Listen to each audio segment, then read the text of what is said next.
Hello. It is time tonight for the finale of Edgeworth Investigaciones. It has been 5 months. 5 months since I started playing this game. Which, I mean, this is the only the 14th stream, so I definitely haven't been streaming this too much, but you know, we're finally here.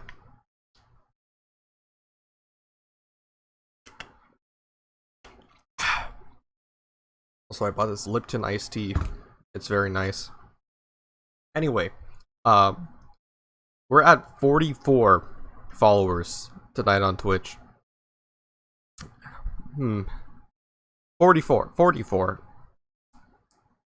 So, if we reach 50 followers tonight,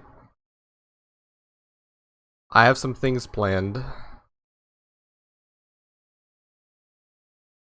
I have a poll that I'm gonna put out if we get 50 followers tonight. It has to be tonight.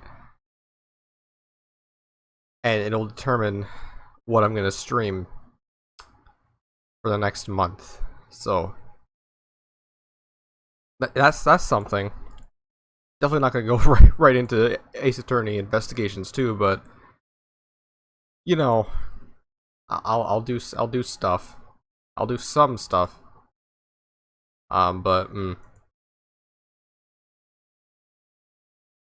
Anywho, I think it's time we finally finish this.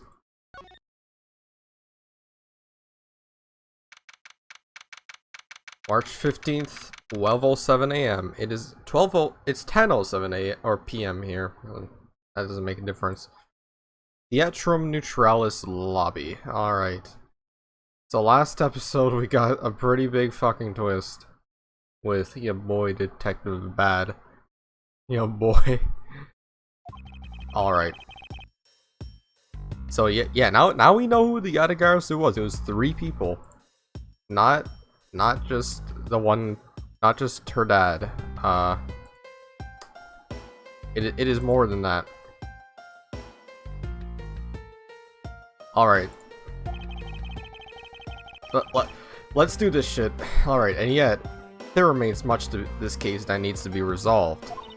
Like how the weapons cross country lines, for example. The 2 countries have set incredibly strict security systems and entry procedures. Short of a miracle, it's impossible for someone to have smuggled them in. Smuggling them in, huh? We will need to open a new line of investigation on just this aspect alone. But before we do, I would like to go through my investigation one more. Alright, we're organization time. Alright, let's check out what we're looking at now. Just necessary shit? Okay. Alright, Gumshoe. Hey, there's a VCR in here, sir. Now we can see what's going on the tape that Detective Bad gave us. This piece of evidence from the KG8 incident, hidden from the sight of 10 long years. I just know that this is related to the current case somehow. Detective Gumshoe, if you could please play the tape for us. Sure thing, sir. See what was on that fucking tape.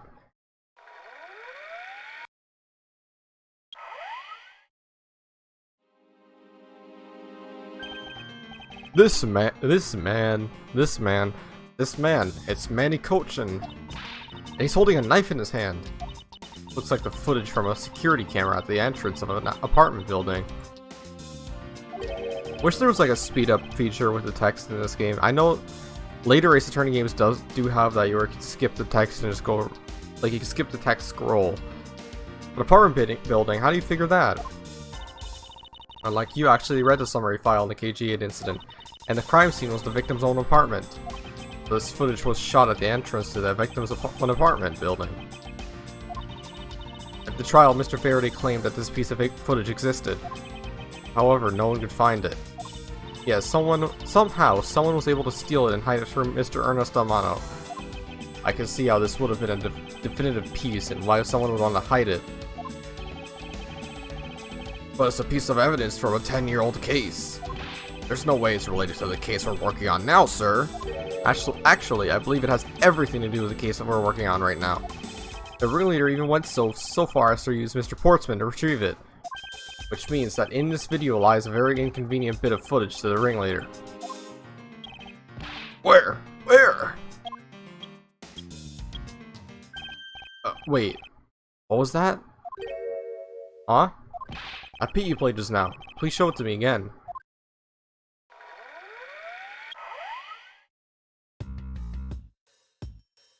This car. This is something we cannot overlook. Why is that, sir? Look here, Detective Gumshoe. There's a flag on it. Interesting. This is the national flag of the Principality of Codopia. And because it has the national flag on it, we know this to be an official government car. But the question we should be asking ourselves is, what was the government car doing there? That's my camera, Mr. Edgeworth. So you were here all this time. I have like 5 fucking teeth, bro. Just...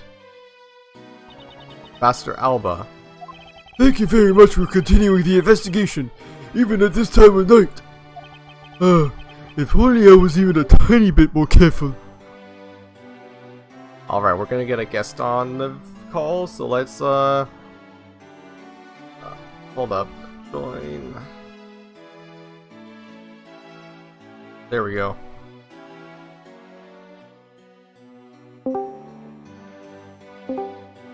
Hello, Jewel.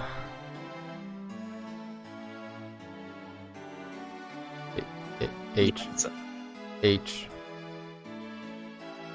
We're gonna finish this game tonight. Answer, Ace Attorney investigations.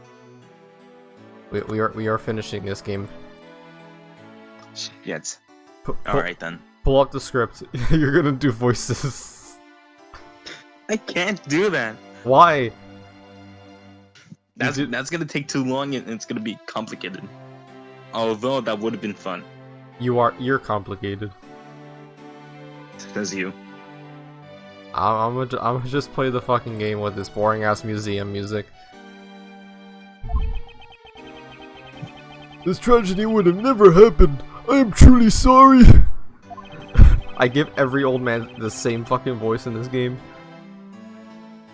This wasn't your fault, sir. I despise you for this. This wasn't your fault, sir. This had nothing to do with how careful you were. You idiot, Corkus! You couldn't chase after the simple thief! Now then, let's get down to business! He looks like he's about to die. This motherfucker is like 102 years old. He's sporting that nice Flying Dutchman beard right there. Got some Pinocchio nose. Let's get down to the real reason why I came looking for the two of you. I would like to put the investigation on hold for a while. Can you do that? Excuse me? I heard you've pretended a thief that turned this embassy upside down. And we are in the middle of an event celebrating our country's reconciliation. We can't exactly have the police and detective walking around here forever. You're scaring the visitors away. You're scaring the hoes away. So I hope that you can understand how I feel. But we must finish our investigation and resolve the remaining issues. Why don't we leave the rest of the Albanian and Babyliss police? Faster, we are so close. Just a little more and... Just want karma. I'm afraid I made up my mind. And without my permission, you cannot proceed with your investigation anyway, right? That's true, however, as he said at the very beginning, this area can be considered to be an Alabastian soil, in which case we are nothing but foreigners in their land. Is this really where our investigation ends? Chifu, we found Mr. Edgeworth, sir. Chifu, this way. Yo. Fucking edgelord, edgy, you're edgy. I hate it. The way he walks is fucking stupid. Agent Lang. You're back on the scene rather quickly. If I laid back and took a bright break. His glasses are so fucking weird. What the fuck is this? It looks like eye patches. If Cannot see. If I laid back and took a break, I'd lose the scent of my prey, Mr. Prosecutor. Agent Lang, why have you returned? Because I have to solve this case, no matter what. Well, I'm sorry to inform you. Don't take this the wrong way, I don't suspect you personally. However, a member of the Interpol was just found to be a thief. And so, under these circumstances, I wish to put your investigation on hold. After all, I believe our own police can handle things from here. They are quite capable. Let us pray to the Lord Jesus Christ. The Edgeworth Christ. At this rate, our investigation really will come to a close.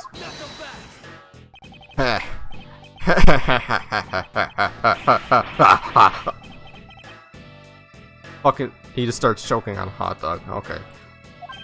Ambassador Alba, I get it now. I really do. Oh, I'm very glad you understand how I feel. No, not that. What I was talking about is, I know who the killer is behind tonight's murder. You know the killer? Do you really mean that, Agent Lang? Wolves don't lie. Then who is it? Well, let me first say that I'm not talking about Mr. Cochin's murder. That was Olshina. Lang Zi says, the truth lies not at the exit, but rather that shines outside the maze itself. The truth is unexpectedly simple. So let me ask you this. Who do you think was Damas II's killer? I'll tell you who. It was you, Franziska von Karma. What? Excuse me? That doesn't even make sense. I was the killer? Hey, wait, but that's impossible. Yeah. Although, that whip is actually quite... Yeah. Hold your tongue and that ludicrous remark you were about to make. Agent Lang, are you seriously accusing her of murder? Yeah, I am. Doesn't even appear to be joking. Hey sis, I remember that just before Ambassador Alba went to give his speech, he called you into his office, right? Yes he did, but what does that have to do with anything? I'm getting to that. Furthermore, in order to solve both cases, you moved around rather freely between Alabest and Babel, did you not? Objection! And where's your evidence that I am the killer? I was just getting to that. Trust me, I'll show them to you in due time. Master Alba, in order for me to bring this case to a close, I'll need to inspect your office one more time. Will you grant me permission? With things as they are, I suppose I don't have much of a choice, do I? Good. Then let's move out. Oh, and don't even think about running away, sis. My pack will be keeping a close eye on you. You can bet your bottom dollar on that. As if I would have any reason to flee, but just so we're clear, your logic had better be sound. Because I'll accept nothing short of a perfect explanation. She seems rather upset, not that I blame her. I expected that you'd accept no less. But we'll see how long you can keep that nose if you're stuck up in the air like that. I can't. Text scroll so fucking slow. My god. Agent Lang, as someone related to tonight's case, I request that you allow me to take part, and so that I may clean up my superior's mess. Huh, I guess I should. The more the merrier, especially when it's the peanut gallery. Oh, in that case, I want to join in too. I still haven't seen what it looks like in Alabest yet. You let Kay in, then you gotta let me in too, pal. I can't sit around and do nothing when Von Karma's in trouble. Hey, Gummy, let's have a competition to see who can save her first, okay? Okay, I'll take you up on that. Oh yeah, I'm fired up and raring to go. As a detective, I don't believe this is something that you're supposed to be excited over. Sounds like it's gonna be a real interesting. I don't even know what I fucking said. Ambassador Alba, I'll be bringing these kids along for the ride. Very well. But I'd like you to keep in mind that this will be your last chance. I'll have this whole mess cleaned up but now before you know it. Let's go.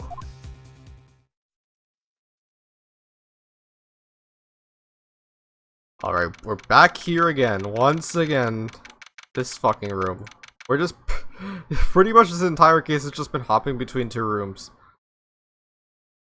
Like, jeez.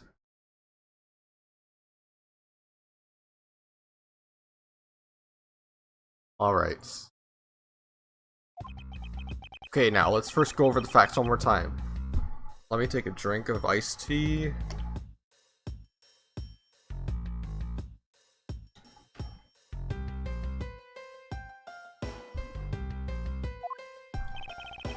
Mandy Cochin's body was found over in the Secretariat's office in Babel. The weapon that took his life was one of Alabast's ornamental knives. And then the body of Damas II, Mr. Kashidnu,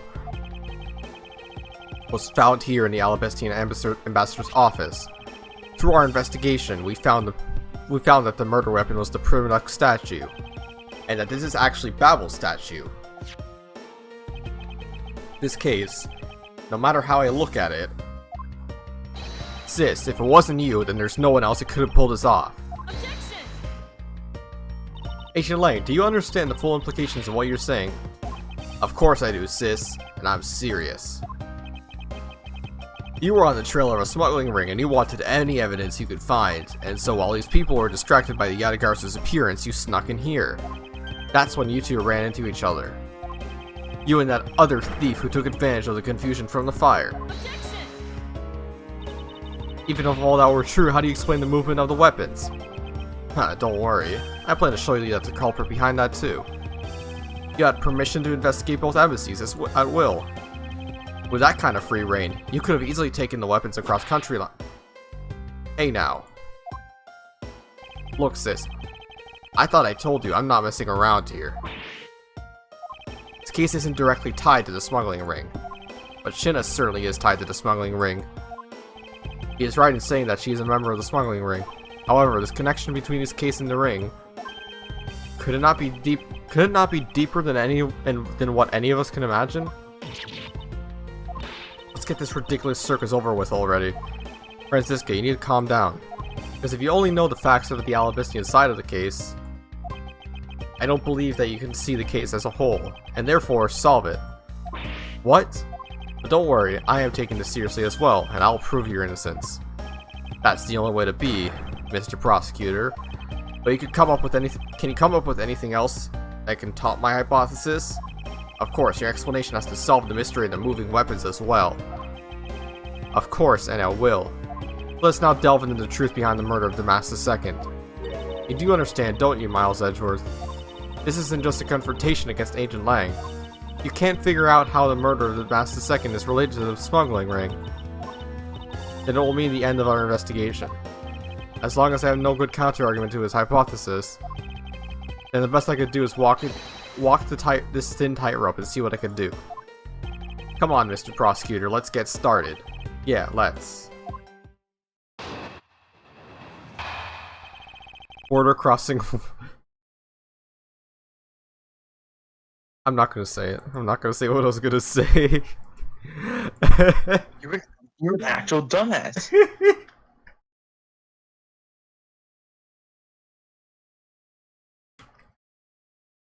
A border crossing weapon. You mean Megs? Anyway. Shut the fuck.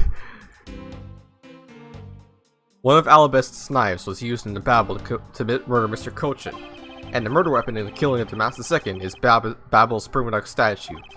Somehow, these two objects were able to penetrate the two countries' impenetrable security. The only one who traversed two countries just before and after the crimes was you. So as long as I can't explain how the weapons moved about, Francisco will remain a suspect? You got it, Mr. Prosecutor, so why don't you stop giving me a hard time? Under these circumstances, who the heck could carry a weapon across country lines? I've worked through every possibility, but there's only one that's plausible, your boss. Agent Lang, from what I've learned of you just now, is that you've lost sight of yourself. What are you talking about? By focusing too intently on that which is in front of us, we become blind to the truth. Don't tell me Lang Z never said anything to that effect. You prosecutor. Who do you think you are speaking about Lang Z proverbs like that? I don't need his proverbs. Because my words are all you need to see the truth. Take a fucking shot every time Edgeworth says the word truth in this game. Jesus. Alright, let's fucking speed run this game, bro. I concur that this knife crossed over the country lines. Good, but that's not the only thing that did. You must forget about the other weapon. The knife was the only one. Was only one. Killing the last seconds battle was true in the statue. So you're saying that the primitive statue was also brought over by Francisca? Like I told you before, that's the only way it makes sense. And how exactly did she bring it over? I haven't figured that out yet. Huh, that's a rather weak statement considering how sure you are.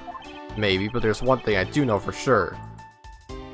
Somehow these two objects were able to penetrate the two countries' impenetrable security. Penetrable? I should hardly think so. You see the top of the wall behind the two countries, right? Who in the world could cross over that? Yeah, not even I could climb over that thing with all that barbed wire. The only way to either embassy is through the doors in the Theatrum Neutralis. So the only way for the knife and permanent statue to traverse the two countries is through those security camera-equipped, well-guarded doors. The only one who traversed the two countries just before after crimes was you. Was Francisca really the only person that traveled between the two countries? According to the guards at both doors, she is the only one to go back and forth. Sis was in Alabez when the other guards showed. And then, just before you guys found Mr. Coach's body, she entered Babel. I think we could assume that's when she brought the knife into Babel. How do you explain the permanent statue? I haven't quite figured that out yet. However, the fact that the two weapons crossed the border proves that the killer must have also traveled across the country lines. The only thing that crossed the border are the permanent statue and the knife. I should hardly think that those are the only two items, Agent Lang.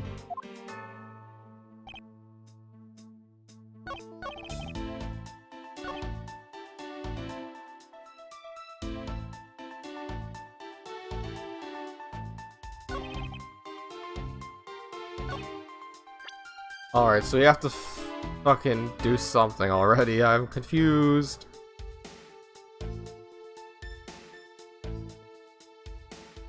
Who traversed the two countries?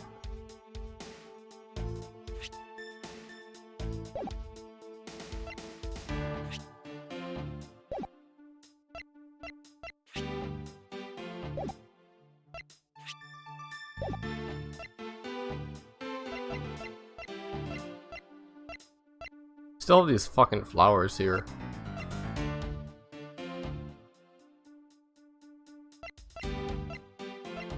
Who else would have traversed the country?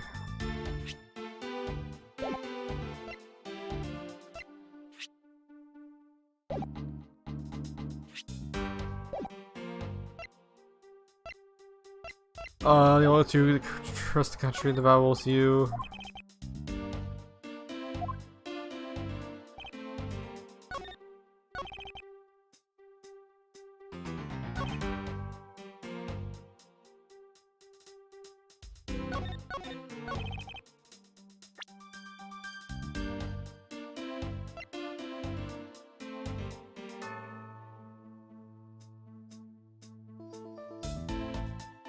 Alright, I am confused. I need help. Help me. Jewel, help me. Help me. I don't know what to do. I don't know what to do. Show him your badge.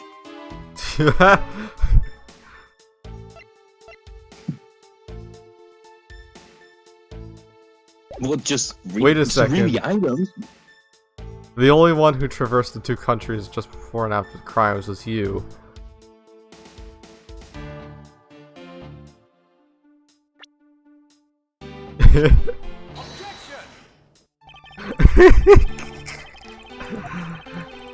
I didn't actually mean it, you dumbass.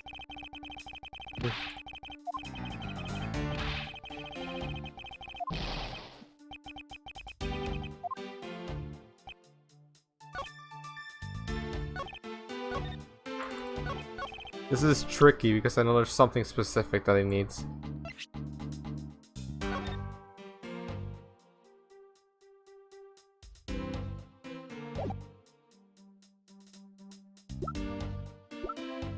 What if you show him the knife? Like, well, he or should already know that.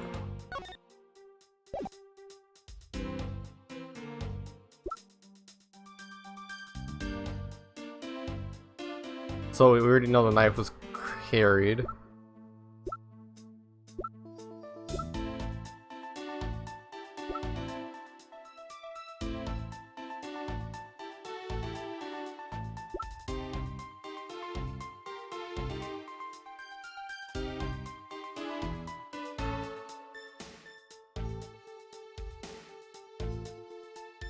Oh,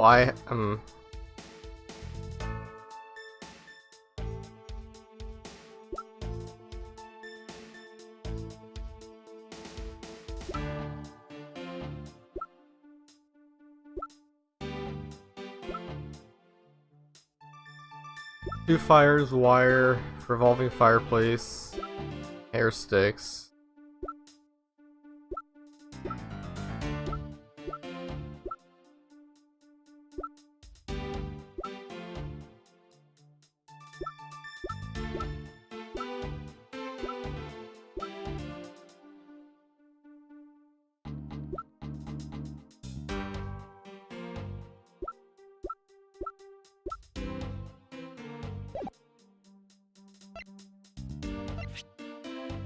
What about the fake statue? Yep. Because there had to be another statue that had to cross across too. Agent Lang, those two items are not the only two to cross the border tonight. Oh? The Master II was killed at the Babel's Primaduck statue. Yes. But if that's the case, then tell me, where did Alabama's Primaduck statue go? The Babel. Precisely. And the two statues really were switched. And this means that both statues are smuggled across the border at some point. Which means that a total of 3 items are smuggled across the embassies. I guess so, but you know what? It doesn't matter the number of items, only that Sis is the only one who could have done it. Because the only person who went back and forth between Alabest and Babel is her. Is that really true? Was there no one else who could have traveled between those two countries? Actually, there was definitely another person. One had paid a visit to both sides of the wall.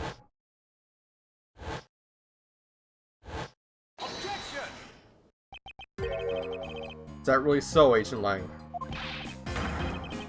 What a lousy time to try and bluff your way out of this. I checked out what the guards said, along with security cameras footage. You're not going to overturn my hypothesis that easily. But suppose there was some other way. There was some other way other than through the theater's doors. What other way? The other entity that managed to cross the border unharmed. I point that out, it opened up a whole new possibility. And though I hesitate to bring this out, as long as the entity exists, it's the impossible road becomes a possibility. Looks like you got some clever idea in your mind. I do, and I can show it to you through a single piece of evidence. Fine then. Let's see this piece of evidence that will show me this other route. Oh god, I know exactly what he wants me to use. Bruh. Lying man. Agent Lang, I'm sure you are familiar with this unforgettable photo. That supernatural photo, like I said before. Humans can't fly. No, of course not. I understand that perfectly well.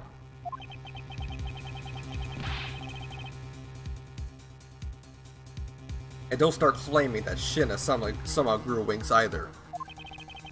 I wouldn't dream of that. And I won't allow you to take back what you said earlier, either. I'll say it again, it's not humanly possible to fly through the air without wings. So you better have a good explanation for this, Mr. Prosecutor. How can I prove who it was that flew through the air in this photo? Wait, not humanly possible. Eureka. Very well, you will have your explanation. Sounds like you have a good idea simmering inside that head of yours. Let's hear it. The face hidden within this photo's blurry trail shadow is...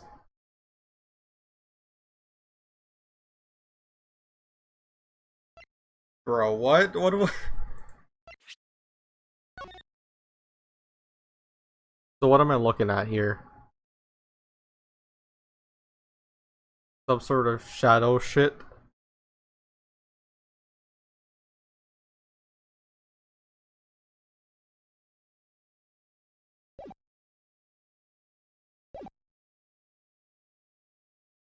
Oh god, why? Why? Wait a second. I have an idea.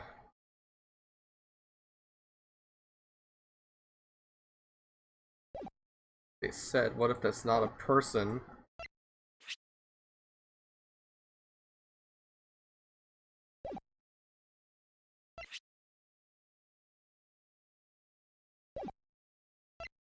Fourth and fifth floors.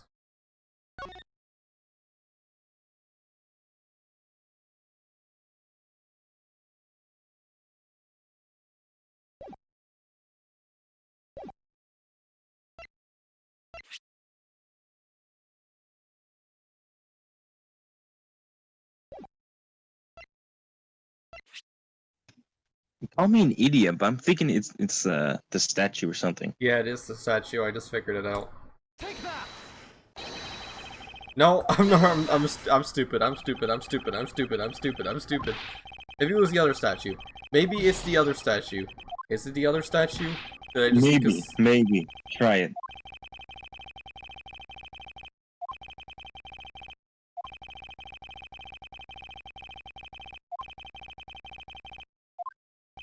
It does say man-shaped, so it has to be the statue. Okay, maybe it's the Babel statue. Oh yeah, of course it is, because it's on that side. What am I thinking? I'm retarded.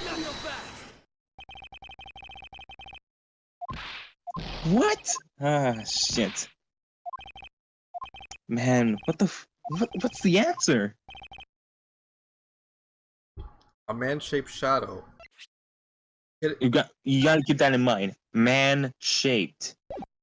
It isn't a statue, though. It looks like it could be. Like, look at that. Maybe. Maybe it was like pulled up from the window or some shit. I don't know. It wouldn't fly like that. Like, Watch it be the corpse. The fucking corpse. Sure. Sure, bro, sure. Yeah, this corpse, it flew through the fucking window.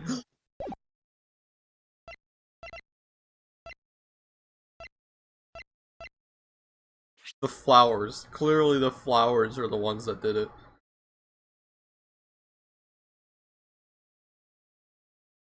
The vines are supposed to be supported by stakes and are still growing.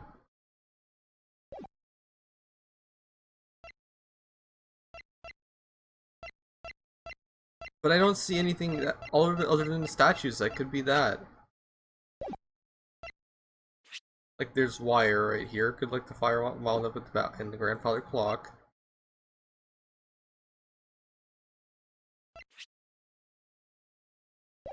Albastian Embassy.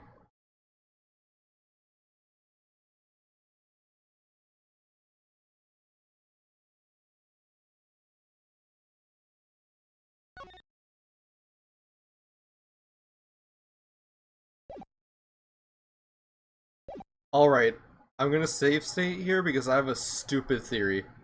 You wanna hear this stupid ass theory right It should here? be flowers, isn't it? Bro, listen, okay. So, the flowers, right? It says, the vines are supported by stakes and are still growing. I know. That's what I mean. What if they use the vines to climb the window, bro? Would it be that strong? That's the question. Fuck it, let's do it. He's gonna say no. No. Okay. I'm stupid. I'm so stupid. No. Okay. It's just small plants. It can't be that powerful. I don't.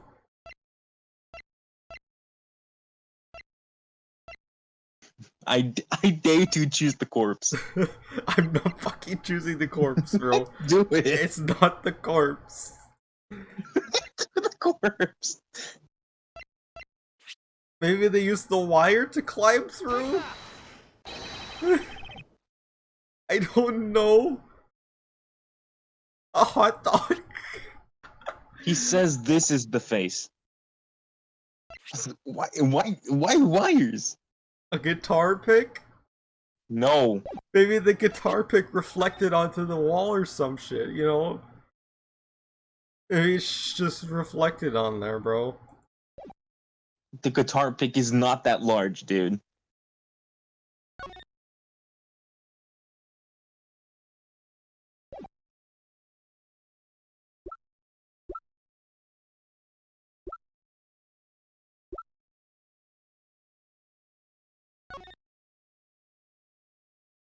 Yes, clearly this card.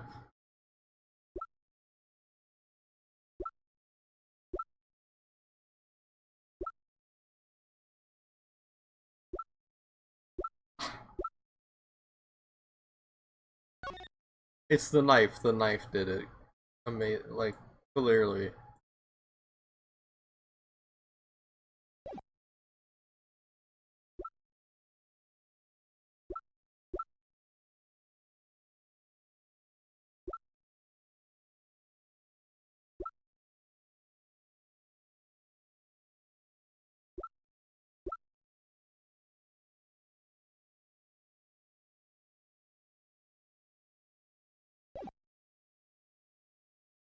I'm honestly thinking of doing the corpse now.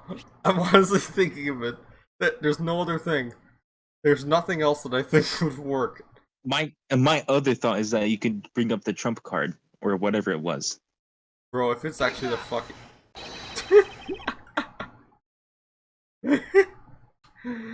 Are you kidding me? I'm fucking lost right now, bro. I don't... Do the card. The card. Yes, the card that has nothing to do with this right now. Fuck. The guitar pick. It's not gonna be the guitar pick. What if it's just fire? No. It's just It a would have been. It's just a flame Jesus demon. Christ, dude. It's just a flame demon, bro. All right, go to the first panel.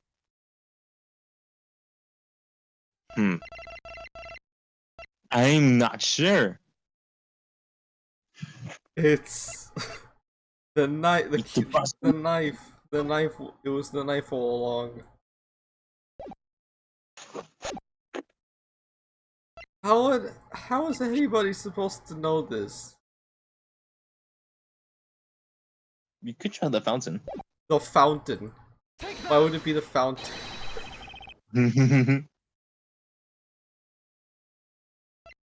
This is stupid. This is very stupid.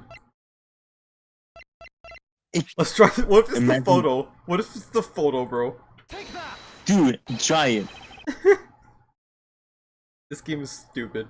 Ace Attorney is fucking stupid sometimes. Yeah, look at this photograph. It's the answer. Easy answer. The revolving fireplace wall. I'm going to lose my shit if it's just the spear. If it's the spear, what part of that looks like a spear? Everything. What is good, Ramon? We're trying to figure out what the fuck to Nothing's do. I don't know what that is. What am I? That just looks like that literally just looks like flowers going through a fucking wire. Thanks for the follow, or let's follow the host. By the way, we need 6 followers so we can get affiliate, because I need 50 followers to get to affiliate. Alright, hot dog. Yeah. Samurai spear, No. yeah. Let's try the statue again, why not? I picked the statue! What the? I told you it could have been the statue. I What the picked fuck? it! Maybe I did. What if you picked this? You picked the same one earlier, didn't you? I think I picked the same one twice. Yes, you did. You did. I was right. You're an actual idiot. We were both right, because both of us were like, oh, it's gotta be this statue, and then I picked the same one twice. I told you, man is shaped. My dick is man-shaped. Anyway, naturally the shadow of the third smuggled object is the Primoduck statue replica. You can't be serious. The Yatagarasu, or rather Callisto Yu, dressed as an ancient Shina, was inside Babahole. He trusted the replica statue up and close and launched it through the air. What?!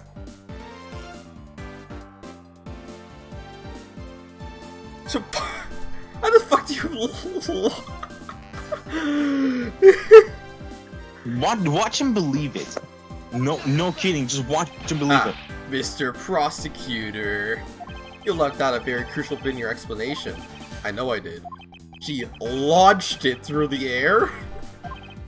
How exactly did she do that? He's literally baring his fangs at me, but he has a point. How exactly did it move through the air like that? As long as this remains unsolved, we won't be able to move any closer to the truth. Which reminds me, didn't he say earlier? Hey sis, I remember that just before Ambassador Alba wants to give his speech, he called you into his office, right? So just before the murder, Francisco was called here, right in this very room. If that's the case, then it may be another avenue I can pursue. Agent Lang, in order for me to answer that question, I will need to hear testimony from Miss Von Karma.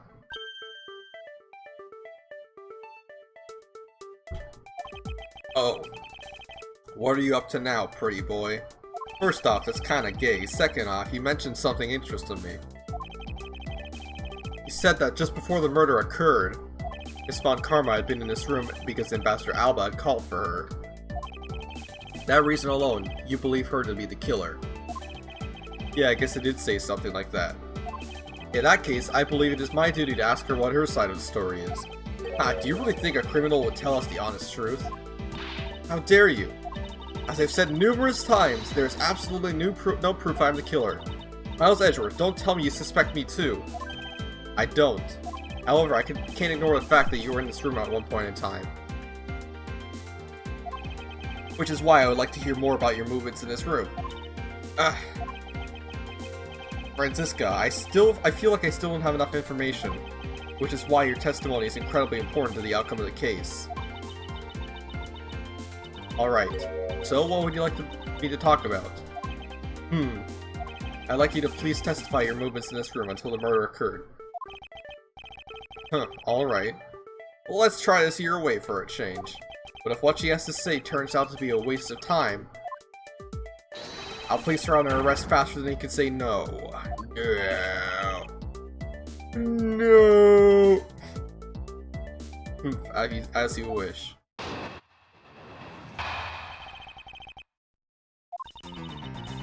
Oh god, now I have to cross-examine her. This is gonna turn out to be shit. As I said earlier, I was assigned to guard duty in the Albessian embassy. After I saw a steel samurai off towards his way into the ambassador office, I returned to the Rose Garden for a bit and checked out the security situation. After all the preparations were made, I was called back by Ambassador Alba to his office. Francisca, I want us to make this clear from the very beginning. So what I wish to confirm is that the only time span which you were in this office was before the murder occurred, is that correct? Yes, of course. I see. For now, the only way that I can see for us to break out of the situation is to ask Francisca about her testimony in more detail.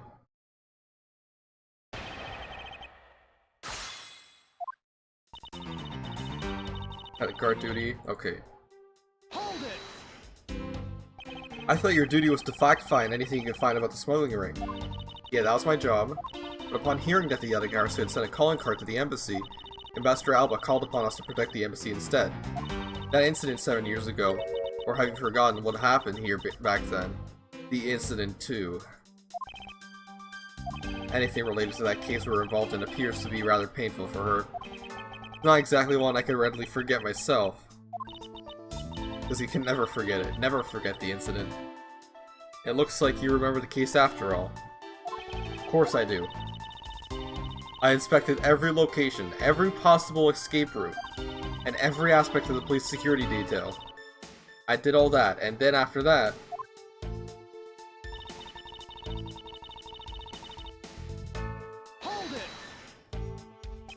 So you were at the theater as well? Yes, and I suppose you were also there as well, watching the stage show? Oh yes, but Francisco was there. Huh, well, after the show was over and I saw the Steel Samurai off, I returned to the Rose Garden for a bit and checked up on the security situation. Why did you need to confirm the degree of preparation for this for even the speech? For security's case, of course. What other reason could I have had? No one knew just how the Yatagarsu had planned on getting in, right? Yes, I suppose you're right.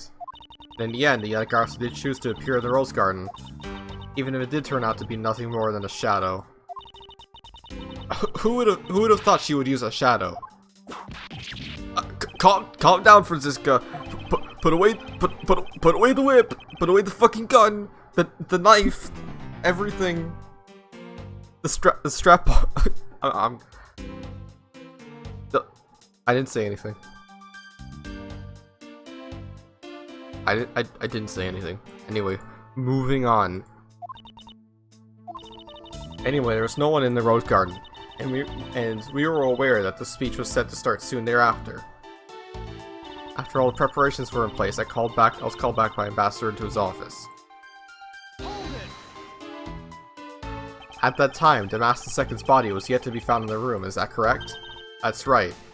Ambassador Alba was here. One could hardly miss his rather large presence.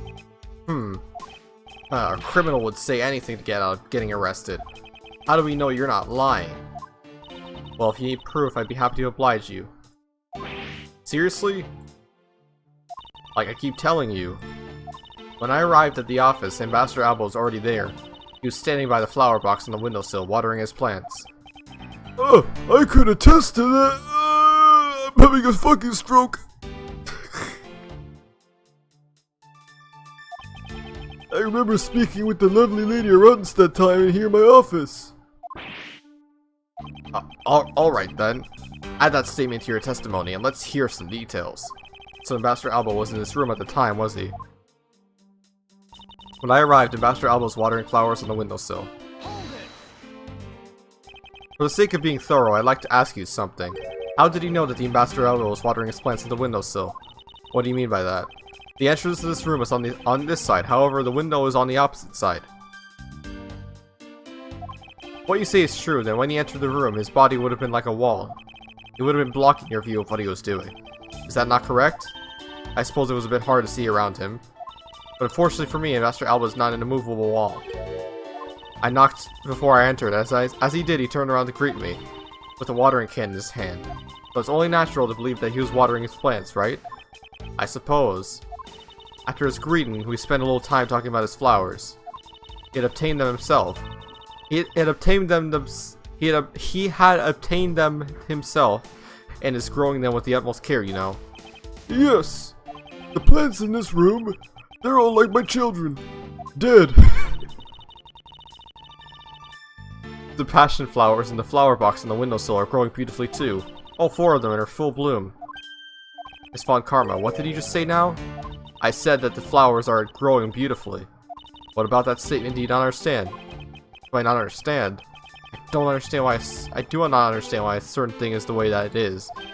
I'd like you to append that statement to your testimony. Very well.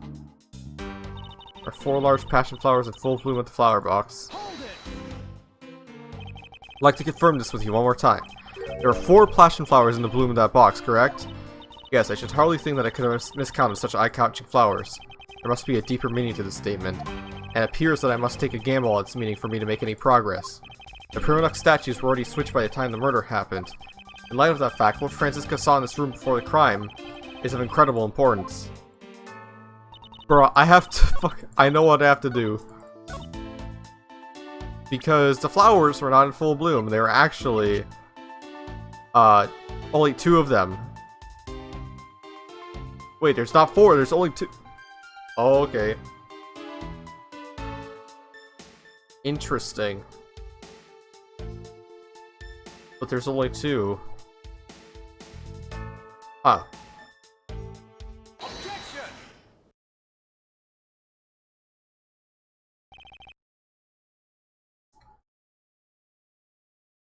Franziska, for some odd reason, your testimony contradicts with this piece of evidence. It doesn't appear that way. Ha, I knew it. I knew we couldn't trust your words, sis. Mr. Edgeworth, what are you doing discrediting Miss Von Karma like this? Yeah, sir? Keep this up, she's gonna get taken away, sir. All I've done is state what I saw. I have made not a single mistake in my testimony. And for this, I am still under suspicion for murder. Is the number of flowers really that important? Is it really all that important at this juncture, Miles? At the very least, it is a contradiction in this enigmatic case. Can't fucking read. One that I find hard to dismiss as irrelevant. Then, let's hear it, Mr. Prosecutor. What does the number of flowers have to do with anything? What does it prove? I believe the answer to that will become clear if we examine that flower box. How does this contradiction come about? There must be something behind this discrepancy. They're my beloved flowers. I've grown them with the utmost care. So I ask that you please be gentle with them as you examine them, Mr. Edgeworth. I understand.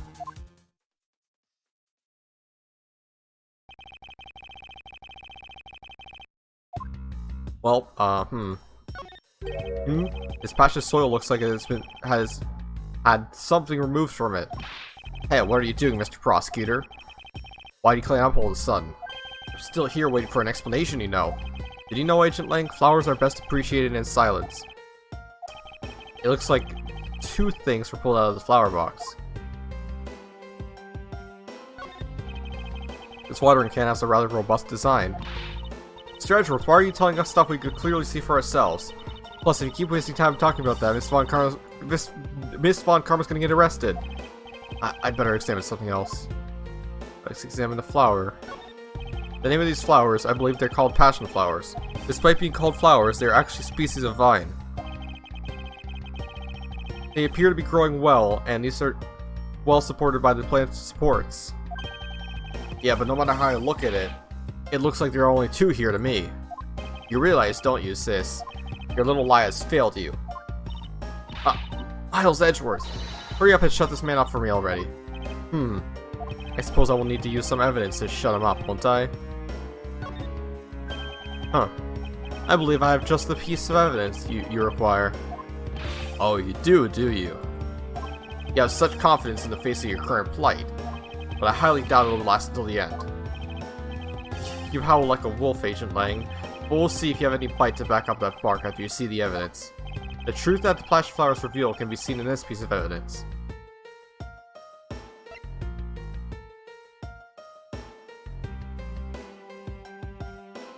What the fuck do I do? Bro, what?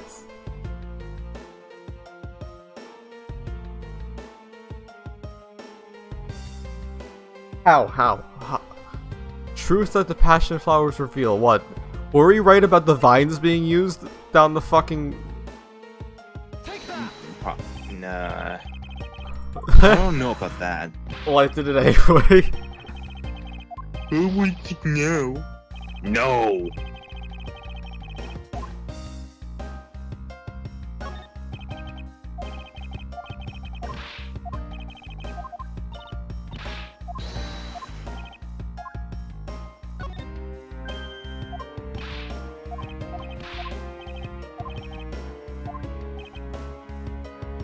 Just the flower There might- reveal could be found in this there piece of might- evidence. There might not be piece of evidence for this, but I don't know. This is the only thing I could do.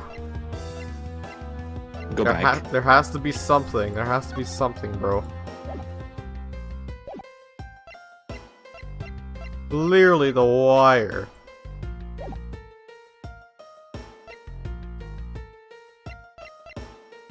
Maybe. Go left. I don't know about the fountain. Ambassador Alba takes great care in growing them. What if you just present that? I can try. Because if he takes great care of growing them, why did she say there was 4? He also said there was... Okay. Yeah, try it. There's no way.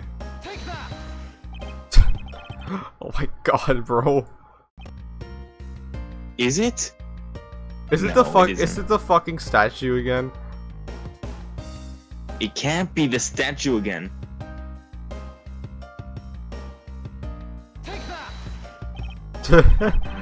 I tried anyway, because why not?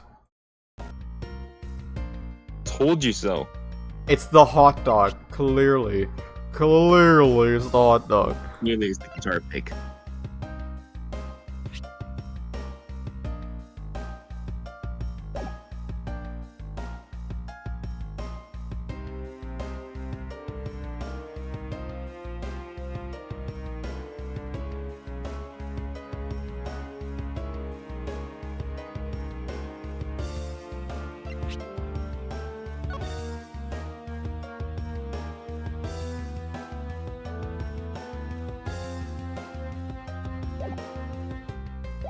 Bro, why this is what is this?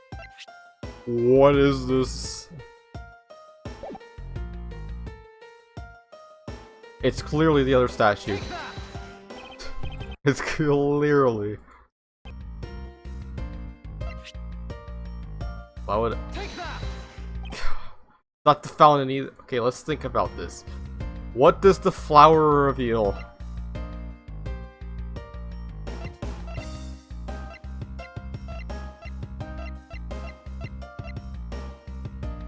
It shouldn't be revealing anything, to be honest.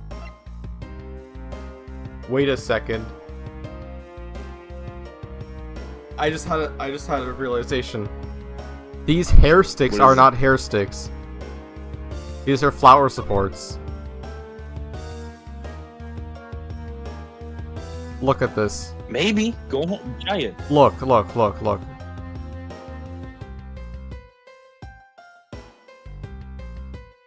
We examined the tip.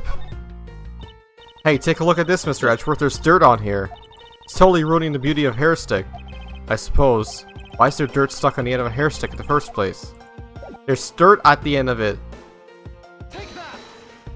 Well, go ahead and try it. You can see. Big brain, You can big even brain. see it on the Big freaking brain. background. Shinna, who was supposedly in Babel the entire time, had these hair sticks on her. That looks exactly like the plant supports in this flower box. In other words, I believe it can be said that these hair sticks are in actuality support sticks for passion flowers. Hey, and so what? Is this really all that important to the case? Of course it is.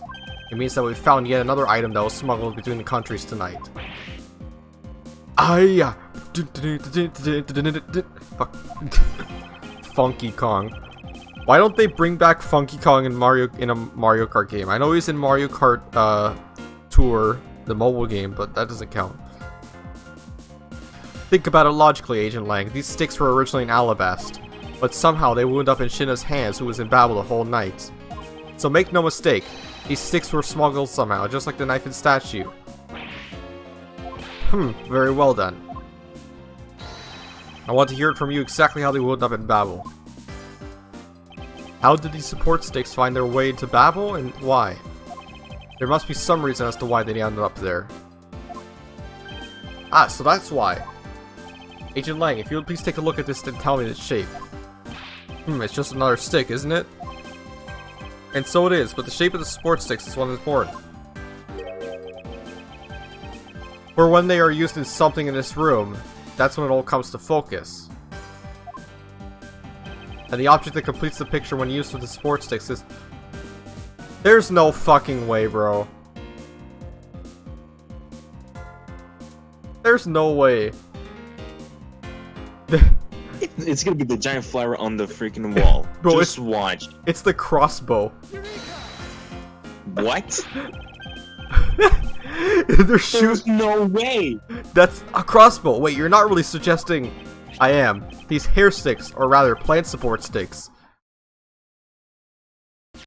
They make for perfect arrows. There's no way. I've done it. I found the common thread that connects the two offices. My brain was like, oh, it has an end on it, so clearly it could be shot like a fucking arrow. Clearly. I've done it. I found the common thread that connects these two offices. But the thread has yet to be completely untangled. Even using the arrows, how does this explain how the statues were transported? Furthermore, who could it have been who fired these sticks and as arrows?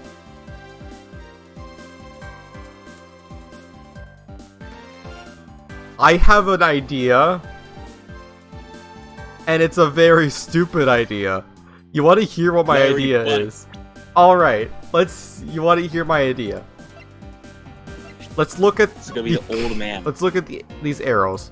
The corpse. No, look. See how there's like a little ring on there, right? Yes. What? So, if these arrows were shot with a crossbow, well, how would it be connected to the smuggling across the country? Here's the thing. Here's one thing we don't know about yet. This wire? What if you tied the wire to the back of one of these arrows and then shot it to the other side of the fucking building? Would it be that long to do that? It's pretty long. So you shoot it from a window here to a window here, like, and then you fucking zip line across. I don't know. I don't think crossbows are that strong, dude. Bro, crossbows are insane. Listen, I'm onto something. Hold on, listen. They're not like Half-Life 2. It's not gonna be that strong. This is just like a case in Danganronpa, trust me. Fine, go ahead. But there must be a common thread that ties all these things together. Mr. Prosecutor, hold up a second. You do realize what happens when you tie a statue to an arrow, right? You don't fly at all. Border Crossing Part 2. So Babel's statue was draped, and in the Yatagara's clothes, and then shot over here. Even if you fired the arrows from this side, they wouldn't go as far with the statue tied to them. I don't think I need to tell you that the Primadox statues didn't sprout wings. You're a realist after all, aren't you? The Primadox statues didn't sprout wings. Of course they didn't. Glad you understand. I feel much better already. I was afraid for a second that you're unaware of that crucial fact. It's only crucial because you're under the belief that wings are necessary to this equation. What? You need to free your mind a bit more and let it fly like a bird in the wind.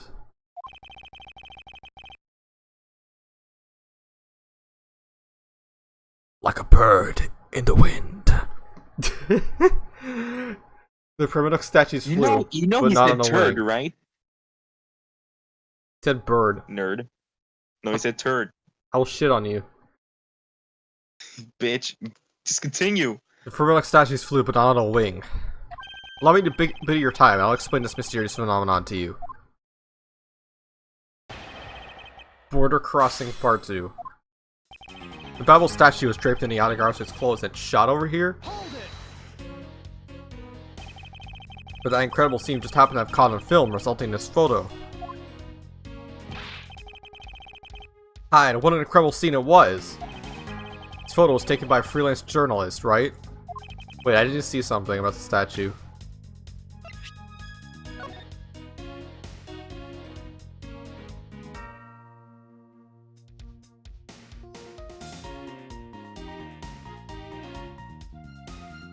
Alright.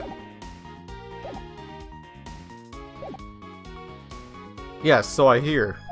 And not every photojournalist is known to be honest, right? Especially not the ones that sell photos of spirits and giant creatures to tabloids. Yes, I know what you mean. I've seen those sorts of photos many a time in court. But there have been times when those photos have turned out to be telling the truth. If you had ever stood in a court of law, you would know that it's entirely plausible. Ha, you really believe the stuff you're spewing right now? A courtroom certainly is a strange place if what you say is true. But there really is something odd about that photo, no matter how you look at it. Are the arrows from this side? They wouldn't go as far as the statue tied to them. Well, we're in agreement that an arrow itself would reach the other side, correct? But just the arrow via itself is pretty meaningless, don't you think, Mr. Prosecutor? Because the things they wanted to smuggle were a lot bigger than nothing. No, that's not necessarily true. What? What I need right now, it's not further discussion of my conclusion, it's the launching of my conclusions. What the shooter wanted to launch with the crossbow was not the statue themselves, but rather, something a crossbow can launch that you can use to move the statues. What was it a statue that was tied to the arrows, and what did the crossbow launch? The thing that crossbow launched? Allow me to show you the answer. Well, come on then, show me what you got. But I warn you, I'll know when you're just bluffing. If I'm right about this, I'm fucking big brain. They launched the wire. I'm going to scream if you actually do it. Finally. Oh my god! Oh my god!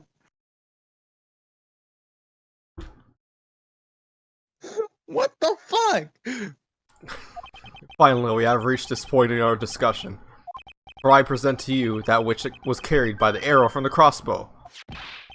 I get it now, Mr. Prosecutor. I can see exactly what you're trying to say.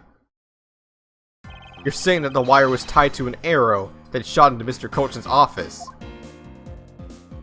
All the way from the 5th floor of the Alabestine Embassy down to the 3rd floor of the Babylonis Embassy. If what you're claiming is really what happened, I can see how Alabest's Primadux statue could be moved. Gravity could be used to move the statue down the wire to the 5th to 3rd floor. But then what about Babel's Primadux statue? The dark shadow in this photo is clearly flying away from Babel. Going in the opposite way of gravity from the 3rd floor of the Babylonis Embassy up to the 5th floor of the Alabestian Embassy. How do you explain that? I think I finally see how the gears begin this whole trick works. Agent Lang, the motion used behind this trick. I wonder if perhaps you have yet to envision how it works in your head. Motion? What motion?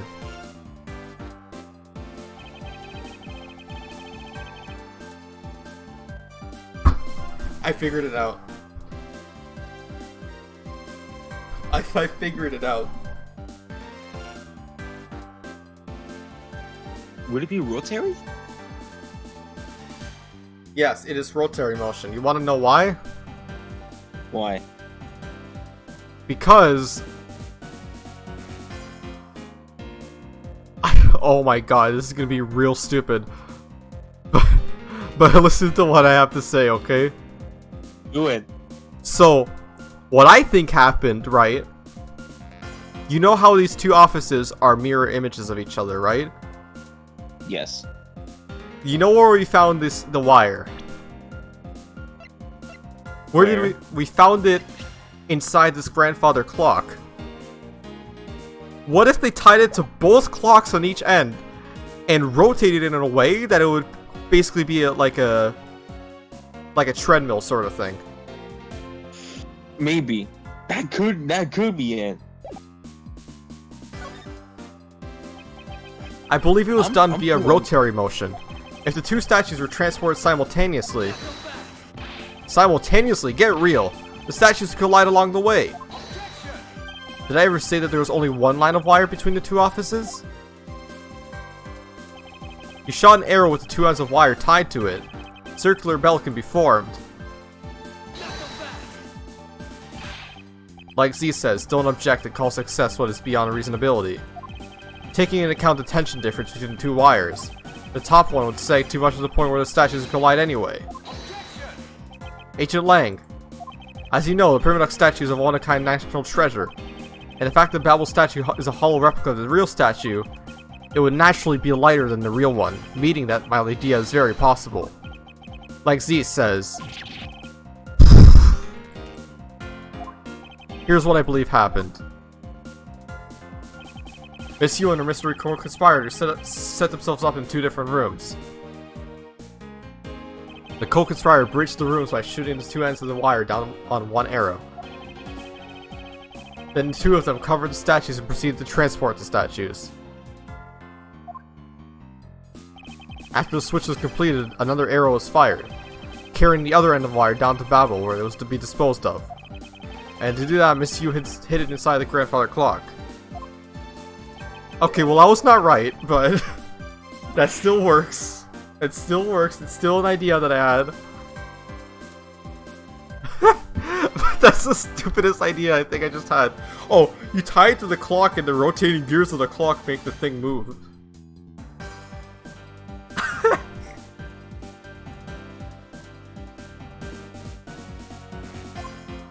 This proves it, right, Ancient Lang? That I'm not the killer. Not yet, sis. I still haven't had my desserts yet. Right, Mr. Prosecutor? The proof is in the pudding, as it were. Pudding is a nice dessert. So, do you think you could do it? Can you prove what you said has happened? Because remember, if you can't, I'll be taking a certain someone back home with me as a souvenir. I'll agree that as long as there's no proof, my hypothesis remains just that. However, what I've laid out is no mere hypothesis, for there is one more piece of evidence. One more. This should be interesting. You think you have a piece of evidence that'll turn your hypothesis into fact? Well then, let's see it, Mr. Prosecutor. The thing that made it possible to create a circular belt at a length of wire. I believe that it's right here in this very room.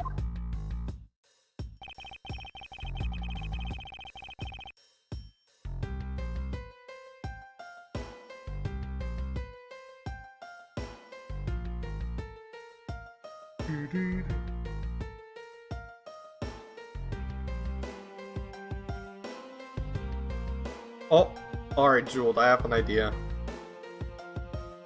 You're gonna say it's the fan, isn't it? It's the fan. It is the fan. Ah, looks like you dropped another bomb on us again. The last piece of this trick are the two pulleys. Precisely, the ceiling fans double as pulleys in this case. And thanks to that fact, there's one installed in each of the offices. The ceiling fans made for the perfect pulley set for the wire to run on. Well, I was kind of close with my clock hypothesis. I did say some sort of rotating thing with, yeah.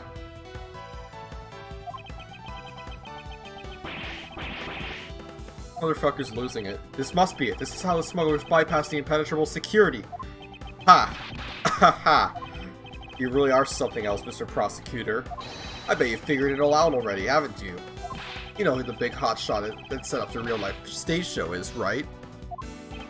The person who set up this rather large and complex show needs to be someone who had foreknowledge of the existence of a ceiling fan in both the Alabastine and Babbly's offices, and the passion flower support stakes that could be used as arrows. The real mastermind behind this case... Well, don't you dare make this wolf wait for his food. Why are you so hesitant, Miles Edgeworth? You can't say who it is. Why don't you present something like you always do? A single point of the finger here. A single point to the finger here, and the case will explode into an international incident. However, it's already too late for me to stop forward momentum. It appears that I have no choice now, but to rush in. There's a piece of evidence that will point us to who the mysterious mastermind is.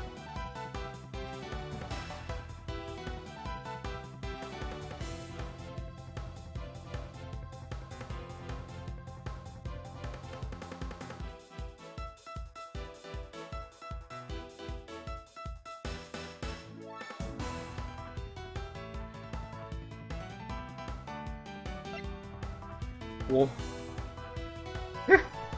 alright.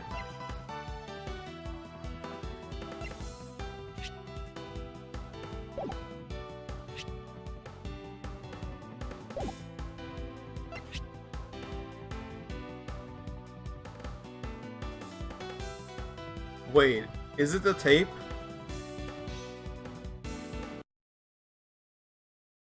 Is it the security tape? Because it has that flag Maybe on it.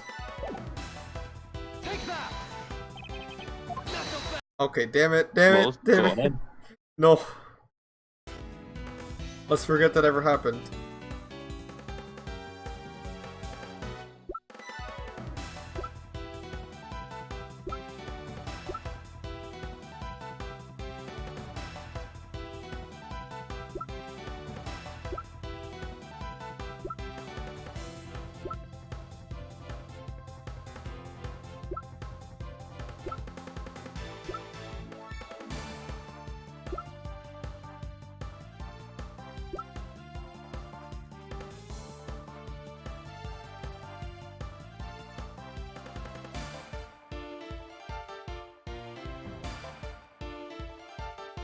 flowers. Is it the flowers?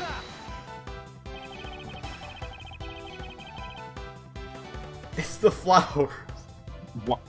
What? Okay, you'll see what I'm thinking. So you want to know who I think the killer is? Who?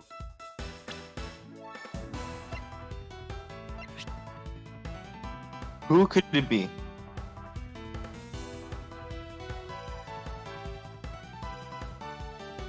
This man right here. Old Man Jenkins.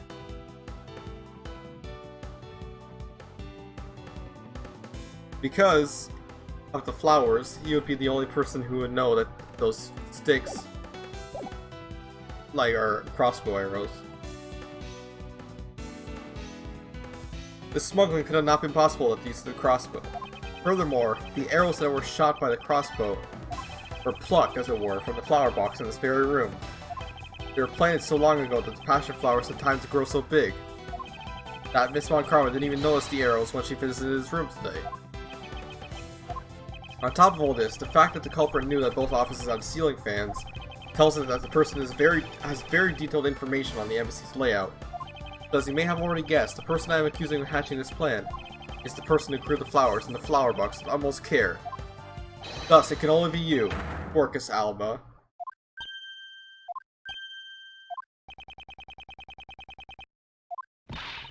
Are you out of your minds, Miles Edgeworth? I'm certain of what I'm seeing, and I'm sure that he is the culprit. Tell me, Mr. Prosecutor.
All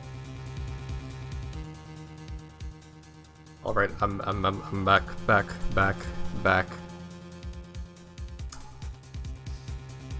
All right, so Dude, it was like you just. It's like you just blacked out for me. What the hell happened? I had to go get something. Anyway, what was the ambassador trying to accomplish by just doing all that stuff you outlined? Why in the world would he need to use a trick like that? I understand your need to doubt me. However, there is one thing that stands out to me as very odd. What, just one thing, huh?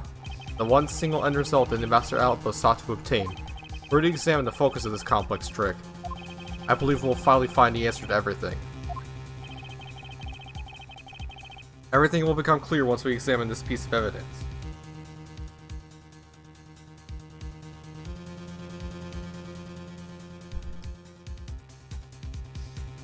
Oh my god, bro, come on with this shit.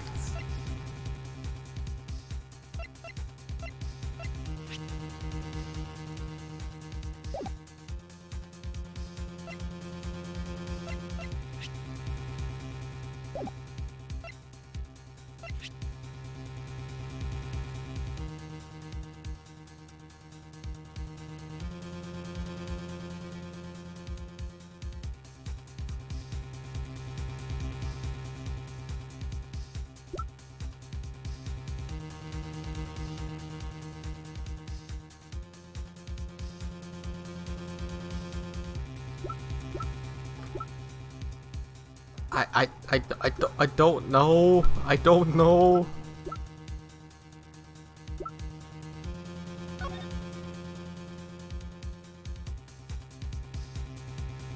Just do flowers.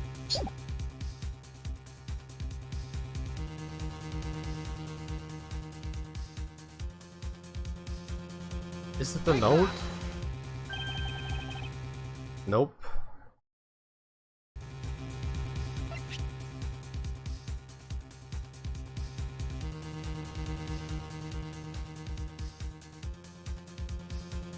Oh, I think I know. I think I know. I think I know. I think I know. I think I know. I think I know. I think I know. Everything will become clear. Take that! I would fully understand the reasoning if the situation had been the reverse. However, to go through with the trouble of swapping the real Primitive statue for the fake, I sense a very shady reason for such a bizarre action.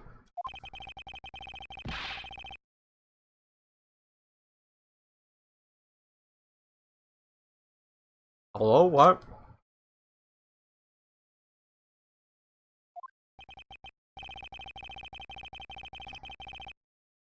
I see. Ambassador, we'll be examining that statue now, with or without your permission.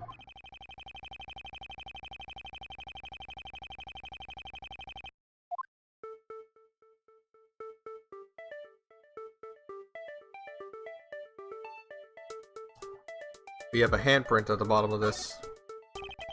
These are Mr. Coach's fingerprints. The fact that they're on here suggests that the statue once belonged to Babel. So smuggled from Babel to Alabist, huh? Also, the need for them to smuggle it in.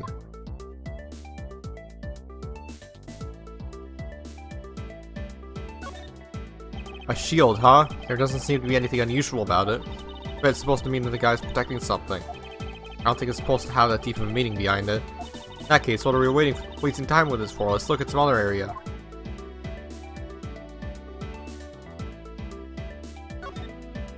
This guy kind of looks like the Steel Samurai, doesn't you think? Maybe because they look alike that he was picked to be the Goodwill Ambassador. I suppose that's possible.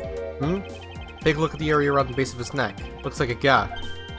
Hey, you're right, maybe it's meant to be some kind of secret. Perhaps it's possible to open the statue from the gap in its construction. What? Hurry up and open it, Miles. Alright, here goes. Oh, it really did open up. Hey, what's this thing that fell out? I believe more thorough examination of it is required. What is that? Is this? Hey, is this what I think it is? It's a plate for making counterfeit bills. Somehow, it appears that we've long last arrived. at the exit to this complex labyrinth. We finally hold within our hands one of the counterfeit money plates.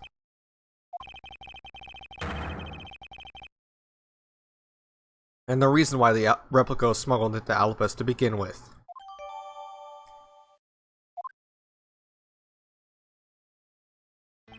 The Primadox statue can only be handled by the ambassador or the secretariat, and the replica is nothing more than a hollow shell covered in gold.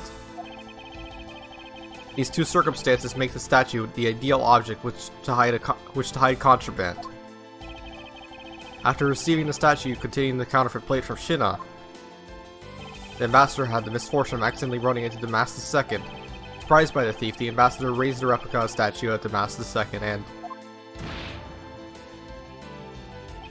then, in order to frame the steel samurai of the murder, he covered the samurai sword in blood. Well, Ambassador Alba, you're the leader of the smuggling ring? My country is a mess. And it's all because of you? You're the one who killed Damas II. Answer us. I never thought that you would figure things out to this level. However, there is one point I disagree with you on. The head of the smuggling ring was Mr. Cochin. Why, quit screwing around. I have no sympathy for someone who would try to pass the guilt onto a dead man. There's one thing I'm sure of, it's that you're the real ringleader, Quercus Alba. It's not good to speak with such subjectivity, you know, Agent Lang? Subjectivity? My conclusion is anything but, and the result of a logic and investigation. Logic and investigation? Only seconds ago you were ready to arrest Miss Fonkama! I don't think we can give such a flip-floppy logic any real weight, do you? Huh. Oh god. What's happening? It looks like you still don't get why I came back. Excuse me? You see, the reason I came back is so that I could sink my fangs into your wrinkly old neck. From the very beginning, my real target has been you. What? Agent Lang, I demand an explanation. Bro, I had a feeling this man was just fucking around because there's no real reason, because like his argument was so fucking flimsy, which didn't make any sense. But putting the crime on someone else is the only way he would be able to make this motherfucker let him in the scene. Sorry sis, I didn't mean to put you through all that. I knew you were innocent from the very beginning. You did? I knew that this whole incident has been meticulously planned and prepared for. So naturally, the occupant of this room, Ambassador Alba, seemed the most suspicious. But without the Ambassador's permission, we couldn't get in to take another look around. Alright, so that's why you put on this big show to accuse Franziska of the murder. Using Franziska as the bait, you were able to gain us entry and investigative rights. Yeah, if I hadn't done that, I doubt the Ambassador would have given the okay to poke around. So that's what all this was about. Very well, I will forgive you. But in exchange for using me as bait, you will take some responsibility and help us find the truth. Agent Lang, for giving me such a great opening, I thank you.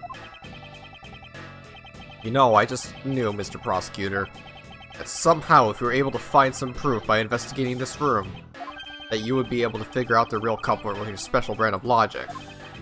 The evidence detectives collect combined with the logic of a prosecutor. That's just how it should be in a prosecutor-detective team, right? I don't know about all that. But one thing I do know is that I'm itching to see that old man get what's coming to him. Oh, you're quite scary when you want to be, are you? And when were you the one who was planning to use me to push all the guilt on the sis? Or you were the one, not who were you, like, but unfortunately for you, you misjudged me. Agent Lang, I wish for you to stop trying to intimidate me. What we need right now is evidence and proof. I wonder if you have what is necessary to prove that I am the head of the smuggling ring. Objection! Don't be such a sore loser. You really are the head of the smuggling ring. They should acknowledge your crimes with dignity. Dignity? That is nothing more than a fool's and sincere display of strength. If you really wish for me to acknowledge my crimes, then I would like to first see some of this thing you call evidence. I tell you, I knew nothing, really. I didn't even know that a counterfeit plane was hiding inside that statue. You swapped a real statue that vested in your country, the authority. Oh, you swapped the real statue that vested in your country the authority to rule for a fake. Doesn't make any sense that you didn't know anything. It doesn't make sense? Where doesn't it make sense? Can you prove that it doesn't make sense? He's really got us. He's turned the entire situation around against us. The proof that the Interpol has been after, which points us to this man as the ringleader. If we could somehow find that proof now, then we could see that justice is finally served. Is there nothing I could use to break this case wide open?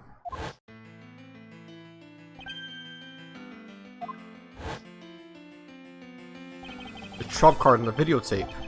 With those two items, we might be able to finally bring this man down. But the card is evidence from a case that Mr. Faraday hid away in secret. And the tape was stolen by Detective Bad from the police. They're both legal evidence. No matter what, with a protector of law can't be allowed to use such pieces of evidence. Needless to say, we Von Karmas are commanded to achieve nothing but victory, and by any means necessary. The only way to bring someone like that down to justice was to do so outside of the courts. That's what we thought at the time. If I no longer follow the path of Manfred Von Karma, I won't follow the path of the Yatagarasu. This leaves me with what? What creed will I believe in? I want to pursue the truth, and I will sully my hands in illegality. If I want to pursue justice, then I'll lose the truth. What is the law, and what is justice? And which path is a prosecutor supposed to follow? That choice is one I must make by my own hand here is now. Oh god. Oh god. Hey, let's take a break here.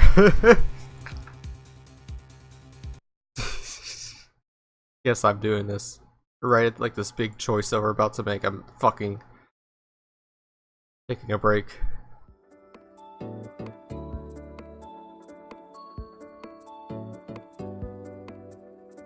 I do a little bit of trolling. Just a little bit.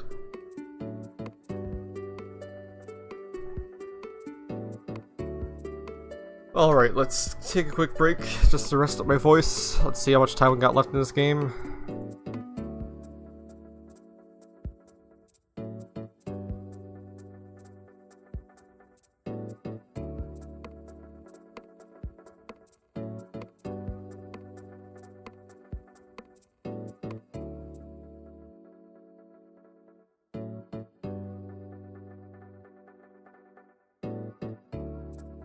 Alright, we're pretty close. We're pretty close to finishing up.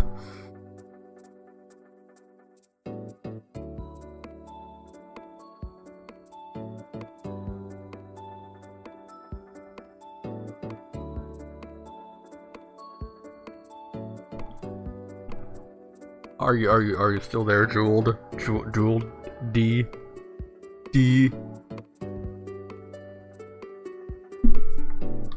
I don't think he is still here. I think he's gone. I'm here. Who is that? Who is this random stranger? You son of a bitch.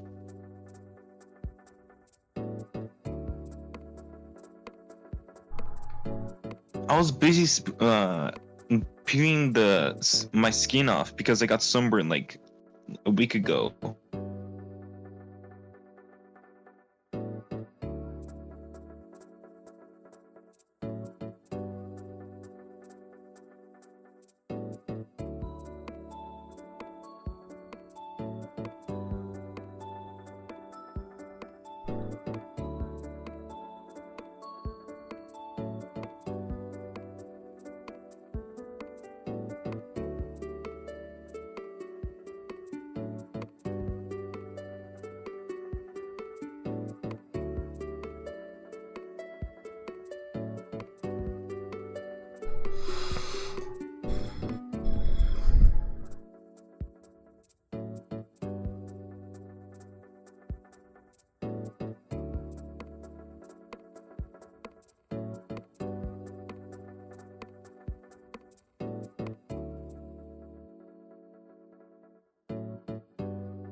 Alright,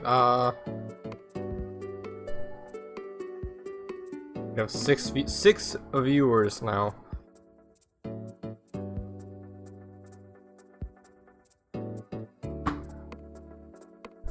It's a very nice number. Let's check Twitter.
Get to watch Family Guy Sunday.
Bro, what is happening? What is happening? Look what I sent you.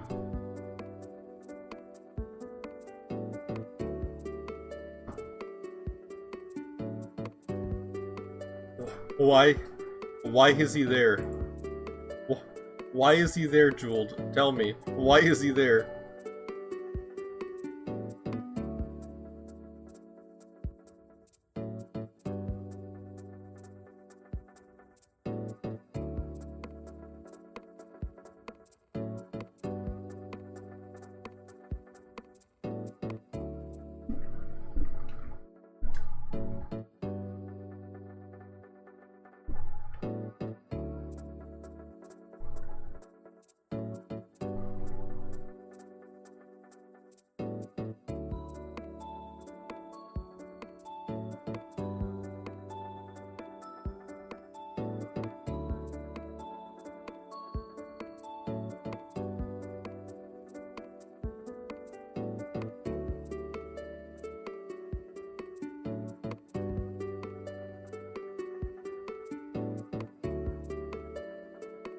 Oh no. Oh no.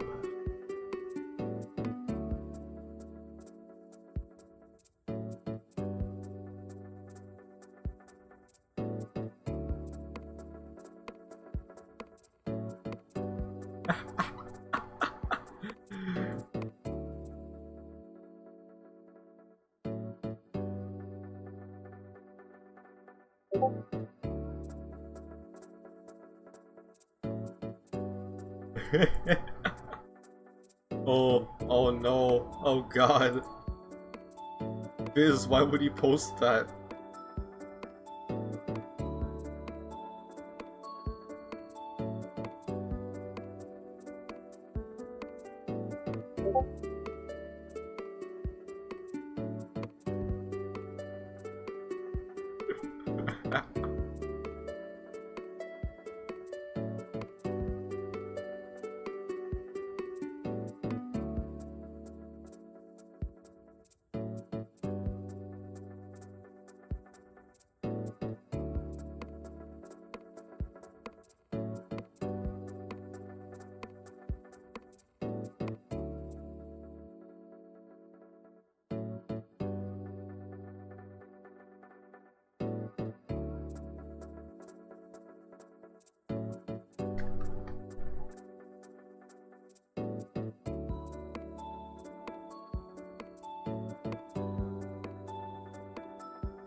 Oh my god, my ears.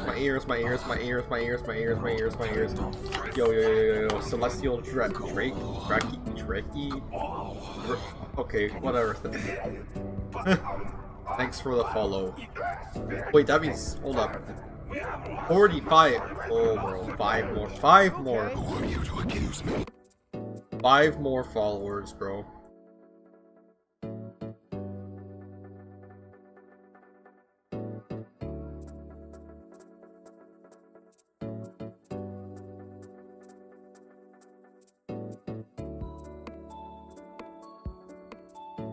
We need 5 more followers.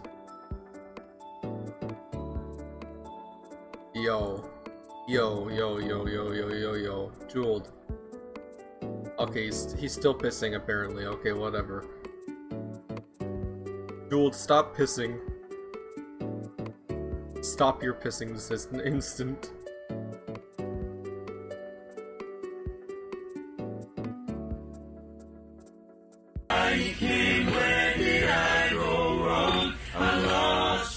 You're too late, Spider-Man! Weed has already been legalized!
I found this picture on Twitter, bro. No Way Home leaked footage.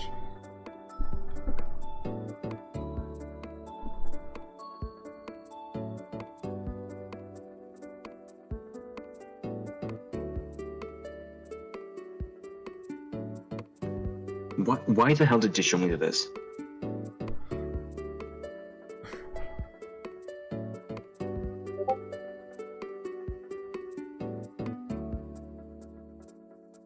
Damn, Spider-Man No Way Home looking crazy.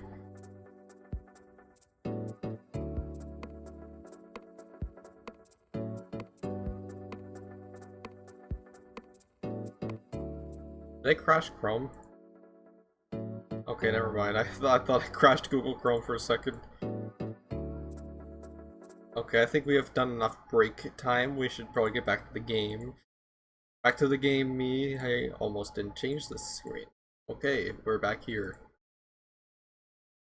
Anyone watching, if you have anyone or know anyone, or if you are one that hasn't followed yet, please follow. I know I'm begging for follows, but I need 5 more people. 5. I need 5, bro. 5. Come on, please. Please. Please. What did Jules send me? Why? Bro. That's a nice guitar.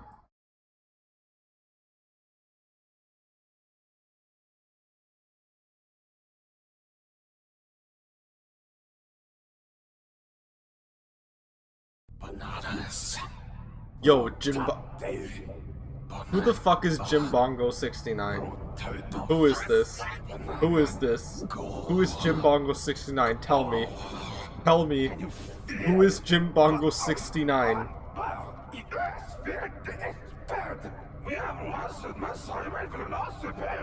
You okay? Who are you to accuse me? Who the fuck is Jim Bongo 69? Who is it? Who just made this account, bro?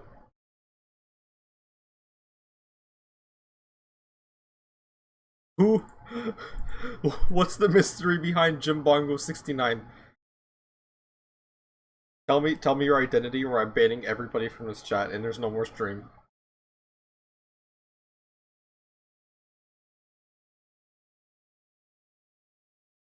Why? Why are you telling me to check my bans? What did I do to deserve such a thing? Oh my god, bro. Alright, what's this choice that I want to make? Use the trump card or don't use the trump card?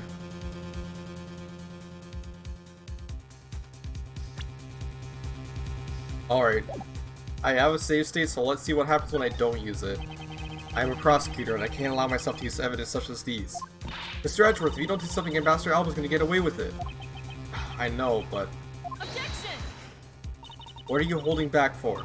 The only thing a Von Karma should pursue is perfect proof. If you really do have what it takes to complete our argument, then there's absolutely no reason not to use it. Not so fast! Like Z says, the reason people judge people is because people are people.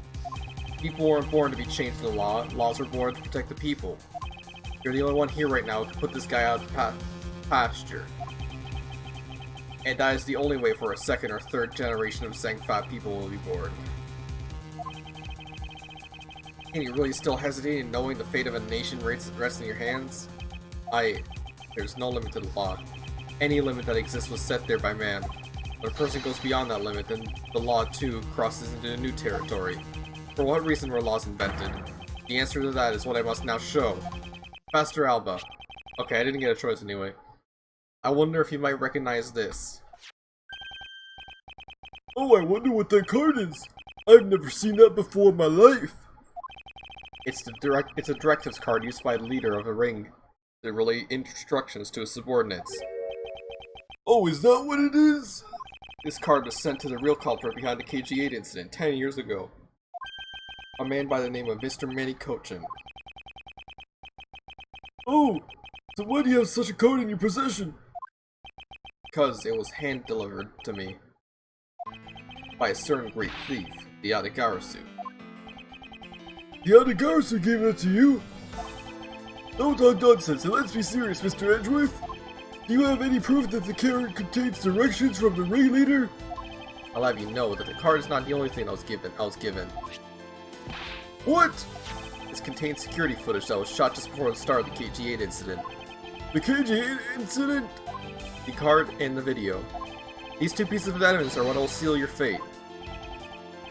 Oh, very interesting. I must admit I am very curious now. Very curious indeed. These case-deciding pieces of evidence you presented. The prey the Adagarasu has been chasing all this time now stands before me. I can't allow this man who has had free reign for the 10 long years to simply walk away. Now is the time for me to bring fruition to the valiant spirit that was given to me.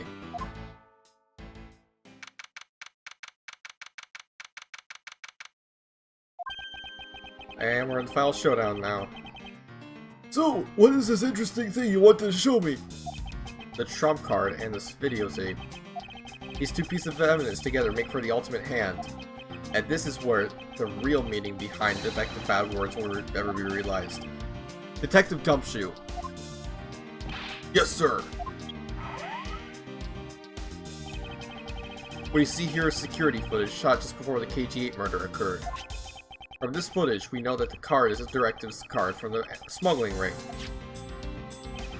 This is the section that proves the card was used to relay an order.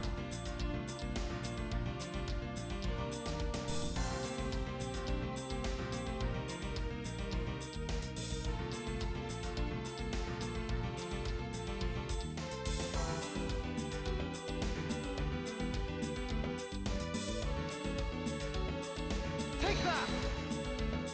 Yes, there. As you can see, Mr. Kochin is holding the card in his right hand. I see.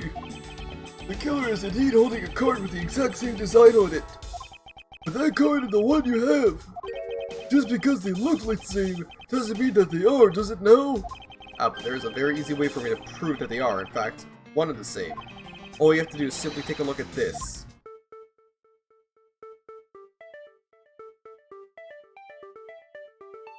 The, stain on it? The dark red blood. Yes, this is your proof. Proof that the orders on this card are played out in that terrible tragedy. The blood belonged to the victim of the KG-8 incident. With a bit of DNA testing, we can easily verify that as a fact. Yeah, no objections. I'd like for you to take a look at this next piece of footage. This car that passed by in front of the victim's apartment building is an official Canopian government car. What? Detective Gumshoe, can you please magnify the footage? This area of the footage directly links the smuggling ring with Canopia.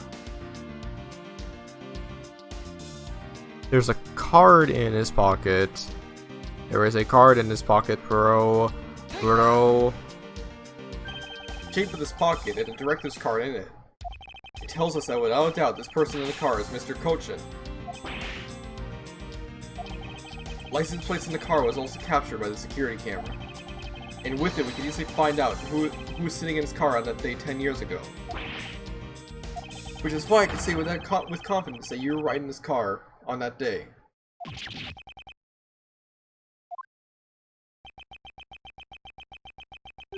Ha. Oh god, he's laughing. Merry Christmas. What the fuck is happening, bro? Hey, yo!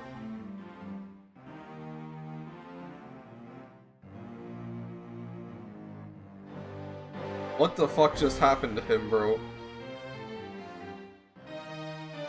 Why he suddenly just turned buff?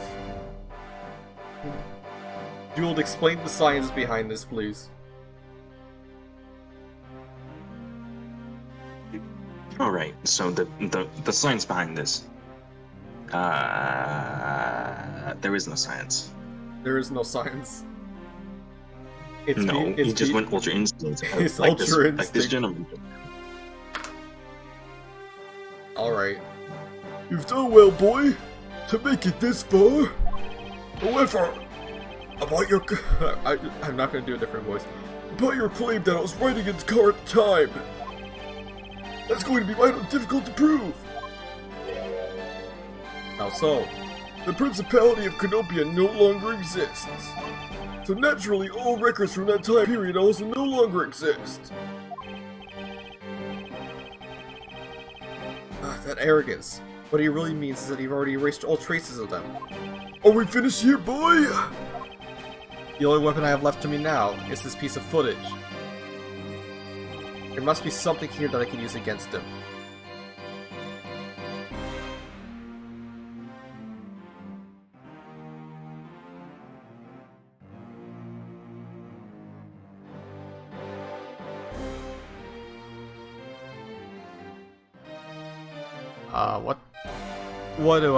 What is that? What's that back there? Take that! What the? Ambassador Alba. Yes, what is it? You were once an army man in the service Godopia. And it was you who made the many missions you participated in successes, correct? Why the sun backhanded praises, boy? Although to be sure, the brilliant medals on my breast were awarded to me during the era of Canopia. But now I'm the only one who owns this particular medal. In that case, the only person who could be sitting in this car is you. How do you figure that? By the medal captured here in the footage. It is clearly the same exact medal as the one on your chest. What? Bro, he's so old, his skin is falling off his fucking face. This is how it will be, but I won't look back, for this is the path that I have chosen.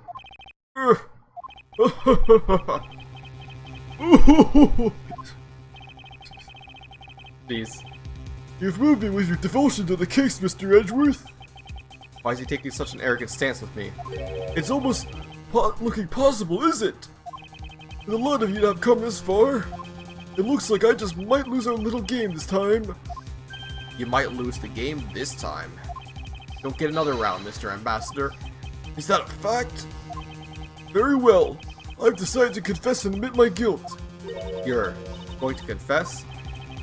And I will accept whatever punishment that may come as a result. What the? Regarding to the mass murder, I admit it. I did it out of self-defense. You're claiming that it was justified self-defense? The Master Second attacked me, and I felt like my life was in danger. If I hadn't done what I did, I may be the one you found dead instead of him. Ah, what a pathetic performance. I'm not giving you one. Wow, the two really know how to laugh at inappropriate times. You wish to claim it was justified self-defense, and we need some evidence. It's always the evidence with you, isn't it? But if it's that what you require, I'll provide it. That man left a mark on me when he attacked. What? I don't particularly want to show it off, but this is the proof that it was in self-defense. I'm an old man, and sometimes I don't pay enough attention when I should. But the Master Second did have a single weapon on his body. Oh, fuck, wrong voice. Wrong voice.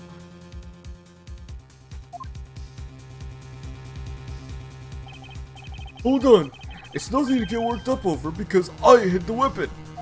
You hit it? I'm sorry, but as you know, a murder is a murder, even if it's self-defense.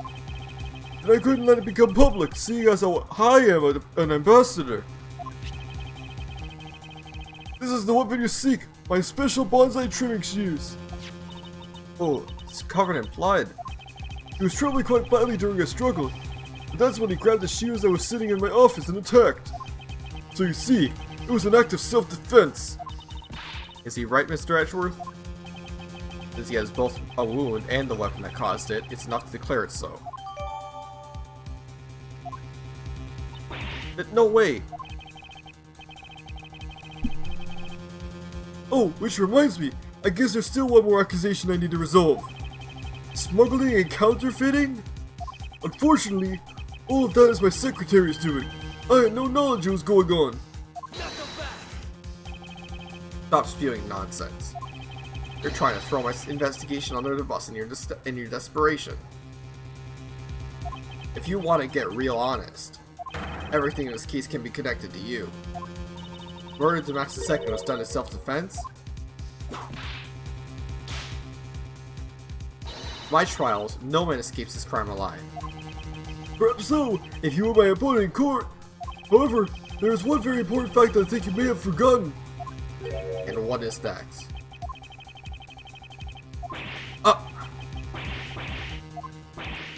That's what you mean. Extraterritoriality. That's right. This embassy sits what's effectively Alabestian soil. So any trial that's to be held will be held in Alabest. Therefore, the crime I just admitted to will never be tried in your courts. Agent Lang, what's Interpol's stance on this? Agents investigate, that's our job. Judgment of people who confess to their crime, that's the court's job. And I've already confessed to all of my crimes, Agent Lang. Furthermore, by the very nature of my position, I have full extraterritorial rights. These rights are effective even on your country's soil. Therefore, no matter where a crime may take place, I will never stand trial in one of your courts. That arrogance in your expression, it's nothing like the face of someone who's ready to accept the consequences. Don't tell me you have your own country's judicial system eating right out of your hands.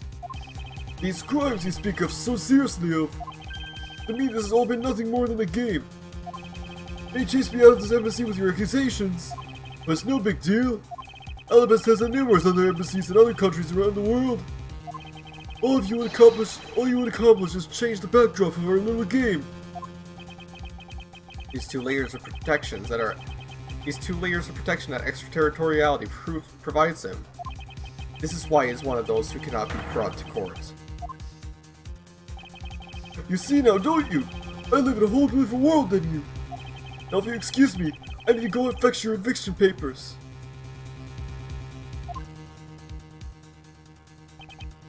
Is there nothing we can do? To be continued again.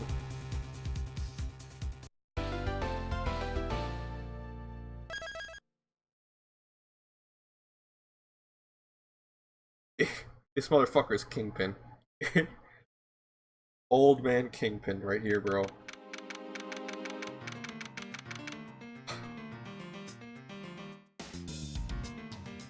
You took everything! You took everything away from me! Oh my god.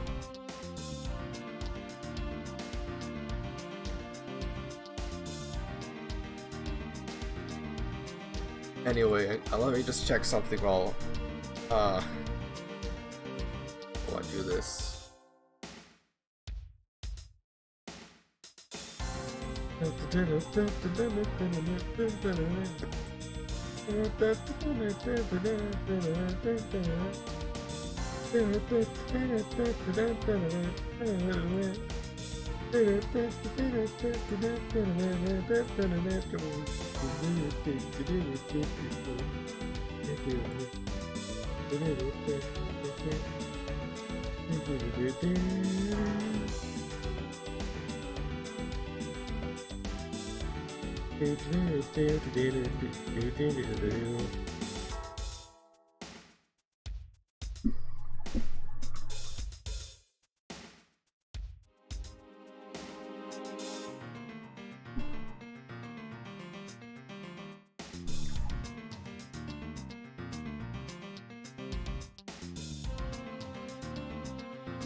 Oh, Jesus.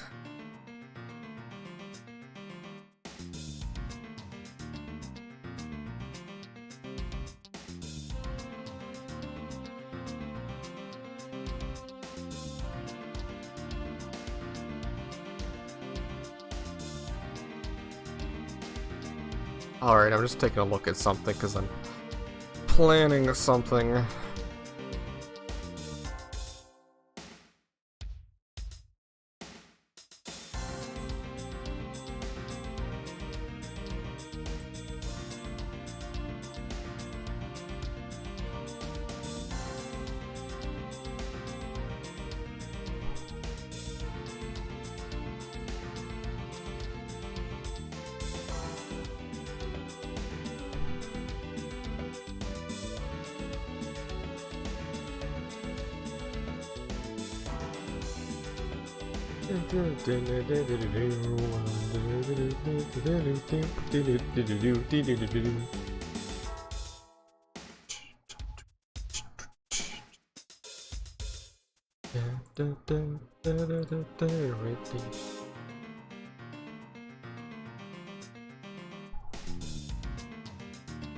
Alright, let's get back to it. I just have to look at something. Broly?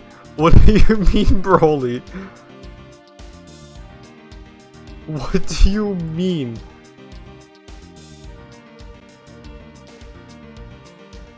That's stupid. Jeweled. Jeweled. Jeweled. Jeweled. What is it? Look what Ramon sent me. Broly.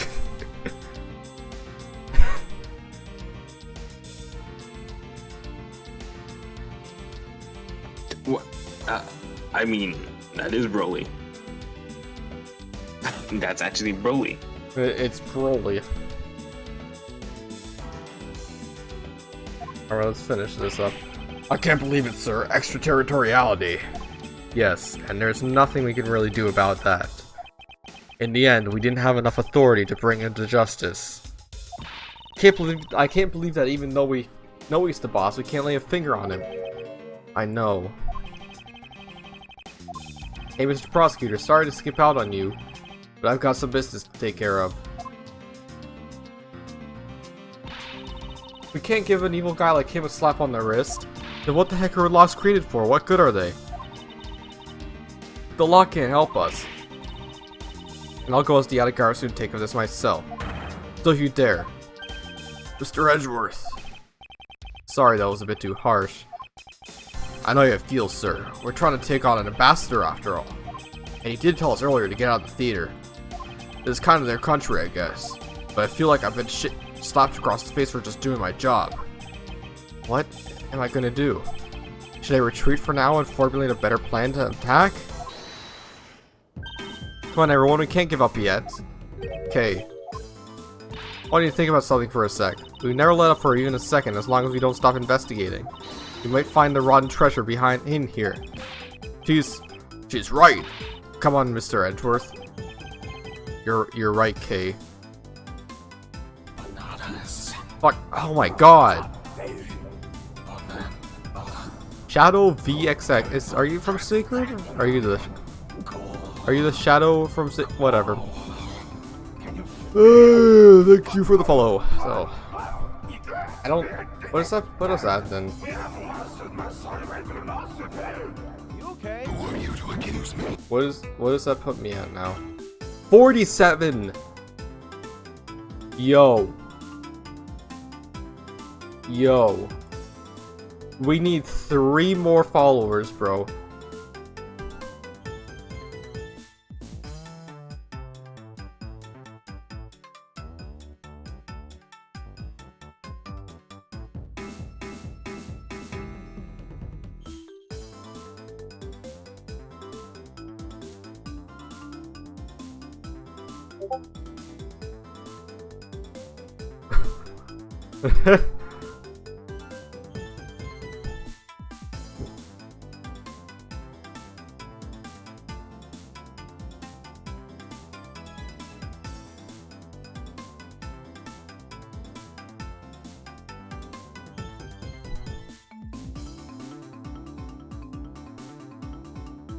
Alright,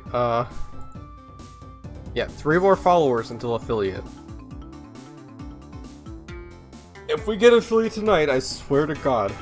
You're right, Kay. Very well, let us reopen the investigation and see what we find. Come on, Kay. Right behind you. Right behind you. Okay, then I'll go check out Babel a little more, sir. I have something I need to investigate further in Alabest.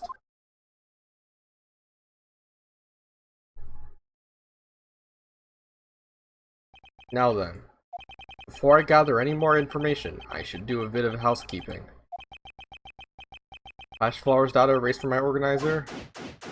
Investigation. Master Alba seemed agitated over something. Wonder why. There are two special circumstances that surround the ambassador. First, the embassy itself has extraterritorial rights. If something happens on Alabasian soil, we are unable to legally prosecute him. Cool, it sounds like embassies are a perfect place to steal whatever you want. And murdered the mass second, running a smuggling operation and make counterfeit bills apparently. I thought all the counterfeiting was done by Mr. Koshin and Babel. Yes, apparently he used the embassy's coupon printing press to do it.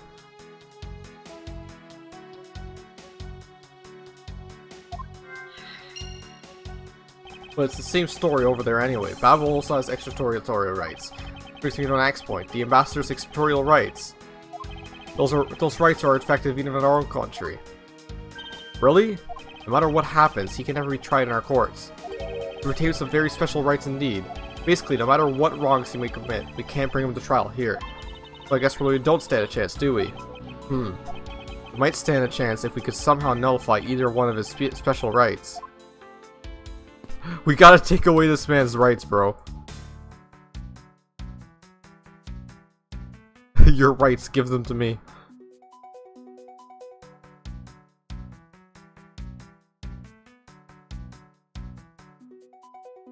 Alright, so where should we look first?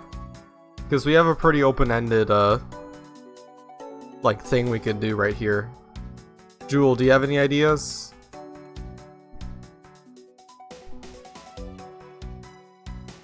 No. No?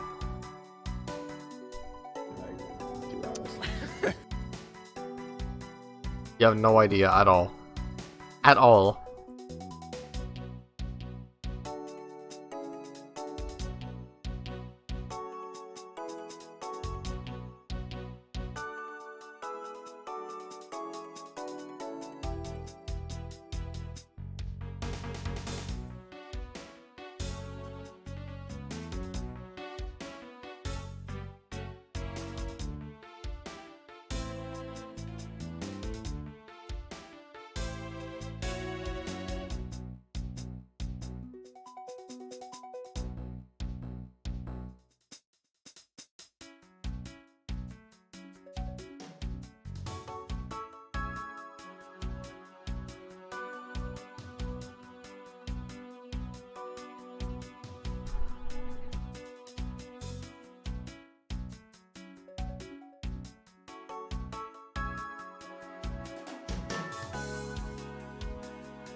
Alright, I guess Jewel is leaving.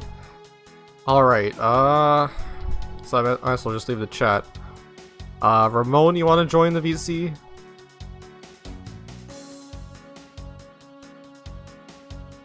Unless you're going to bed now, because we gotta wake up early for the trip.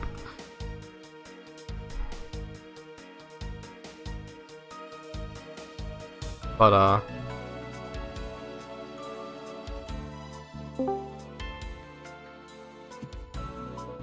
hello.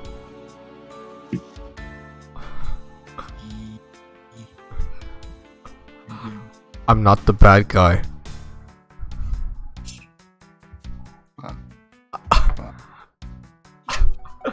Bro, when I was watching Daredevil and I heard him say I'm not the bad guy twice, I'm like, oh god. It's just like the 2003 movie. All over again. Because he says it so much in that. I'm not the bad guy.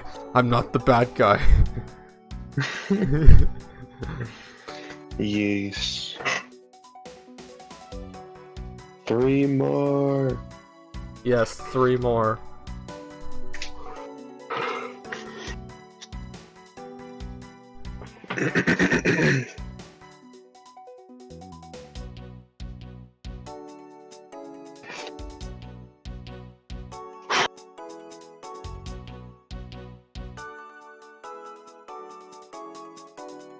So we're almost done this game. Mm-hmm. That is very nice.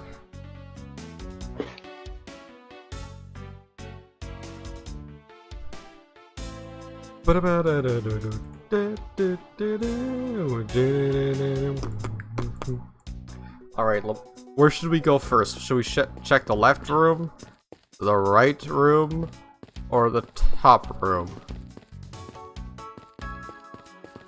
Do the top one. We can't go through there. Ah. Can we even go through? Oh, I don't think we're allowed to go through anywhere.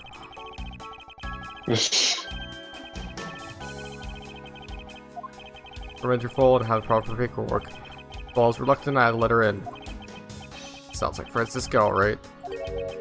Besides, if I didn't, that whip of hers. Yep, definitely Francisca. Am I allowed to enter this country? Hello, and welcome to the Embassy of Babel. I'm sorry, but I don't really need to enter a country at this time. Right now, for a limited time here at the Babel's Embassy, we're offering a very special experience the terrifying Fire Ashes tour. How about it? Shall I set you up? We're fine, thanks. We have an investigation to run. So I guess we just have to look around here.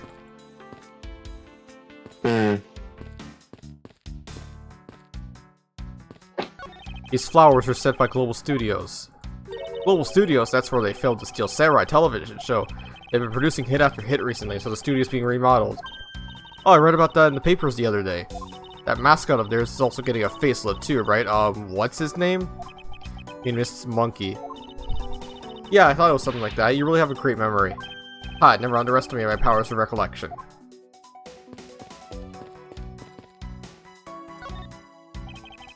This was taken just before the two ambassadors gave their bouquet to the Steel Samurai. Wait, is it just my imagination? Or is there something in this picture that I've seen before? Won't rest until I've seen it. Something you've seen before.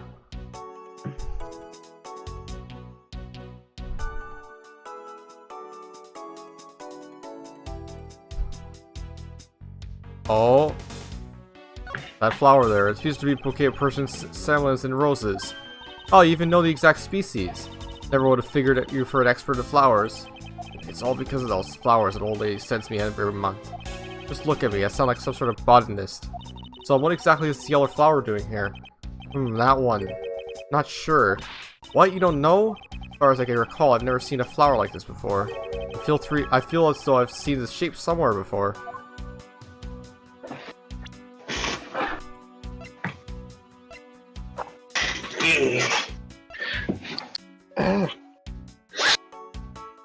Where have we seen the shape of that flower before?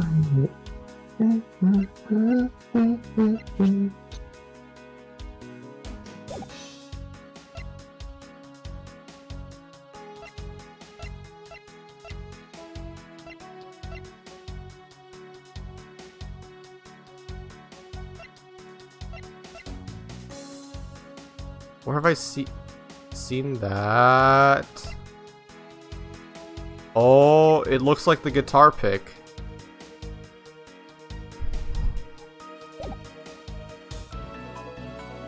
Hold on. It looks like a bunch of like little guitar picks sitting there. No, never mind. Never mind. I'm stupid. I am so dumb. I am so fucking dumb. Oh my god.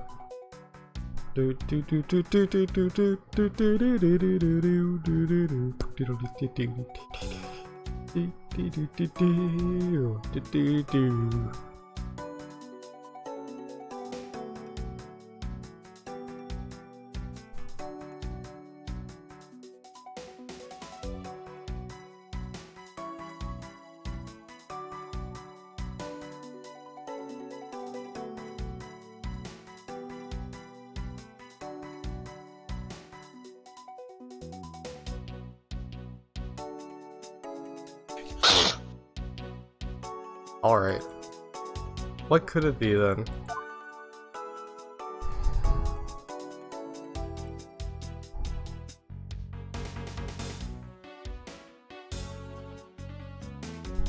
Flower looks like something.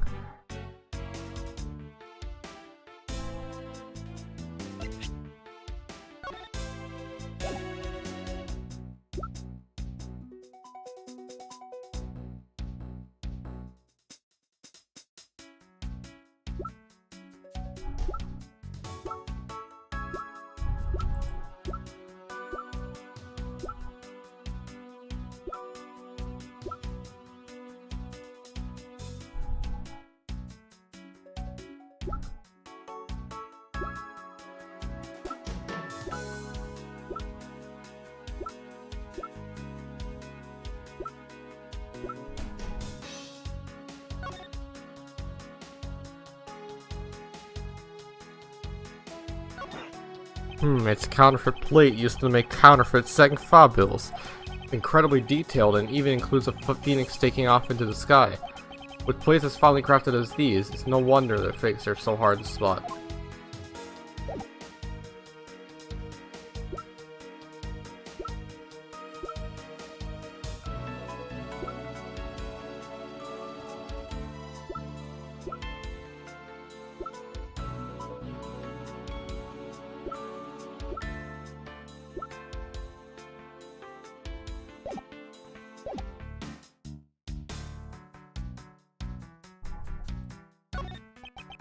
It seems that lilies are at the center of this bouquet with an accent shower wheel.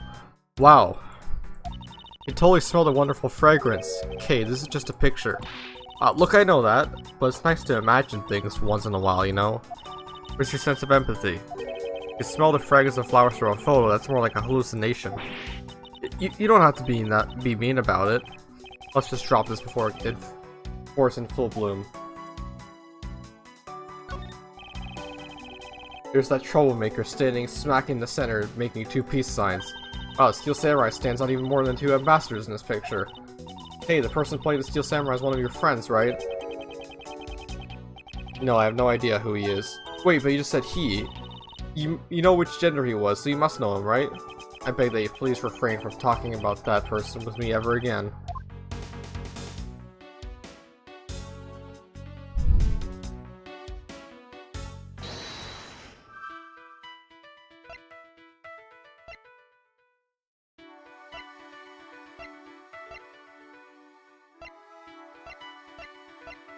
Something we don't want to investigate. Oh, okay, well. First off, I need to figure out what to deduce from this.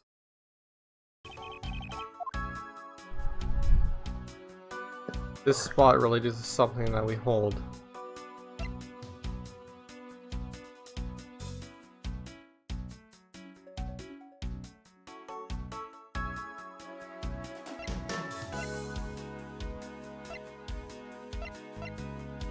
I swear to God, it has to be the guitar pick. But it's not.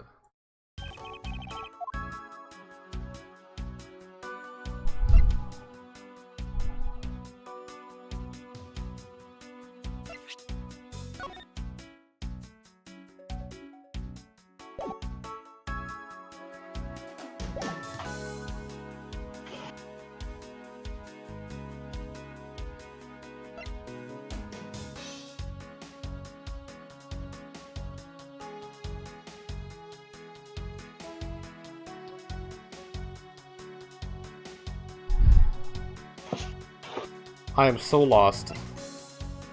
I am so lost right now.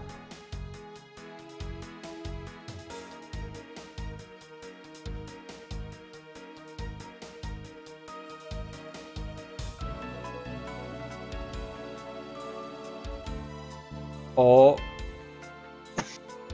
I might have an idea. Mm-hmm.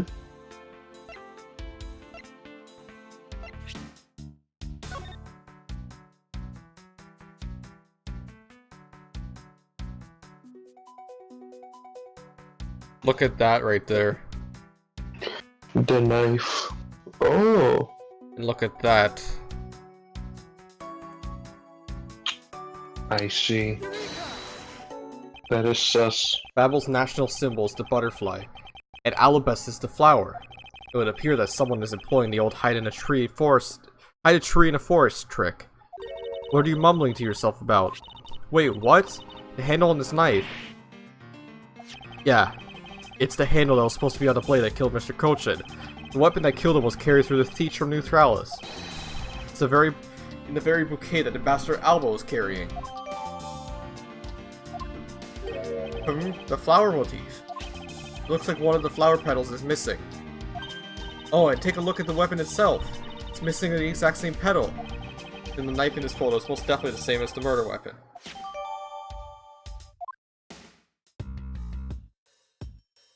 Alright, we're done with that. Let's do some logicking now. Alright,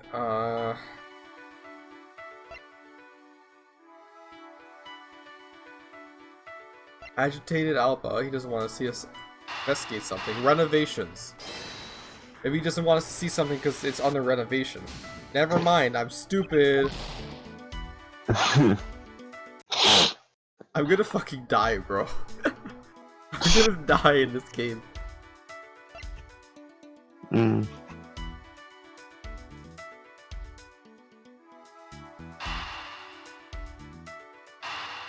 He doesn't want to investigate. He doesn't want us to investigate the press. Is that it? Never mind. You know, that's why we make save states in this emulator. Oh, I just did that. How about these two?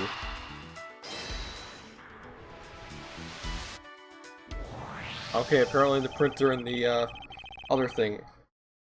Maybe the printer is in the one of the renovated rooms. We know that the counterfeit bills were printed using the embassy's press, but the necessary materials such as Babyliss ink and paper must have been hidden in a secure location. But what do you think would have happened if the renovation had begun? Well, I probably would have to find a better hiding place or get rid of it all. Right, so we could assume that the renovation was the cause of the plate and bills disposal. And the reason Mr. Kochin was killed as the ringleader of the smuggling operation. Based on what we know, who do you think was the one with the most to gain?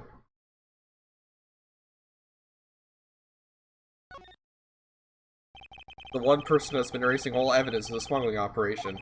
For both embassies, the co-conspirator who is mopping up, Ambassador Alba. Ambassador Alba has a very strong motive to kill Manny Kochin.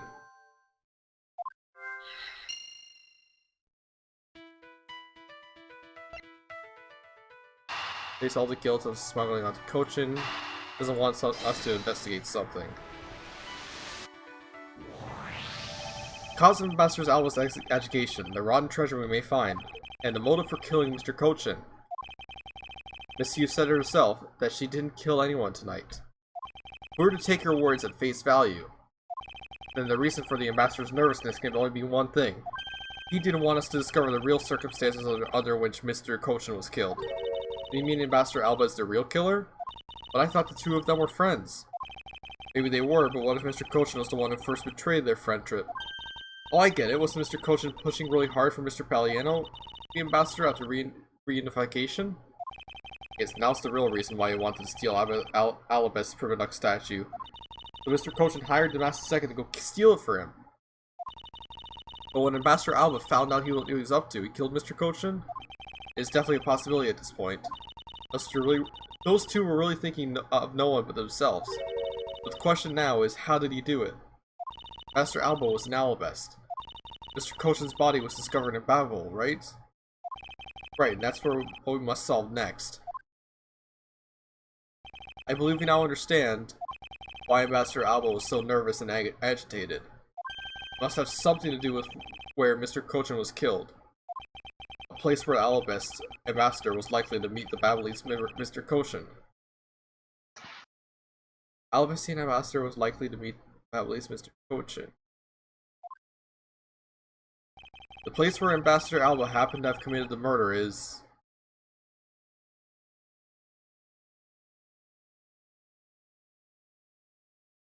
Is it the theater?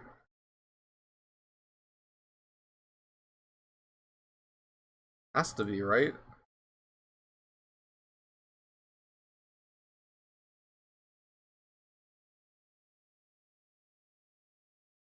Take that!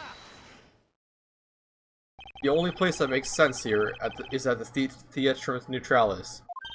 What, here? The Goodwill event being held here today, correct? So the only place that both of them would have been is in here. But if that's the case, then everything changes. The theater isn't actually Alabastine land, so that wipes out one of those extraterritorial rights he has. It makes some logical sense, in which case, it's a reason for us to investigate further. So what should we check out?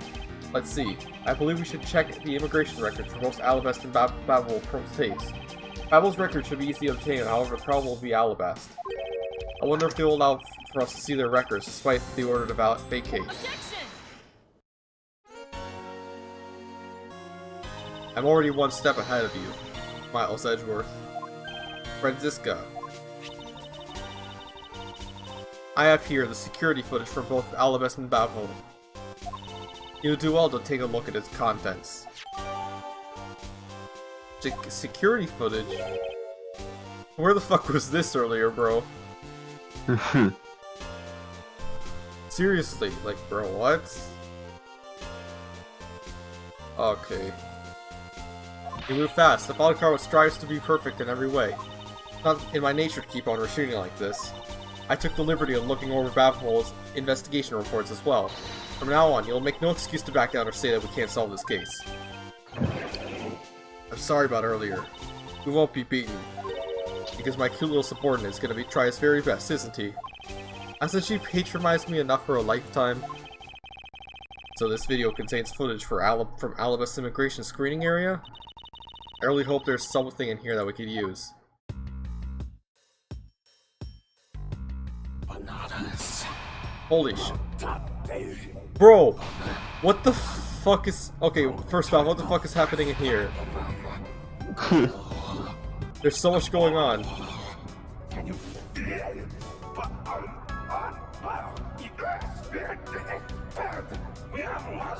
African chum. What kind of fucking name is that?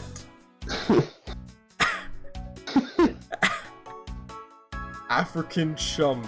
African chum has just followed.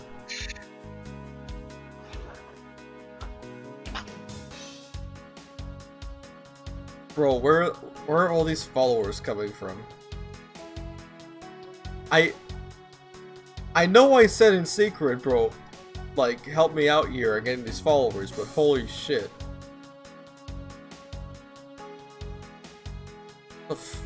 We need 2 more. Bro. Alright, which minute's footage? 5:52, let's go.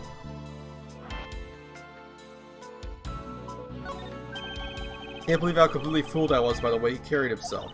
He had me fooled too. According to the files I had sent earlier, Ambassador Alba was a Canopian hero. He saved the royal family from danger countless times. So what bothers me is why would a man like that create a smuggling ring? Even with all the authority I have, I still haven't been able to figure out why. Sounds like the ambassador was a hero who was corrupted by evil. No matter what happened in the past, we can't let the man he is now escape justice. Check the cane. Oh, never mind.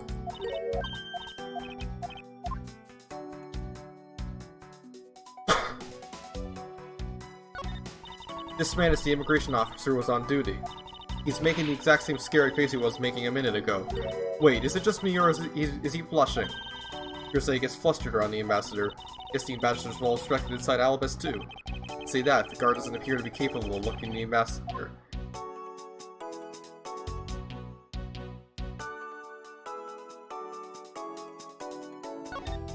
Those are posters of this country's tourist spots, so most of them are Gatewater land. I wonder if the Alabastians in general are like theme parks at all. The guard who stopped you has been to Gatewater land a number of times apparently. I guess they don't have theme parks in Alabast, huh? The door leading into the Theatrum Neutralis. The more the guy tried to keep me out, the more I wanted to get in. It's human nature. But I guess I can't complain too much. I did get let inside in the end. Nothing seems out of the ordinary with the door, so nothing seems wrong with this right now. Like 5:51 then. Everything is the same.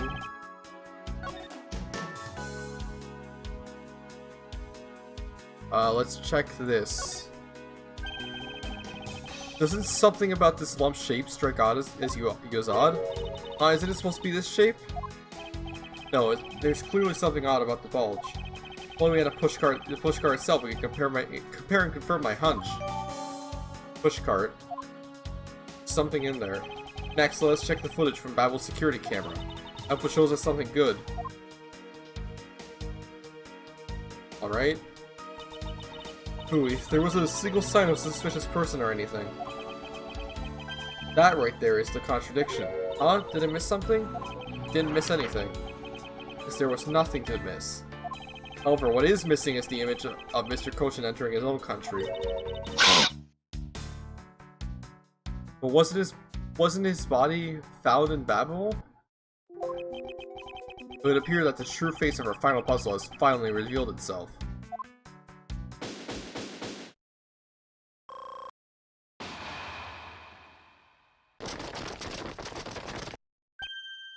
Hell?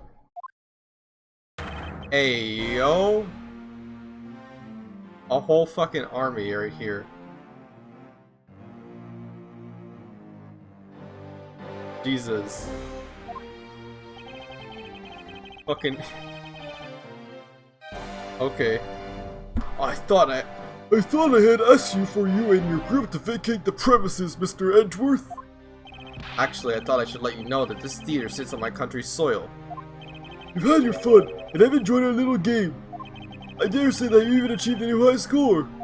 However, once you've recorded a score, that same game can never be replayed again. Do you understand what I'm saying to you? Your game is done, and it's game over. No. Objection! Where do you think you're going at this time of night? After admitting to my crime, I was overcome with regret. So I'm heading to the airport now to return home. I'm afraid I can't let you do that. There are still too many issues I need to discuss with you. Can't stop me, Mr. Edgeworth, and you know it. What the fuck? Quality, thanks for the we need one more. We need one more. No. Bro, no. Bro, we need one more follower. We need one more follower. One more! Come on! Are you okay? Who are you to accuse me? Bro, what the fuck? Okay, hold on. I'll be right back. Nigga, move. Ayo, Y'all niggas used to live in North. What happened? Uni. Stop the music, bro. Uni. What the fuck is that, What? Vato? I'm one follower away from getting affiliate. Alright, tweet it out. What is what? What did you just post? Vato's a up. Yeah, Vato's a up. You know? Who shit is that? Bro, I Nigga happy as hell. Nigga happy as hell.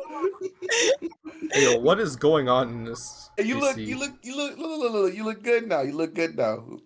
Look good. Yeah, I got you grown as hell. Oh my god, you were a baby. Bro. Alright, so you know I gotta ask, what you be doing now? What you be doing? Not much. Oh, Jules. No. You know what I mean. What you be on? Like what you be? It's school shit. Oh shit, yeah, Goldie, you're right. I should not be in a stream of Turbo. Okay, yeah, I'm good. See y'all later. Okay, I'm back. So I need one more, bro. I'm going to tweet this out. Right now. I'm going on Twitter.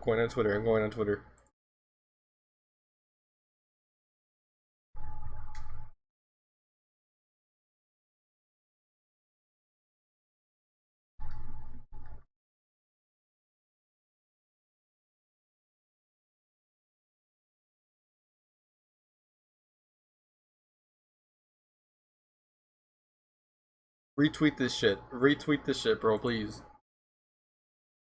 I need as many retweets as possible. We're gonna do this tonight.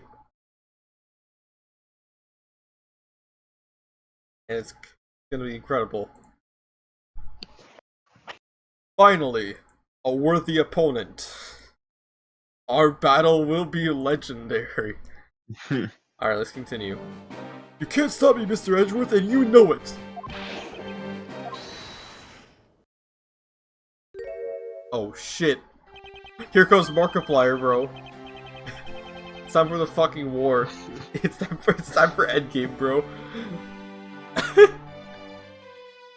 Please, may I have a little bit of your time, Ambassador Alba? Ambassador Palliano! Even just a teeny tiny bit is fine with me. The already strained relationship between our countries is in a precarious situation, you know. Very well. If you insist, I will play just one more round with them and see what they want. Not that they'll get any farther. Ambassador Palliano. Mr. Edgeworth, all I wish for is the normalization of relationships between our two countries.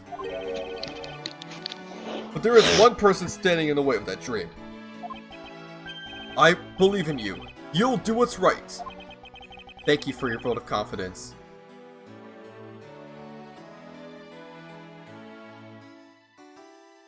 Bro, I don't know anything about fucking tags. I don't even know what they do.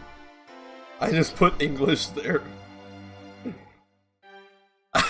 I mean, I think the easiest way to get viewers is to put the LGBTQ fucking tag.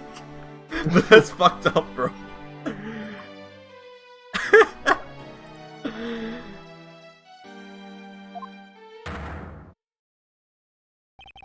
Now then, what was it he wanted me to ask about? I do have a flight to catch, after all. You got a train to catch.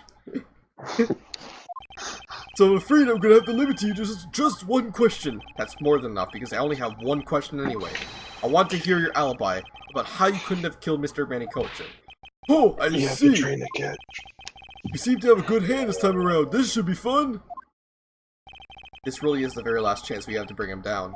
I won't allow even an atom-sized contradiction to slip by.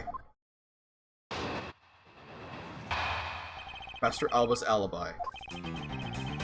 Frankly, I still don't understand why I'm being placed under suspicion here.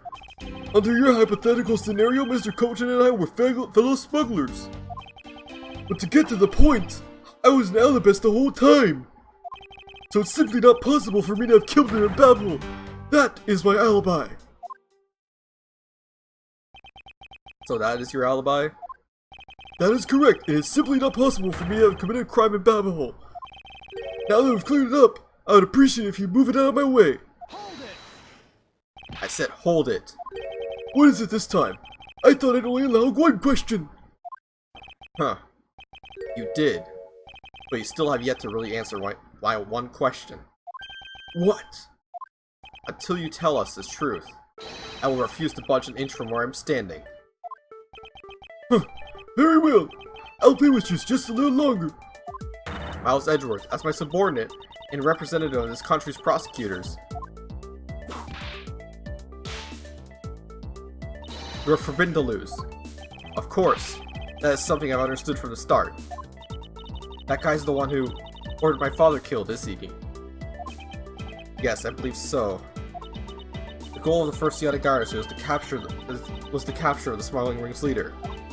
My father and Uncle Bad, their legacy will live on. For me. So that's why you've just gotta catch him, okay?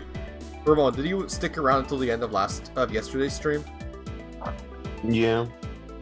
Yeah, Uncle Bad is in prison. Or, Detective Bad is in prison. Damn. My GTA character, bro.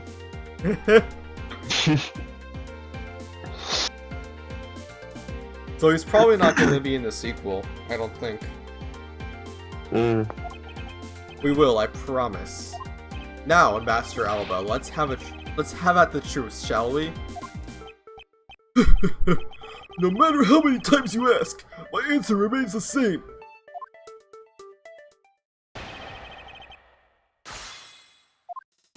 Frankly, I still don't understand why I'm being placed under suspicion here. Hold it! Being the leader of a smuggling ring while taking on the duties of ambassadorship. Don't you think that the combination is more than enough reason for suspicion? Then there is the matter of crossbow arrows and the Primadux statues. I like his objection sound, bro. All of that is nothing more than your flights of fancy. What do you mean by that? Under your hypothetical scenario, Mr. Cody and I were fellow smugglers. It's not a hypothesis. Earlier we proved it to be what happened. Well, let's leave that one side to one side for now, because it doesn't change the fact that I have no motive. Oh? So you really had no reason to kill Mr. Cochin? If you want to suppose I had one, then why not? I'll indulge you. After all, this is nothing more than a silly game to me. Even if that's how you see things, I'd appreciate if you take me seriously. I'm sorry. I suppose you were in a bit of a pickle. Very well. A game is no fun if playing feels its level. Therefore, I formally claim that I had no motive to kill. Now let's see you disprove it. How can you stand there looking proud and knows killed another human being? I'm not going to stand by and watch him get away with crimes. Oh God. Are you serious that just because you were partners that you had no motive to kill? I'm only following your hypothetical scenario to its logical conclusion.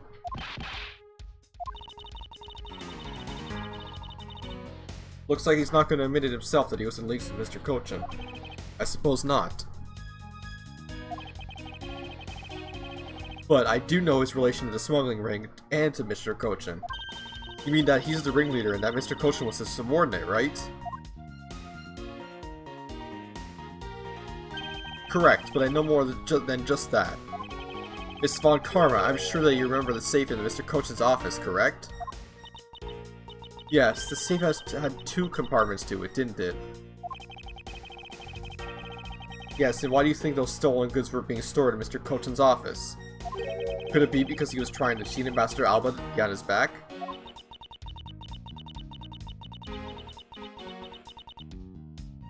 So Mr. Kochin didn't turn the goods over, but he decided to keep them for himself.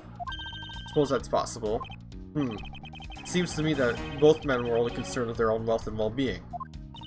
That means that maybe they didn't have a trusting relationship after all. What Master Alba had to gain. I believe that is his motive for killing Mr. Kochin. What are you people whispering amongst yourselves over there? I'm sorry to have kept you waiting. Now then, let's continue with the testimony. Get to the point, I was an Alabist the whole time. Hold it! And what exactly did you do while you were in Alabest? I had a meeting with the Steel Samurai, then I arranged a few files. Around that time, the thief who was sneaking in took me by surprise. Objection! Are you saying that it was Damas II that made the first move? Yes, and it was after I was attacked that I hit him on the head with the Primadex statue. Unfortunately, he died from the blow, but it was an act of justified self-defense. Calling it that doesn't cover up what you really did. Cover it up? No, my boy! I'm not covering anything! I'm telling the truth! You weren't planning to admit it, which is why you tried to frame the Steel Samurai. If you weren't an ambassador, I'd be letting my whip fly loose on you right now. I'm terribly sorry that I didn't clean up the body better, but I am a busy man. I had a speech to give in the Rose Garden after that, you know? And despite that, you still had time to kill Mr. Kochin, didn't you? Man is evil, and I'm sure you're familiar with the facts, but Mr. Kochin was killed in Babel while I was all the way in Alabest. So it's simply not possible for me to have killed him in Babel. That's my alibi. You insist that it's not possible for you to have killed Mr. Kochin in Babel, and you are correct. Oh, I thought you put up a bit more of a fight, but if you must concede to me... The only thing I'm conceding you is that it's not possible for you to kill him in Babel. I'm not conceding that your alibi is the truth. Oh, I see. However, no matter how you try, know that you can't crush my alibi. It would be wise not to underestimate a prosecutor in this country. Hey, we'll see about that. So Mr. Kochin was a friend of the Ambassador Alba. If that's true, then why did the Ambassador kill him? It's not like in the case of my father where he ordered someone to do it. The problem we have here is that we don't know what their exact relationship was. Indeed, if they had complete trust in each other, then there was no motive for murder. However, both men were very selfish, and I believe that is from where his motive arose. Alright, so... he must have killed... So, Ramon. I'll explain the situation here to you. So... there's no possible way that this ambassador, who says he stayed here, would have killed the guy whose body was found here, right? Body was found here. But my idea is that he wasn't killed here, he must have been killed here, because that's the only way we could convict him of the crime in this country. And then he was somehow moved here. And my idea of that is through this pushcart because it has an unnatural bulge to it. Hmm.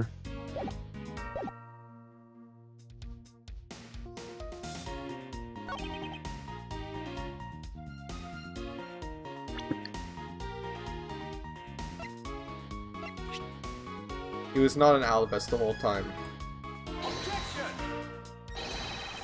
Never mind. That was the wrong thing.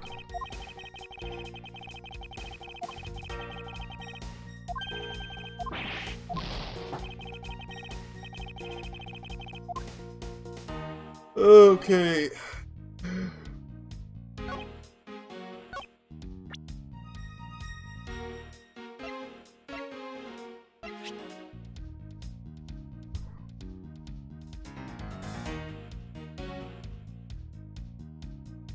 Alright, so was he an Alice the whole time? No, because he took this commemorative photo. Never mind, I guess that's not what I'm trying to prove against.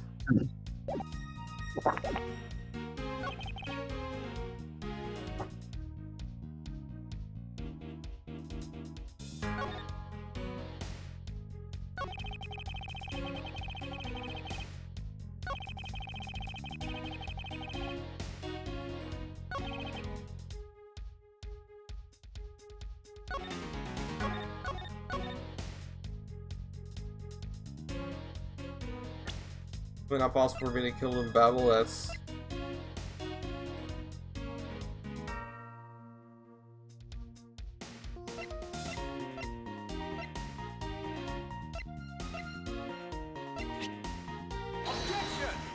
Oh god, this is tricky. Boy McDudd, hello, it is... We're nearing the end of this of this game. Not just this chapter, the game.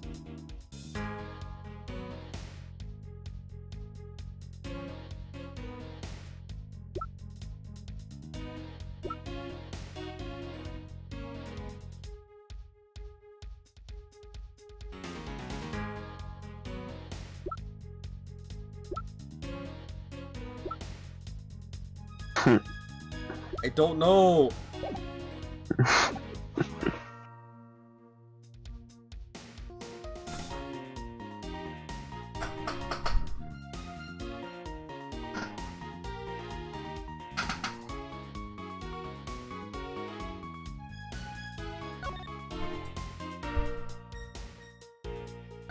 Oh my god, I have no clue what this is.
To think about this.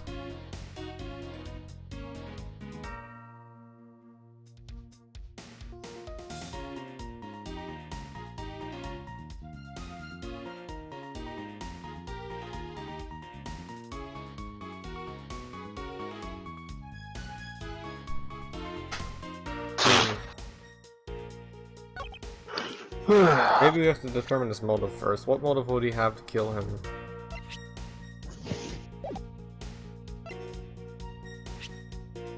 Wait.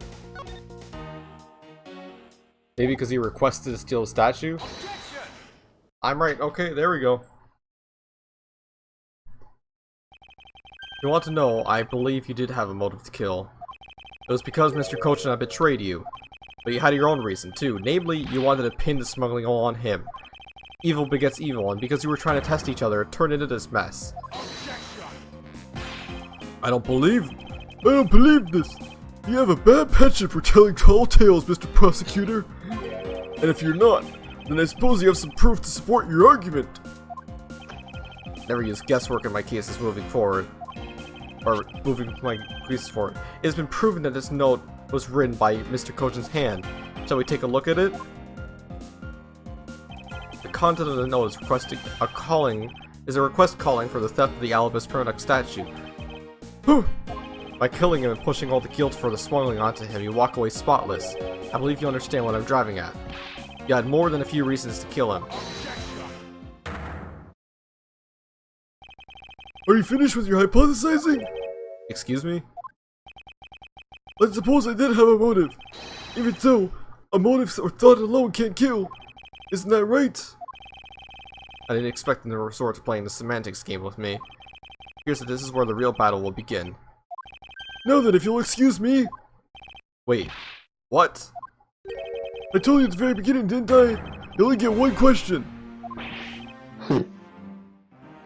That's asshole. Hold on, I have to go take a shit. So I'm gonna pause the game and we'll be back soon. Yes. So yeah.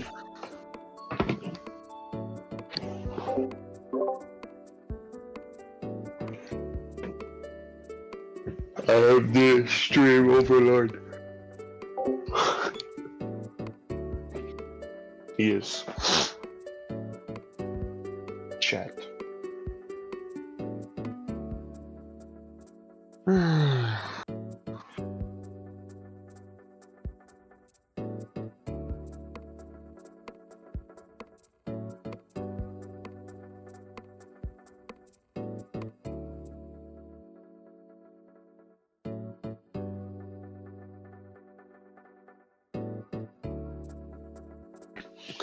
Yes.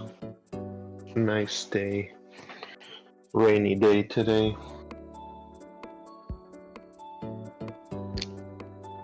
How is chat? We need one more follower to get 50. We need one more. Come on.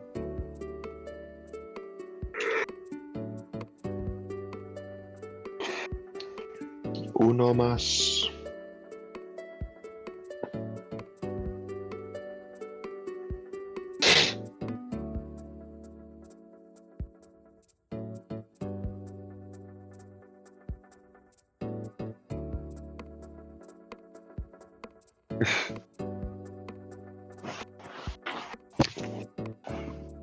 One more.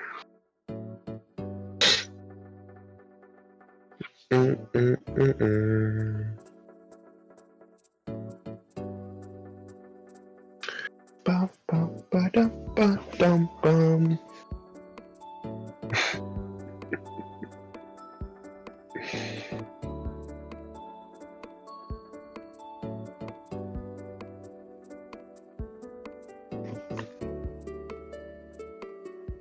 Ouch.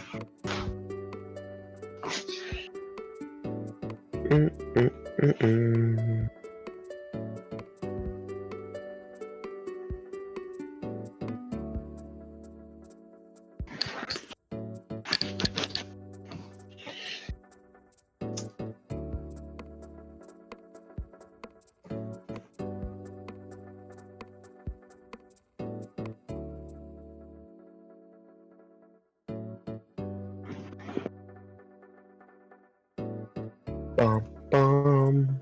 One more. One more.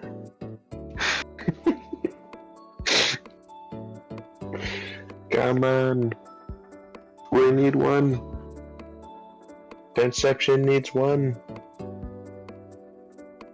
So I can subscribe.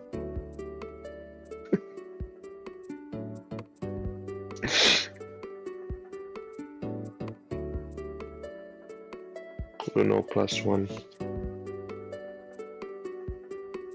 Yes. I haven't played Uno in a long time. Use the custom wild cards.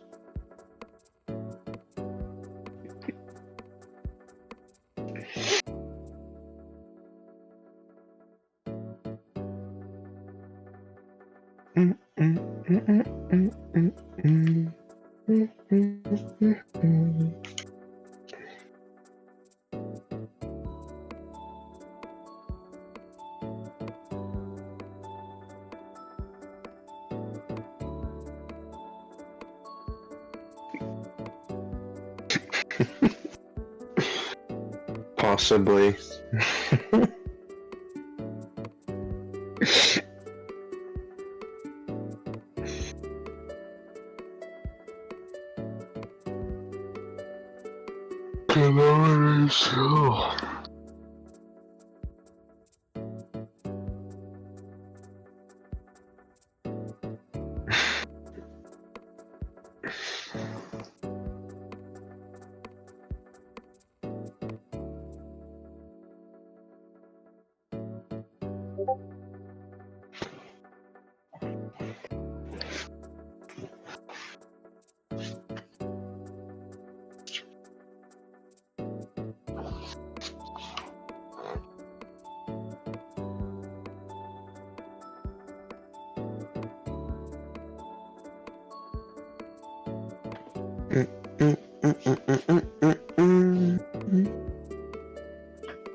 Bum bum bum.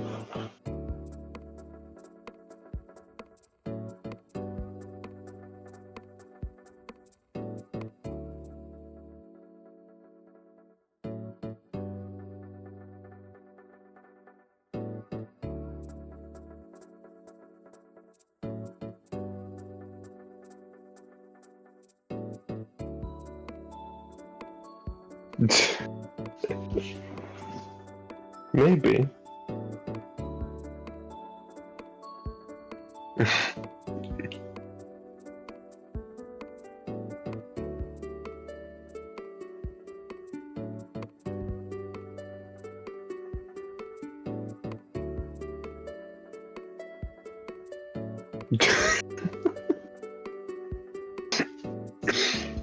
He's going through it right now.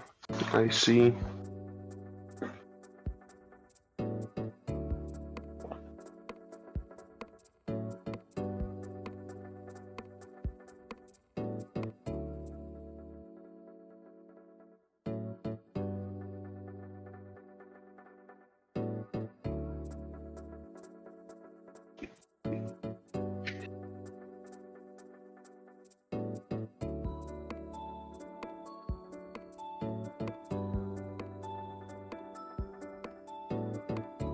The real question. Ooh, that still counts though. That still counts as Taco Bell. It still counts. That is the reason.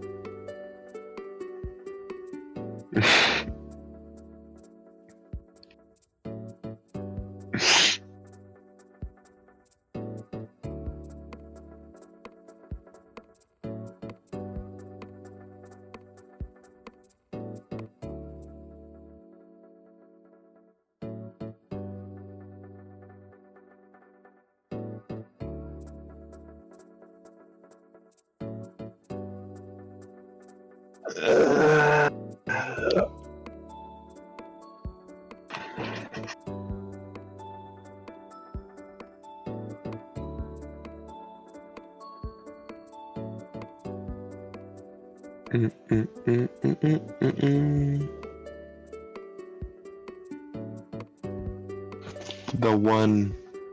We need the one. The chosen one. To follow the channel.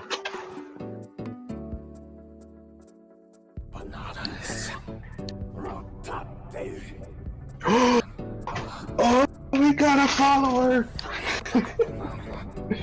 That's 50. That is 50. Let's go.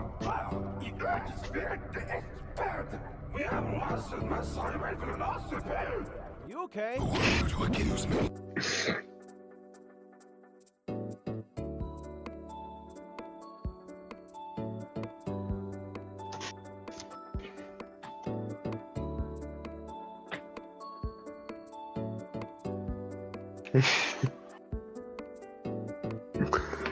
He has done it. Can I sub now? Where's the sub button, bro?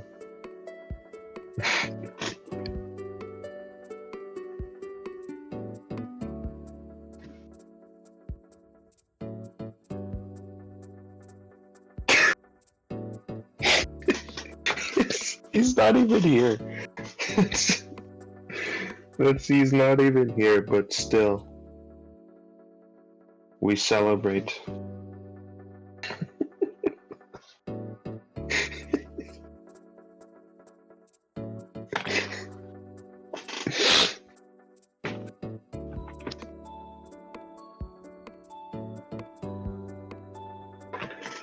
He has done it.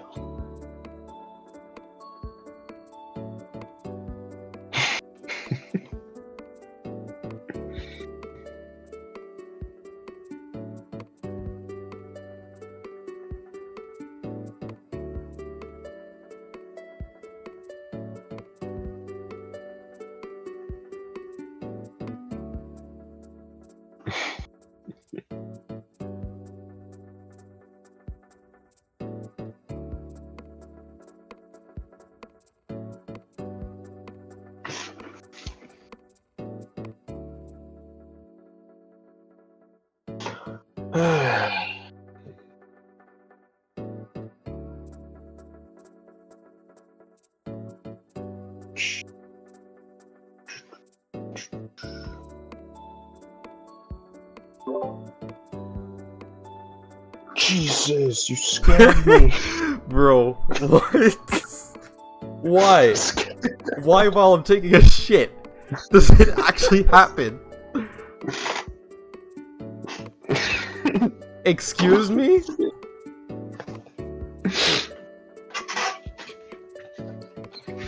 You got it, you did it, bro.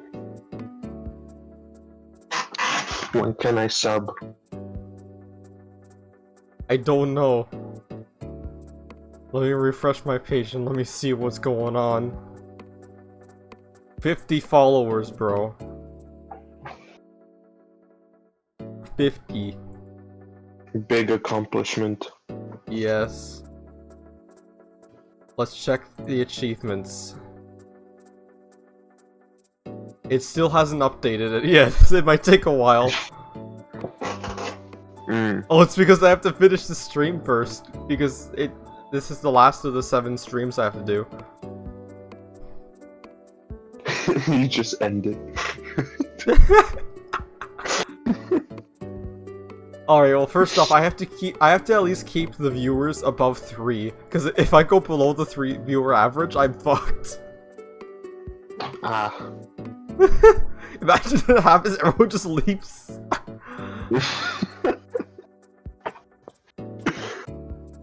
Well, I'm always watching.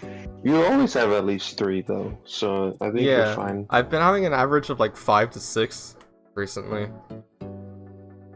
I'm gonna say that not everyone.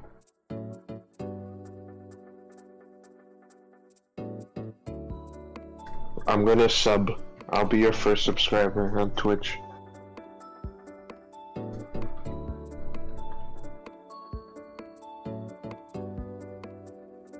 Alright, hold on. I'm gonna go to a chat and tell some people.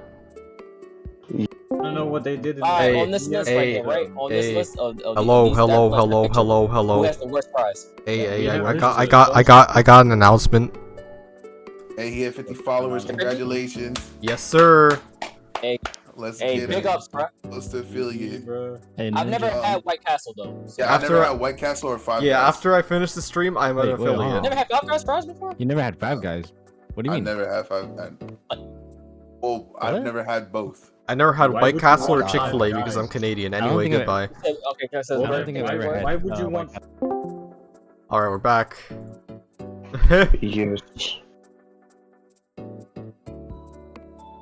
Alright, we finally did it. Mhm. Bro. I guess it kind of helped that I've been streaming every day. Yeah.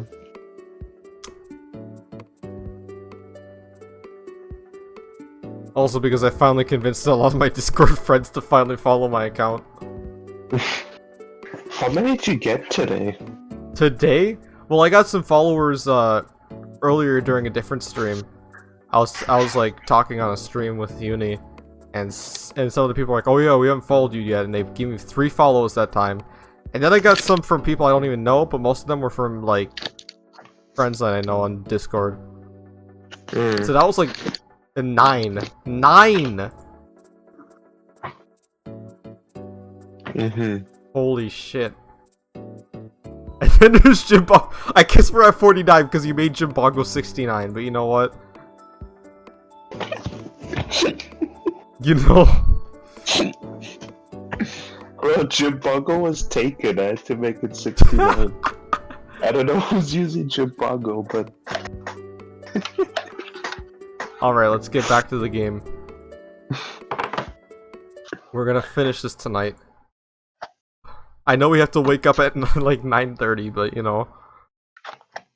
That's fine. Let's fucking do it. Alright, so. Ambassador Alba, if you could just please give us a bit of your time. It doesn't matter what kind of man he was my subordinate. Which is why I would like for us to figure out the real cause of this death. That is something for Pavel to figure out, and something for which I have no relation to. Now he's even turning down a request from Ambassador Palliano. I'm very sorry, but it seems that now even my voice falls on deaf ears. There's no need for you to apologize to Ambassador Palliano. We might find some way to stop him from leaving. It seems there are no further objections. In that case, please allow me to return home. Why just fade away? What? He was about to die of his old age. That's what happens when you die of old age. You just Thanos away. Hold it right there, Ambassador Alba. Okay.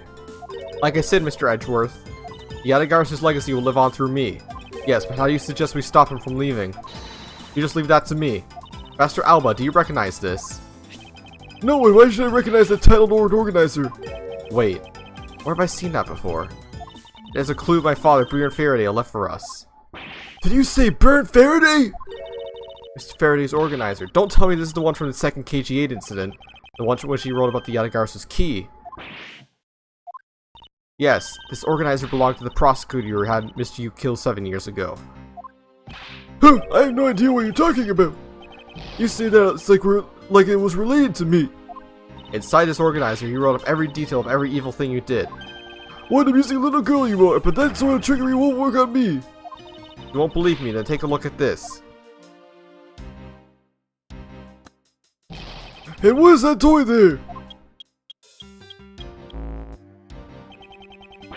That's... The thievery device that was used by the Yadagarsu, or rather my father. 7 years ago, he used this when he stuck into the embassy. What? These 2 pieces of evidence that hold information the Yadagarsu dug up on you. You go home now and won't hesitate to send it all to Alabas, right behind you. Little girl, get to the point! I want you to go up against Mr. Edgeworth one more time. If you win, then I'll hand over these 2 pieces of evidence. Yadagarsu! Ever the thorn in my side! Okay, does that organizer really contain any information on dirty dealings? Nothing case-breaking, really. Ah, then it was just a bluff. Even if it was, we still can't let all the info my father and Uncle Bad found go to waste. Plus, just the existence of Little Thief is troublesome enough for him. Those 2 pieces, aren't they keepsakes of your father? It's okay, I believe in Mr. Edgeworth. He'll come out on top in the end. Okay. When the going gets tough, someone's gotta be there to put the wind back in your sails. After all this time, you're still quite the feisty one. I applaud your powerful nature. I refuse to lose this too. Ambassador Alba, you won't be returning home until you give us further testimony. How dare you all, barring a person like me. Ambassador Alba, your testimony, if you please. Alright, but this is the absolute last. Then, even if you use all the power of Ambassador Palliano's office, you won't stop me. I can't let this opportunity K created waste for me go to waste.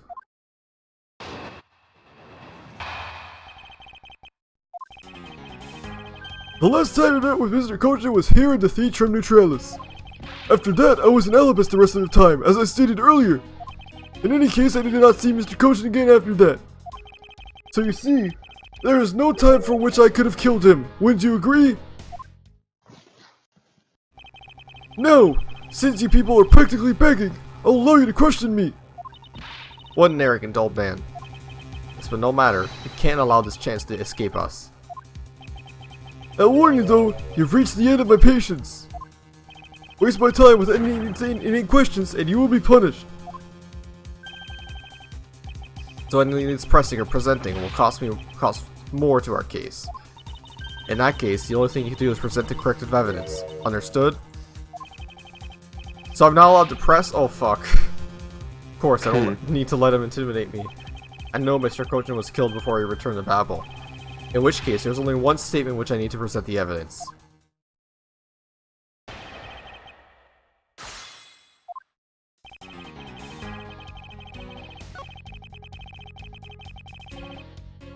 In any case, I did not see Mr. Kojin again after that. Please see there's no span when I get killed on 1 degree.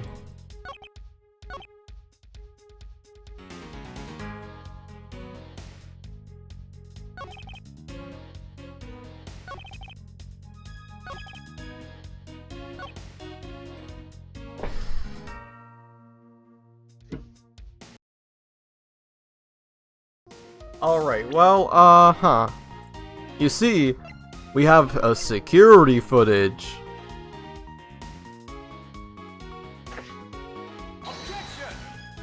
Never mind. Never mind.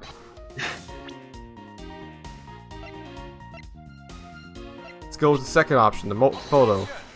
Yep, okay, it was the photo.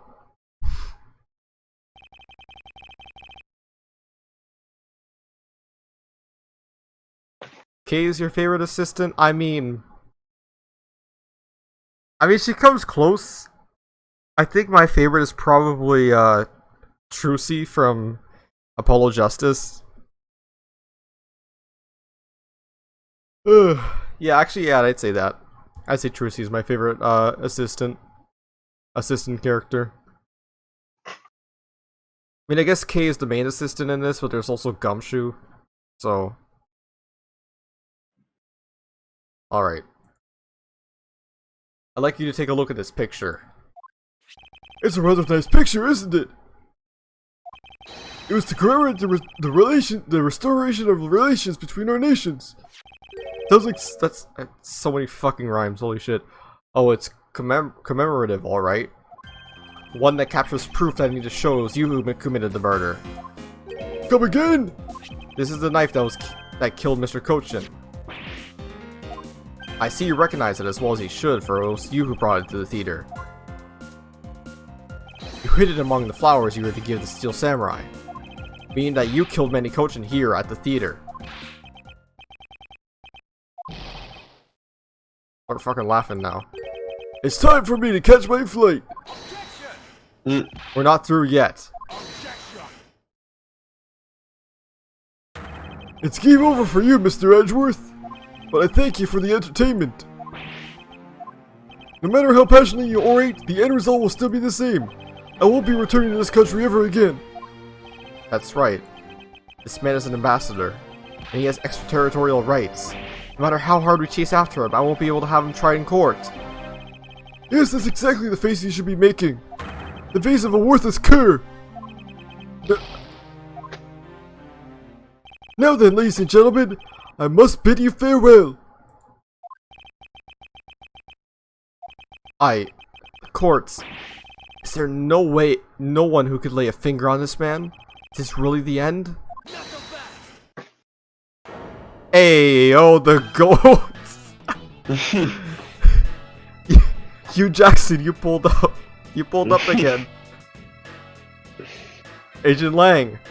Sorry to keep you waiting, Mr. Prosecutor. Get out of my way. My plane... Oh, get out of my way! My plane is scheduled to take off soon! Sorry, but you're not going anywhere. Mr. Alba. I'm through playing games with you people. You can't touch me! If you do, it would spark an international incident, Agent Lang! Sorry, but no, it wouldn't. What? Hey, Mr. Prosecutor. Good job holding the fort down here until I got back. So, Mr. Alba, your diplomatic immunity has just been revoked. What do you mean, revoked? Spare me this nonsense, and let me through.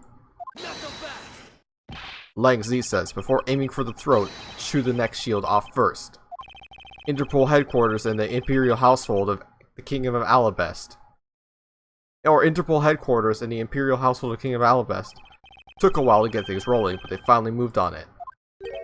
Imperial household? You! What have you done? You have been relieved of your duties as ambassador, Mr. Alba. Hey, yo! He literally revoked his rights. I am revoking your penis privileges. What? What? What? What? Effective today, effective right now. And you have Mr. Prosecutor's videotape to thank for this. The video that the Yanagarasu protected. You can't be arrested simply because you're an ambassador. In that case, I thought I'd strip you of that title. You underestimated me, a descendant of the founder of the entertainment philosophy of Lang Z. 4,000 years of deeply entrenched connections and networks around the world. I've really paid off. It can't be! I don't believe this! He reverted to old man. My ambassadorship has been revoked! Ha, looks like you're finally coming to grips with your new standing. Oh, looks like he's turned docile again. He's probably in shock from the loss of his shield. Huh, what a shame. I so wanted to use my whip on him. Why is this happening to me? I'm just a hard-working, honest ambassador! Do you really think you could still pull that off on us now? You've already ripped away the mask and see who you really are, Mr. Alba.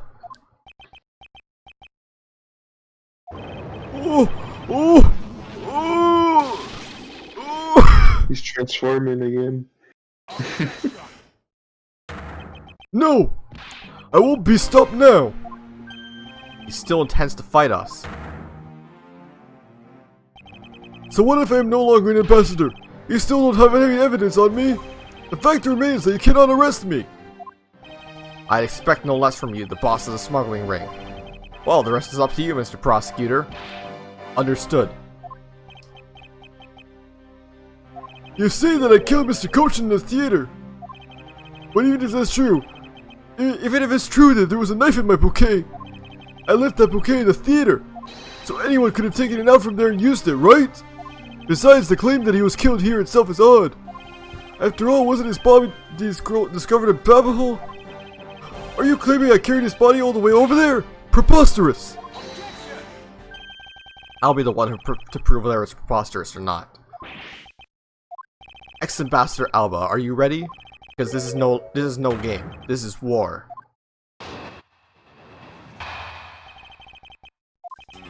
I killed Mr. Cochin in this theater using a knife that was stuck in my bouquet. I left that bouquet in the theater. Anyone who could have taken that knife from here. Besides, Mr. Cochin's body was discovered in Babel, right, Ed? There was no way for me to have transported this body from the theater to Babel. Look, don't you think you've had enough fun with me? Or you stole my ambassadorship from me. Would you have me surrender too? You have no plans to ever return to this country, isn't that right? Did you know that a bunch of your subordinates are seeking asylum because of you? As if I care! Hey, Mr. Prosecutor. Boot this guy out of the embassy and we can finally end everything. I know, and I'll give it all to my all that it sees leaves in handcuffs. Without the title of ambassador, he is just another witness. Yes, just another witness. Alright, what are we waiting for? Let's get this guy. And get him good. I wonder if they understand that all I can do is present evidence to the testimony.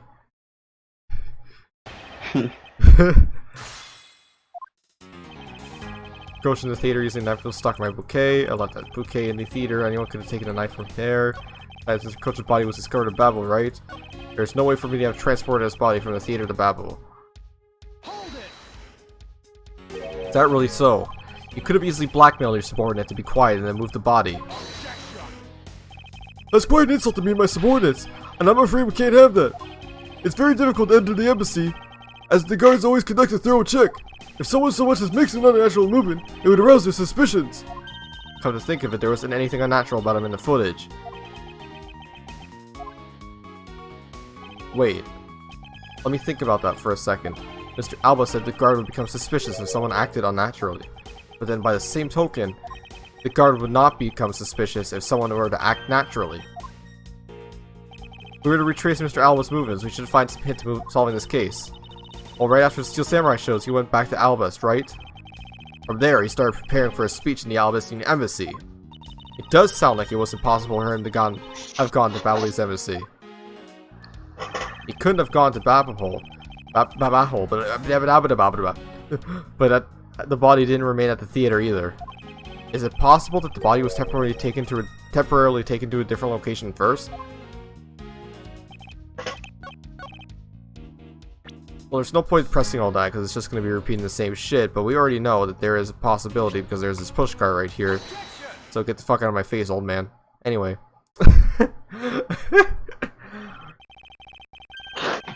Actually, I do believe there was a way to transport the body out of the theater.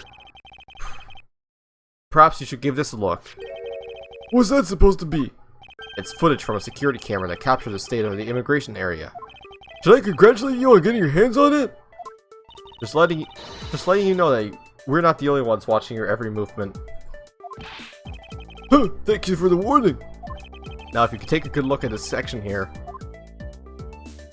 This lump inside the pushcart. Do you know what's causing it? Should I? Because I don't. In that case, allow me to enlighten you. This is the cause of the unnatural lump of the cloth in the pushcart. The body. What is the meaning of the showing me that? It's to say that the unnatural bulge in the pushcart is Mr. Kochin's body. You had the Steel Samurai wheel his body away from the real crime scene. What a guess! But I wonder if you have any evidence to support it. I admit that for now it is both a hypothesis, however... If you can't prove it, then I'm afraid I must be on my way. I don't have any more time to play with you people. The fucking legend, bro. The fucking legend. Hey, yo. Hey, yo. Why the They're coming to the portals. Why the fuck does Gumshoe always pull through? Like, right at the very last second. Bro,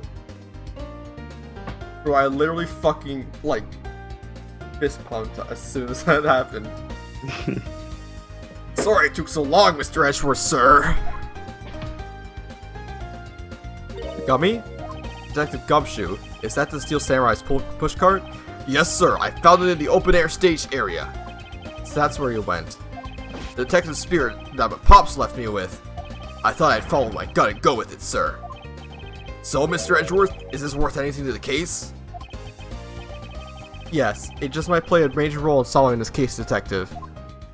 But something isn't right. I thought that the entire samurai family was an alabast. Where exactly in the open-air stage area did he find this pushcart? I found it just lying there at the edge of the stage, sir. Oh? Let's just leave that for now and examine inside, Detective. Yes, sir. Alright. Oh, and there's a blood stain in there. It's blood! This must be Mr. Kochin's blood.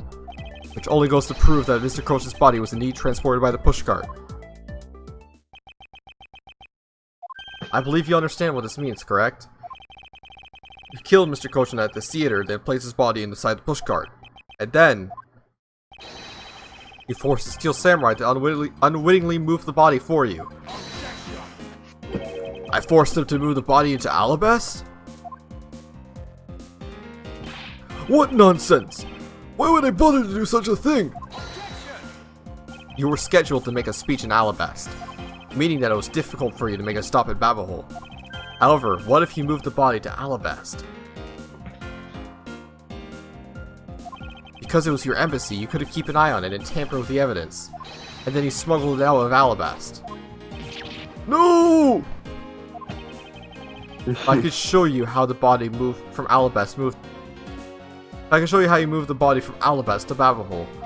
Then I win. But you can't! The security between the two countries is incredibly tight. I'll be the one to judge whether I can or cannot prove it.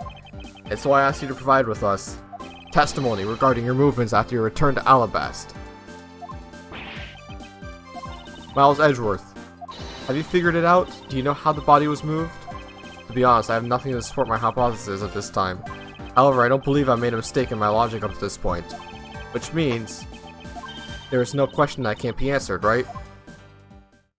Premiduc statue was smuggled successfully through the brief flight through the air, so why shouldn't there be an answer to how the body was moved? Which means that there must be a logic flaw somewhere that I can exploit.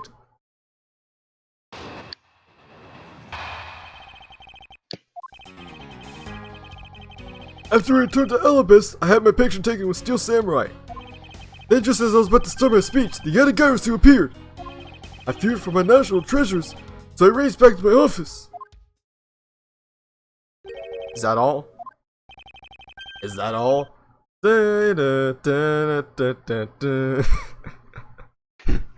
Yes, that's all. Have you seen that video before? Mm-hmm. Is that all? It was not all. It looks like you left out a few things, such as the murder of Damas II. Furthermore, you left out the part about meeting with me in your office. Ah, those trifling matters. I don't believe I need to speak of those things again. I do so hate to waste time. What? You... Is not every life precious? Do you really need me to answer that for you? People like you cannot be allowed to wander freely through society. Huh. Then you'd better try hard, because I tell you'll find a single contradiction. He's really full of himself, isn't he? Yes, he is. How can he be so confident at a time like this? Come! Don't be shy! Go ahead and ask whatever you'd like. Alright.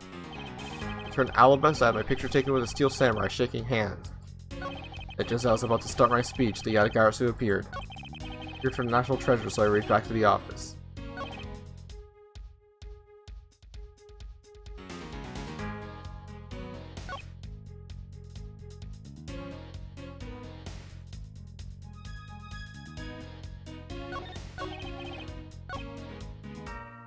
After the speech, the Yatagarasu appeared. Can't find a single contradiction. Mr. Edgeworth. He's totally dead on the inside, just like a hollow tree. You're the only one that could have come down the sides, Mr. Edgeworth, sir. To the point in time without information to fight back properly. Hey, Mr. Prosecutor, you just say the word, I'll get him talking for you. Don't forget that we have plenty of ways to get him to talk. We've got some real scary people on our side, huh, Kay? Well, I'm all ready to help out, Gummy. How about you? I can't believe you're even getting into this. In that case, I'm ready too, sir. Everyone, please calm down. I'll think of something. The Yatagarasu appeared. Wait a second, the Yatagarasu appeared and he raced back to his office.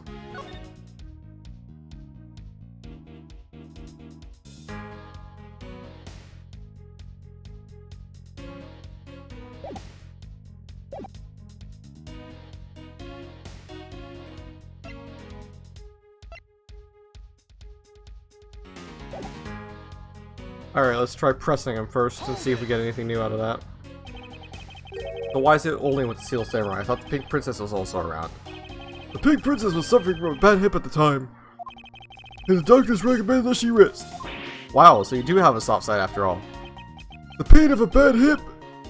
I suppose none of you could really understand how it feels. Oh, so you tend to strain on your back as well, huh? But isn't that just because you're normally all hunched over?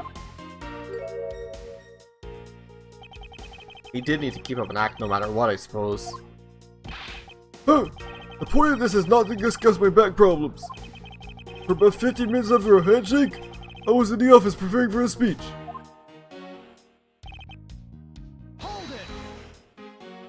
The Yatagarasu was just a trick they had set up. A most amusing joke. How do you propose that I set it up? If you really want to know, I can explain it in detail for you. You arrange the spotlights in the Rose Garden so that when you take the stage, the audience would see the Yatagarasu's shadow. Oh, that's an interesting tale. Sadly, it has nothing to do with me. You. What's it going to take for you to fess up to anything?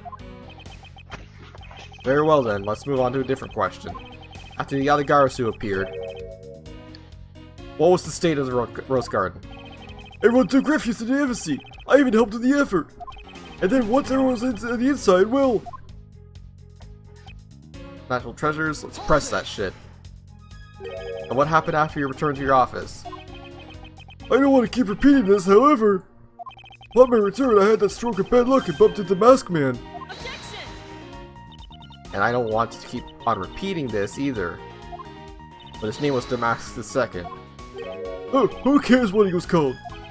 By the time I got to the Privilege statue he was supposed to steal, it had already been swapped for the fake. Talk about an unlucky man. Being bludgeoned to death with a fake statue.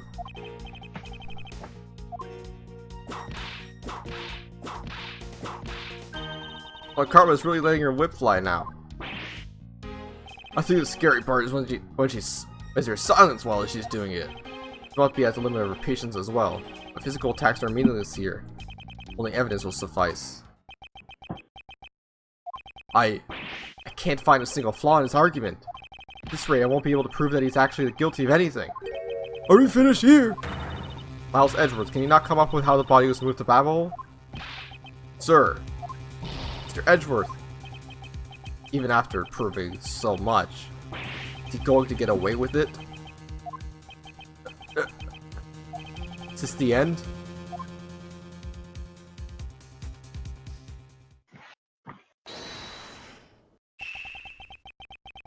Appears that we made it just in time. Ayo! What the fuck is... This is endgame, bro. Everyone just keeps showing up. It would be a great honor if you allow us to be your allies in battle. Evil Magistrate, it is time for you to pay. It's the Steel Samurai. No, for you're mistaken, for I am Steel Samurai Daddy, married man of medieval Tokyo, and this is Pink Princess Mommy. Edgy Poo! The two people that I wanted to see the least. Larry? What are you doing here? Way to show you gratitude, Edgy. We just wanted to help, yeesh. I'm gonna get the bad guy with a single thrust of my samurai spear. Go away. How can you be so mean to us, Edgy Poo? All three of you came to lend a hand, and this is how you treat us? Wasn't this grand, and I see they managed to find the Iron Infant. Does that really matter right now? Hey, it just mirrors the Iron Infant completely soaked. Oh yeah. Found him in Babel, but he was in the middle of the pool. Wait a second. Larry, go back to what you just said. Huh? Oh, here's how we made it. Not that far back. Something about finding the Iron Infant in Babel. And he found it in a pool? I don't recall there being one in Babel. Oh, that. Well, I was in Alabest the whole time. So I have no idea how the Iron Infant wound up in Babel. I thought I had lost him in the Rose Garden. But I guess maybe this cute kid can swim, huh? Wait, what? Larry, you lost the Iron Infant in the Rose Garden? Are you sure about that? Yeah, I'm sure. But I found him in... That's enough, Larry.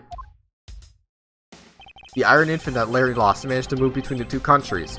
Furthermore, the Iron Infant was found soaked in the middle of a pool. This is what I've been looking for. Another smuggling route between the countries. Key to the route the Iron Infant took to travel Alabas Babel is... The key to the routes...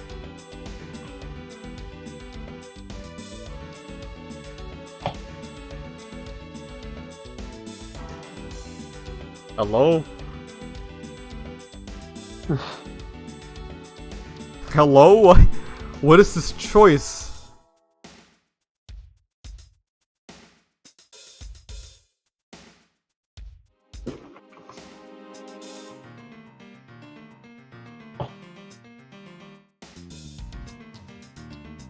Oh my god, I don't know what to do.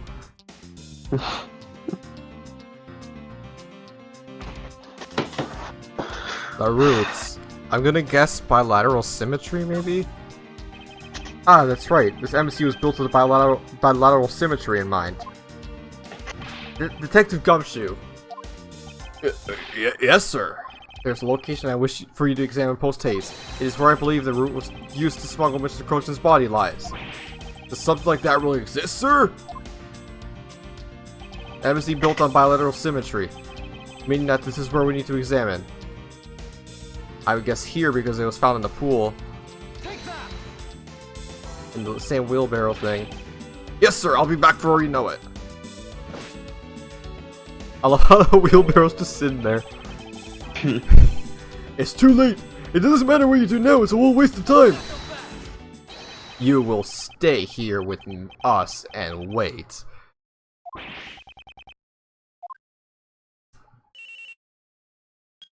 Is Edgeworth? Mr. Edgeworth, it's here, sir. There's a reservoir here, just like in the Rose Garden. Just as I suspected. What is it? The two sides of this embassy are mirror images of each other, which means that there is also a pool at the corresponding location on the Babelese side. Mr. Croch's body was moved into Babelese through the pool in Alabast. Avoiding the topic with such a big apron like that is unbecoming of a prosecutor. If you don't mind, I'd like to see more physical proof, if you have any. The Iron Infant is positively soaked in water. Why do you think that is? Because he was fished out of a pool, not just any pool. It was the Babelese one. I think it's pretty obvious at this point what must be true. The water reservoirs in the two courtyards are connected. And where is your proof that the two sides are connected? See, the thing is that Larry said that he lost the Iron Infant in the other side, in the other pool, but somehow ended up in the pool that he was like swimming in before. That makes sense. Somehow went through that tunnel area.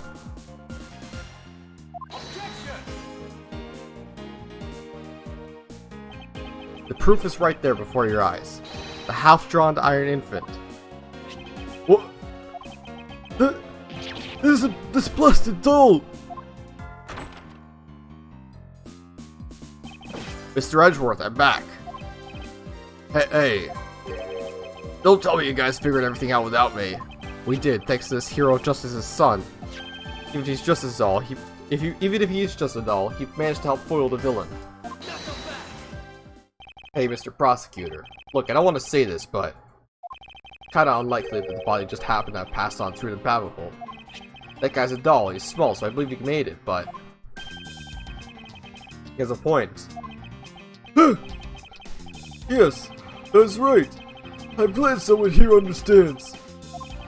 Mr. Edgeworth, are you going to next propose that a dead body can swim through a pipe? You see, Mr. Prosecutor, our chase after this man is far from over. Agent Lang. Why is he helping Mr. Alba out now? He's not. He realized the flaw in my argument is helping me move the logic along. In which case, I should return the favor and find an answer.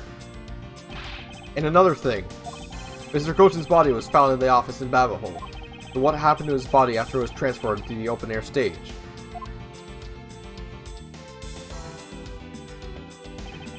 Mr. Alba had an accomplice in Babahole, remember?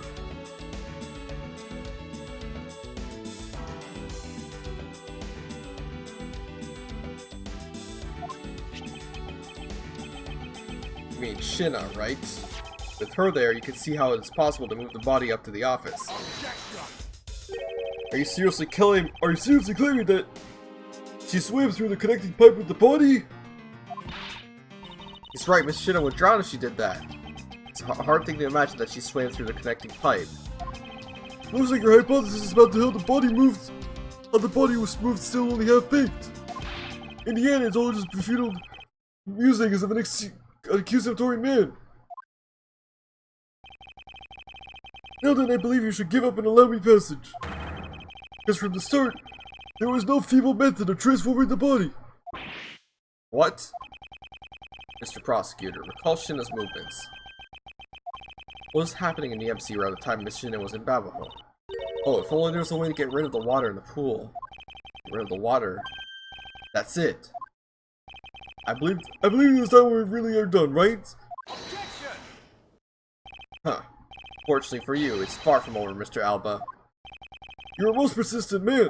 Are you saying that you've thought of a way to move the body through the water? Move the body through the water? That's completely unrelated to how it was done. Excuse me? The reason I say that is because there wasn't any water at the time. What do you mean there wasn't any water? Just what it sounds like. It's because there was the fire that they had to use to use the water to take out. That's why. Tonight!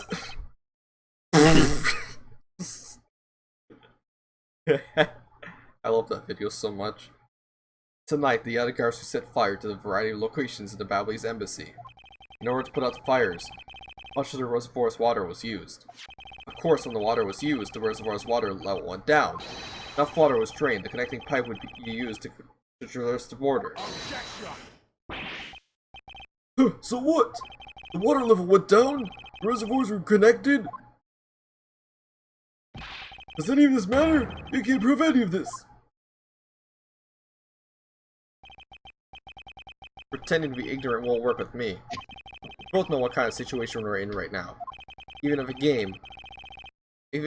game, there comes a critical game-changing moment. A moment in which you hit a wall that you must overcome in order to beat the game.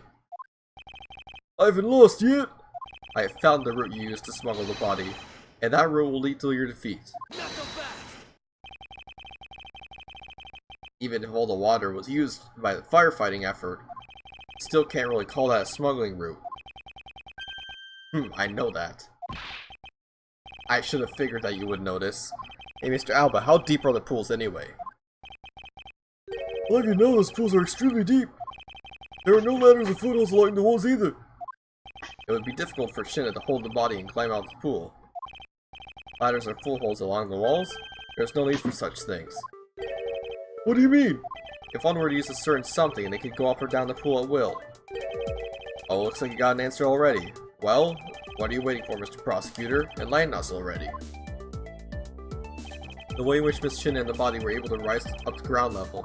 There were a way to control the water level that could be the way the body was moved. This was used so that the body Miss Shinna could move up and down the pool.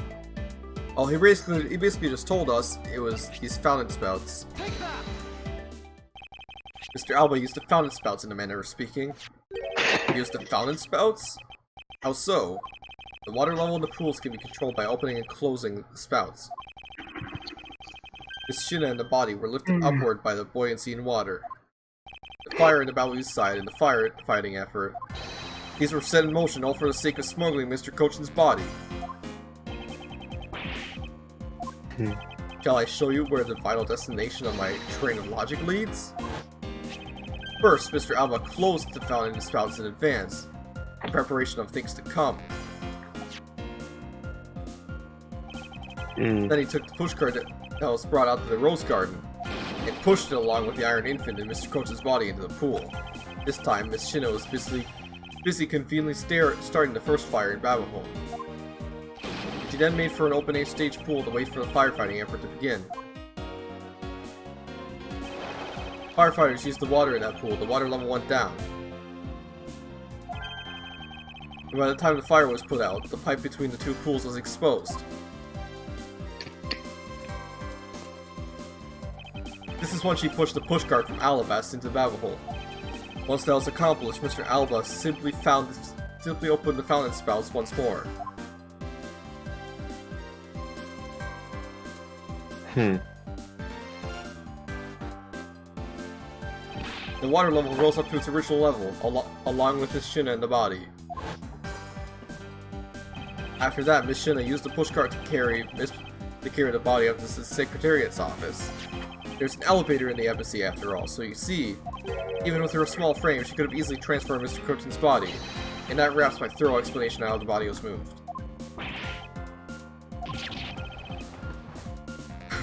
Fuck, this motherfucker turned to stone. Well, ex-ambassador Alba, what do you think? Not so untouchable without your precious extraterritorial rights protect you, are you? I knew you could do it, Mr. Edgeworth. Way to fight back. You accuse me of moving the body across country lines, but when you get down to the nitty-gritty, you don't have what it takes to indict me. The nitty-gritty, what does that old man want now? Proof, I believe what he seeks. Yes, proof. Without any... Who is to say whether or not any of what you said really happened? He wants proof? What are we gonna do, Mr. Edgeworth? There's no need to worry. I've got all the proof we need all along. Body wasn't the only thing to go through the pool's connecting pipe tonight. Just as Detective Gumshoe found the pushcart in the open-air stage area, so too did I find one other item there. And that piece of evidence is what will prove to be that the pools were the smuggling route. This was another thing that was smuggled over to Babble's open-air stage area. Oh shit. Yes. Guitar pick, quote unquote. I think I'm gonna go now. Okay, yeah. Yes. Don't be like me and stay up all night.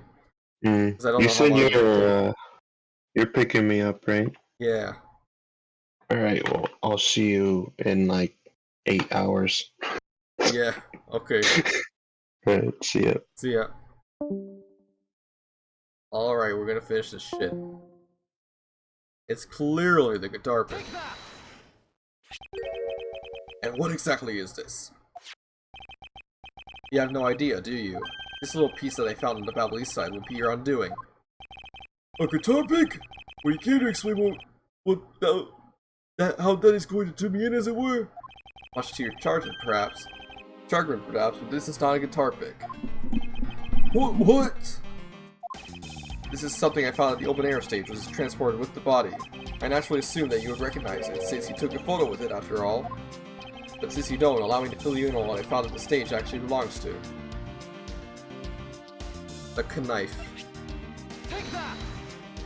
Let us take a good look at the murder weapon that was used to kill Manny Cochin. At the handle of this knife, there is a beautifully blooming flower. However, it would appear that it's missing a single petal. Now let's see what happens when you try to fit this pick into the open slot. It's a perfect fit! I assume that the petal must have fallen off during the flower during Mr. Cochin's murder, and then it was accidentally placed in the pushcart along with Mr. Cochin's body. That's an interesting story, nothing more. Oh, I assure you, it's more than just a story. Because for some odd reason, the flower petal was wet when I found it. It was wet, you say? Yes, and the only place it could have gotten wet from is the open-air stage's pool.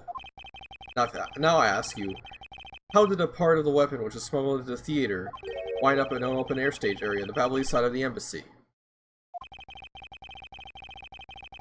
I don't think you need to waste any words explaining this. As for this petal explains it all for me. It proves that someone went from the Rose Garden's pool through the Babble. Impossible! people of Sanctpao have been waiting to see you, face to face, Mr. Alba. I'll tell everyone back home we'll be there soon. Should be happy. Why? Why? It's a little late to be asking that question. You should have known from the very beginning, when you took your first life. No matter how you may plot or how you try to cover it all up, you can never hide from your crime and what you've done. Because we're here to see that justice is served to people like you. You can't call it giving a perfect argument. You know, I don't think this guy's going to ever admit his wrongdoings, Mr. Edgeworth. Because he values himself above all else. People who can't be negotiated with, or people who refuse to admit when they've lost. I don't believe those kinds of people really exist because everyone breaks eventually. You're right. In that case, I have no choice but to use all the evidence I have. I'll use it all until he breaks under the weight of his crimes. Mr. Alba, I request that you testify once more. This really will be the end of the line. To be continued again, holy shit. Bro, how much longer do we have?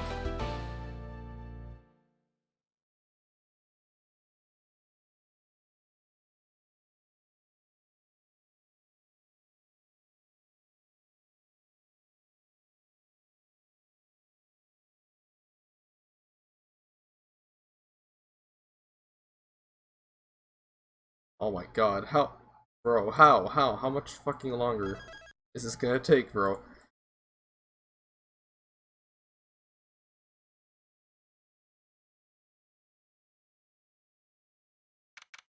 Alright, March 16th, 3:33 a.m. Bro, this is late as fuck as night, dude. Mr. Alba, I request that you testify one more. As if there's anything left for me to testify about. Still, have yet to fully prove that it was Mr. Alba who murdered Mr. Kochin. Well, I would like to hear about your movements before the murder occurred. I wonder if you could tell us what you did here at the Theatre Neutralis. Very well, I suppose I can tell you about that. Because about all I did was watch the Steel Samurai stage show. Elaborating on that even that alone is good enough for me.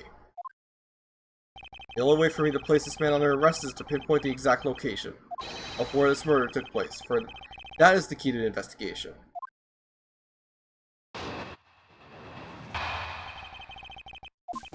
I watched it from the last row. The stage was low lit, but it was dark out in the audience. I swear, I was there in the audience, but it's hard to prove that, I suppose. I do remember the content of the show very well, though. Is that proof enough for you? Those moving scenes were seared into the old man's heart. I'll never forget them. So you were in the theater proper watching this Steel Samurai stage show, were you? Of course I was. I have a great fondness for Steel Samurai. Yeah, I was pretty cool up there, wasn't I? Not the one who was cool, it was the Steel Samurai who was cool. Yeah, the Steel Samurai's finishing move today was really something, huh? Huh? Hey, Edgy! Who is she? Who is this super cute girl? She's been standing here the whole time and now he notices her? Her name is Care Faraday. Helped me in my investigation. He's also like 15 or some shit. 17. Okay. Still.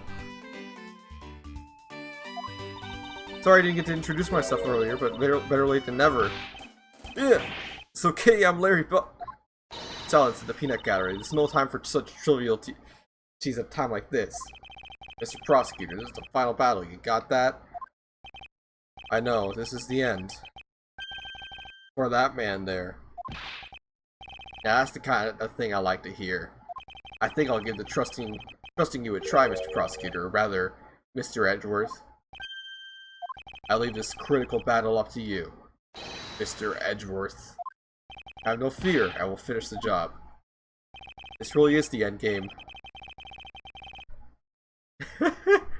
Hold up. It's the end game now. I just gotta take that screenshot.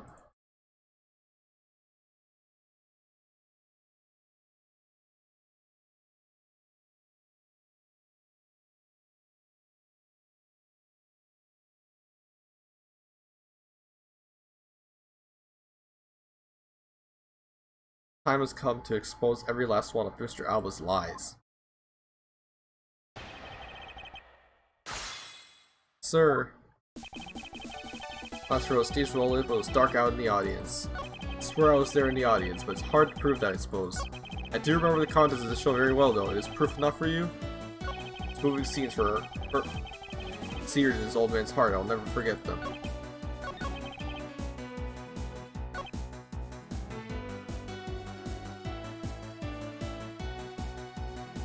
Hard to prove that, huh? Are you meaning then? They have no way of proving those that you're watching. Quiet! You buzzed my ear like a pesky little fly! If you don't wish to listen quietly until the end of what I have to say, then perhaps you should pack up and get out of my way. Huh, I see that you're willing to be a bit more repetitive now. Well, it's true that I may be difficult to prove that I was in the audience.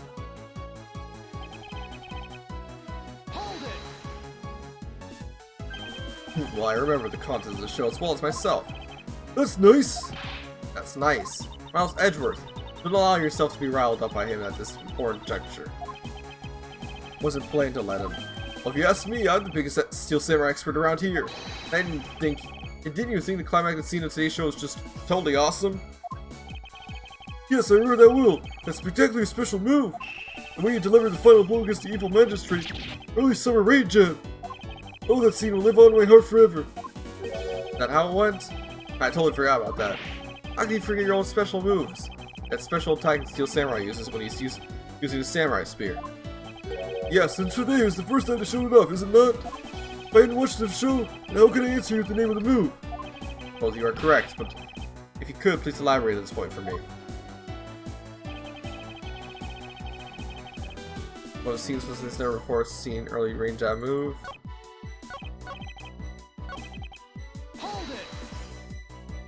Early summer rain jab was the move that was to be unveiled today.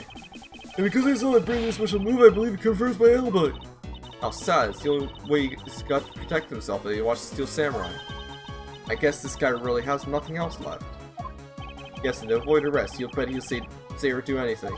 Well, with all of us here, he'll leave no escape for him. Yeah, we'll find a way to bring him to justice. Now then, let's continue with our testimony, Mr. Alba.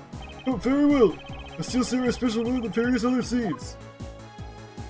Those moving scenes were seared in his old man's heart. I'll never forget them. Is that really the name of the move?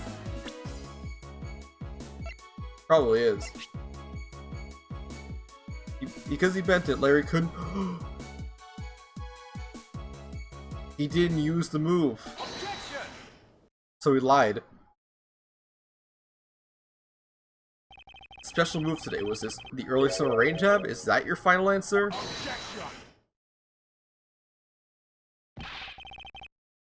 You little irritating nut! Do you think you could trip me up by asking the same question over and over? That was not my intention. Your testimony is more than sufficient. However, I believe it would be wise for you to take a look at this. Samurai spear? What about it? The spear actually never made it on stage today. Excuse me? Heh. Unfortunately for you, tonight's Steel Samurai happened to be a goof of a young man with an abundance of useless hot-bloodedness. Having said that, said useless man bent the spear during his rehearsal this evening. Okay, do you remember the Steel Samurai special move was tonight? It was the Steel Samurai Sushi Slash. Correct, because he couldn't use the spear. His last minute change was made.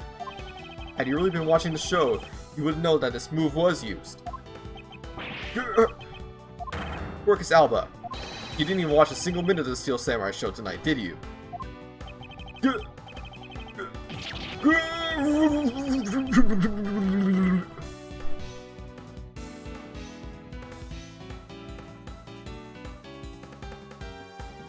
Damn, bro, that's crazy. Didn't ask though.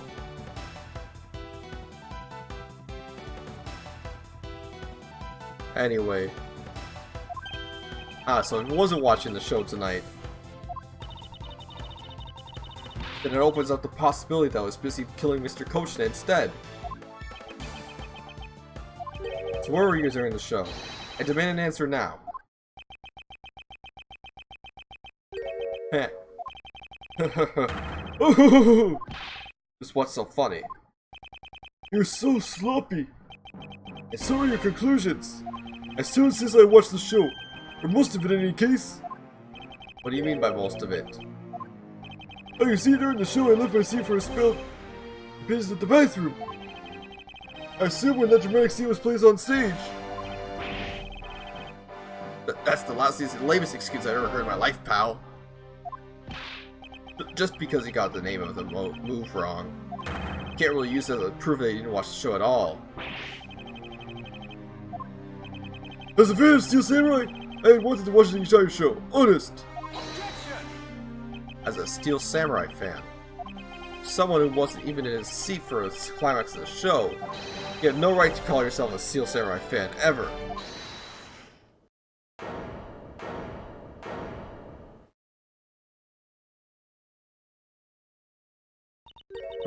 Who was that just now? It would be I, young lady. Larry, what are you doing interrupting me like that? Edgy, hold on for a sec. You may not respect this old man as a Steel Samurai fan, but I totally think he's a Steel Samaniac. Oh, what exactly is a Steel Samaniac, pal? I believe you meant to say Steel Samurai Maniac. Yeah, and trust me, I know a real fan when I see one because I'm the Steel Samurai. I'll never acknowledge you as a true Steel Samurai. What are you getting so worked up over, Mr. Edgeworth? It appears that the real Steel Samurai recognizes me as a fan. Well, as he should, for I'm a fan. It's not as though as I missed the entire show. It's the most amazing show, filled with spirit and young at heart. Sarcasm drifting from his long-winded nose couldn't run any thicker. Getting the name of the move wrong only proves that he didn't watch the last scene. What I really need here is something more definitive. Something that links Mr. Alba directly to the murder of Mr. Manny Cochin. You know what, Gramps? You really are something else. Honored to receive such praise from Steel Samurai, but what is it for? Well, I was just wondering how you found out about the early summer rain jab. That move is a bit of a secret that only a smart portion of the staff knew about. Wait, a secret? Larry, what did you just say? Huh? Did I say something stupid again? Did you say that this early summer rain jab was actually a secret? Well, maybe I shouldn't have said secret. It's more like we only decided on the name of the move right before the start of the show. Right before?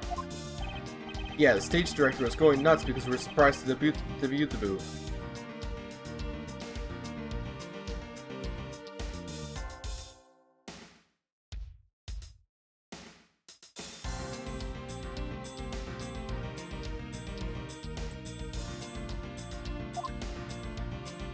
About 5 minutes before the show, we threw it up on the dressing room's whiteboard.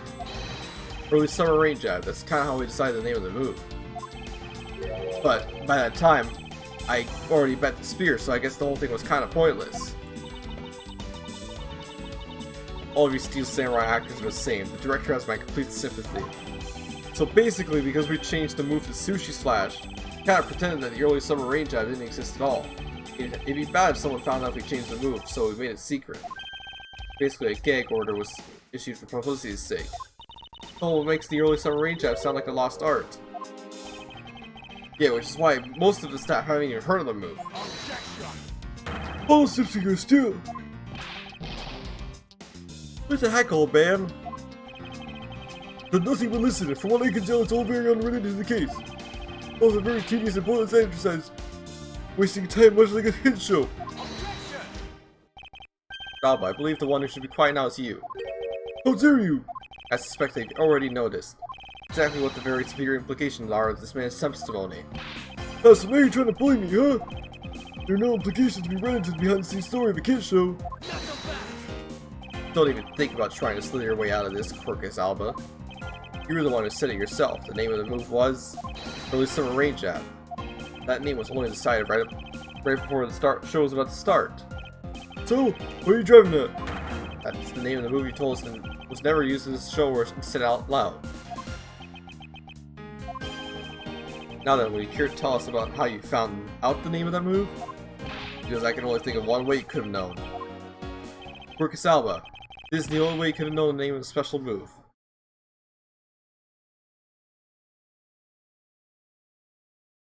He asked about it. Oh, okay, I'm stupid.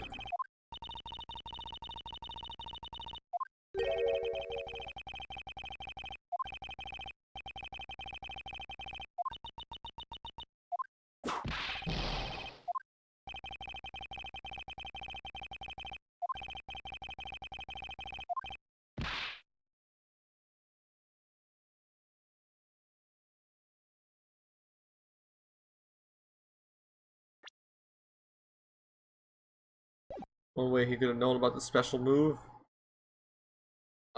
He saw it. Because... practice the thing, right? Yeah. On the dressing room's whiteboard. The staff members who knew we were keeping it a secret. So he couldn't have simply gone up to the staff member and asked, which means that the only other option left is that you saw it on the whiteboard. So that means that Mr. Alba was in the waiting room at some point, right? What's the big deal, sir? I don't see what that means. There's another piece of evidence that has a great deal to do with the dressing room. We can't afford to let this slide. This is related to both the dressing room and to Mr. Coach's murder.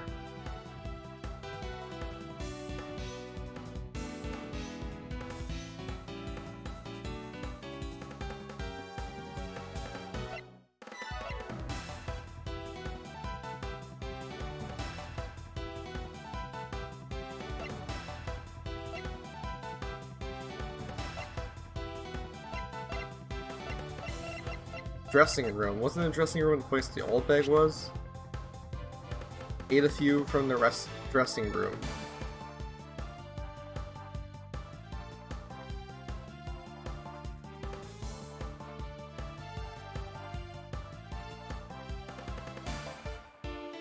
The samurai dogs. No, I'm so stupid.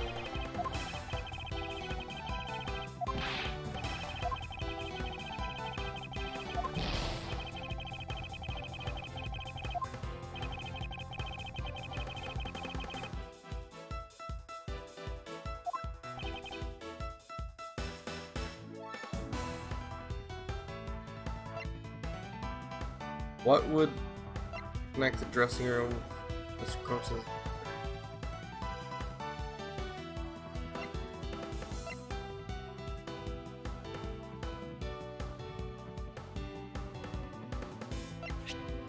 The revolving wall?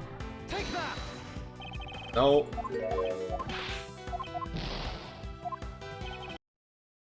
Yeah, I have to do this real quick.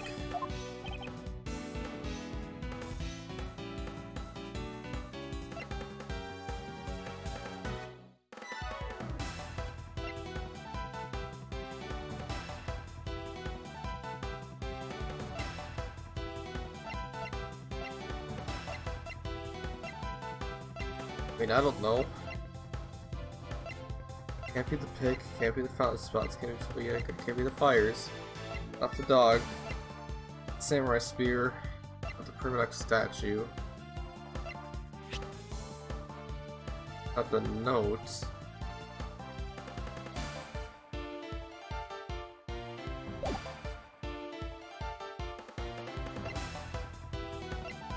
Not the bills, not the documents, not the knife.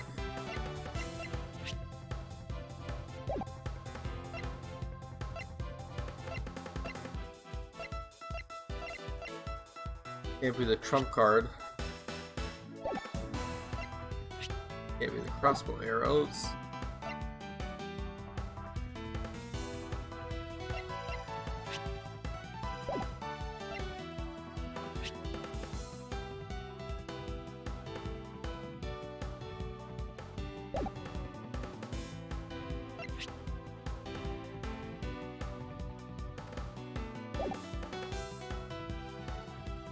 What the hell is it?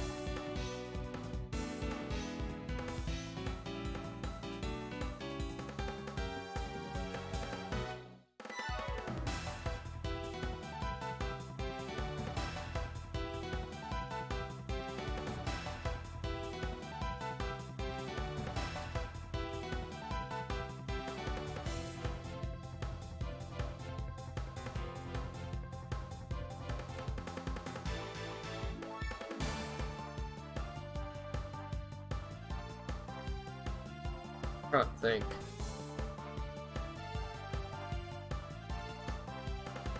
Connected to the dressing room in the Steel Samurai's and Mr. Coach's murder. Oh shit, it's the push card from the dressing room. Oh god. The push card that was used to move the body right there in the dressing room. During the show, the push card waited to be its turn to be pushed on the onstage dressing room. It was finally pushed there along with the Iron Infant in the last scene of the show. And then, right after the show ended, went to the Alibis along with the Steel Samurai. Which means that the only time the killer could have placed the body inside the pushcart was when the pushcart was in the dressing room backstage. Basically, the killer had to be someone who visited the dressing room during the show. Precisely.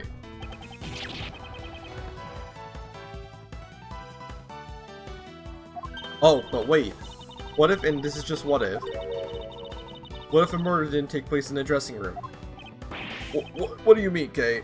I have to admit, she brings up a valid possibility. During the show, a dressing room was supposed to be devoid of people. Anyone going to the private dressing room would stand out like a sore thumb. Despite that, the killer still managed to move the body with the pushcart. Correct, and it's all because of a setup in the theater's dressing room. And it would be ideal location for the murder of Manny Kochin. Marcus Alba, during the show, you went down to the dressing room, and I want to know why. Yes. Yes, I was there. I went into the dressing room. I knew it. I'm placing you under arrest now, pal. You got that? Arrest. Not so fast. What is it now? Don't I deserve a chance to explain myself? Explain? What is there to explain? I believe I told you earlier that I went to the bathroom. Well, I got lost when I did. Wanted to ask for directions, but when I opened the dressing room door, no one is outside. When I saw the name of the move on the whiteboard. Fuck, you're still trying to get out of this. You really think you can get away at this point? For Edgeworth, is there anything you can do to stop him? I don't have enough evidence on hand to do anything. I don't have the airtight evidence I need to put this man away for good. But if that's what I need, then perhaps... Agent Lang, I believe an investigation of the dressing room is in order. Possible that we may find new evidence there. Yeah, Mr. Edgeworth pokes around in there. I'm sure you'll find new facts, pal. Oh, if we lose a little deep, we may even learn something from a recreation. We don't need to do any of that. What? Wolfie? How can you? Wolfie, bro, huh? Not saying this to be mean. It's just that I've already searched there. My men really are something else. They found nothing? There's only one thing I can say to you, sis, is that they found nothing. That's it. I guess you're right. If they had found something, they would have reported it to us. Couldn't find anything because there was nothing needed to find. Don't wait for the feet the little thief, and I can't do much to help either. It's the end. The murder that took place in the theater, which is not protected under extraterritorial rights. The fact that it was Mr. Alba himself who committed the murder. I can't prove both statements to be true. Mr. Alba walks away a free man. There's no other course of action left to us? It would appear that your hand of cards turned out to be bust, and if you will excuse me, because of you people, I missed my flight. And I must make haste to arrange a new one. Who is it this time? Excuse me? Okay. Old bag. Huh? Hold it right there, you whippersnappers! First Larry, now you. What is this scary mobster-like scowl on your face, Edgy Poo? Don't treat me like I'm some sort of nuisance. I didn't mean to say this, but all of the things you keep talking about things I don't get at all. You're leaving this lady all inside, depressing, lonely, and the dust and about to cry in. Why did you have to speak up right at this instant? Well, you know what, Edgy Poo? Cheer up. Because I'm about to give you the most wonderful thing. Most wonderful thing? From you. It's so super special I couldn't give it away to just anyone, you know? Ah, my special present of love to my sweet Edgy Poo. Are you ready? It's this. It's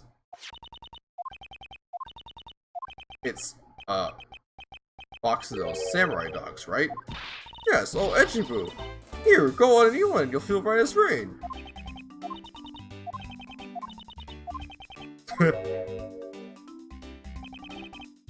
Are we through here?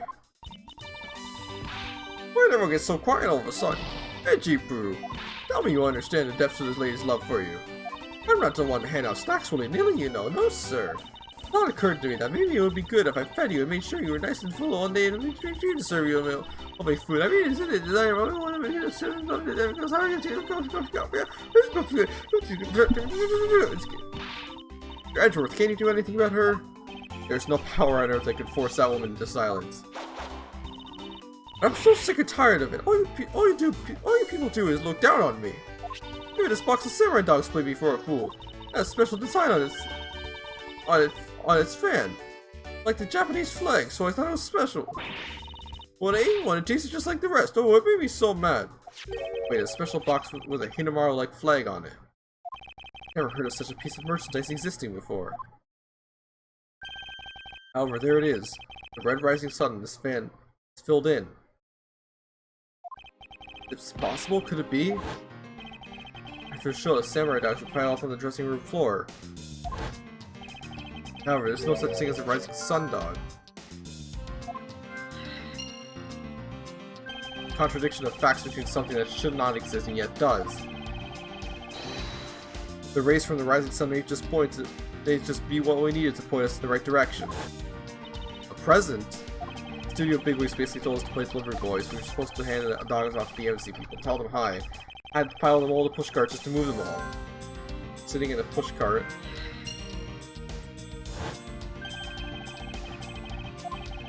Kills Koshi at the theater, then placed his body into the push cart. And then, forced Steel Samurai to move the body unlimitedly. It's time to piece the final pieces of the logic puzzle together. No matter how fragile or small the connections may be, once you find them all, the way that the truth will be revealed.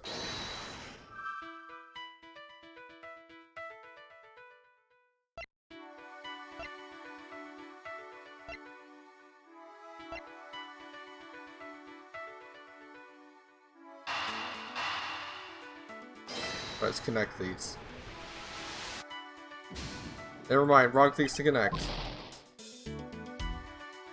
I really wanted to connect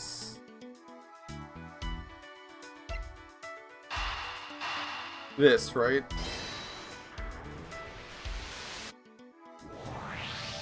The killer used the pushcart to transport the body, which means that they had to remove the samurai dogs from within first. Before the samurai dogs that were piled up on the dressing room floor were most likely taken out of the pushcart by the killer.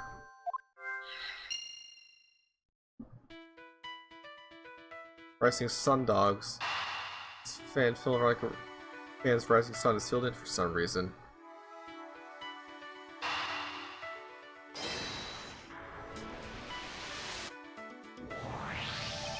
That which should not exist, this box of samurai dogs with the Hinamaru on it.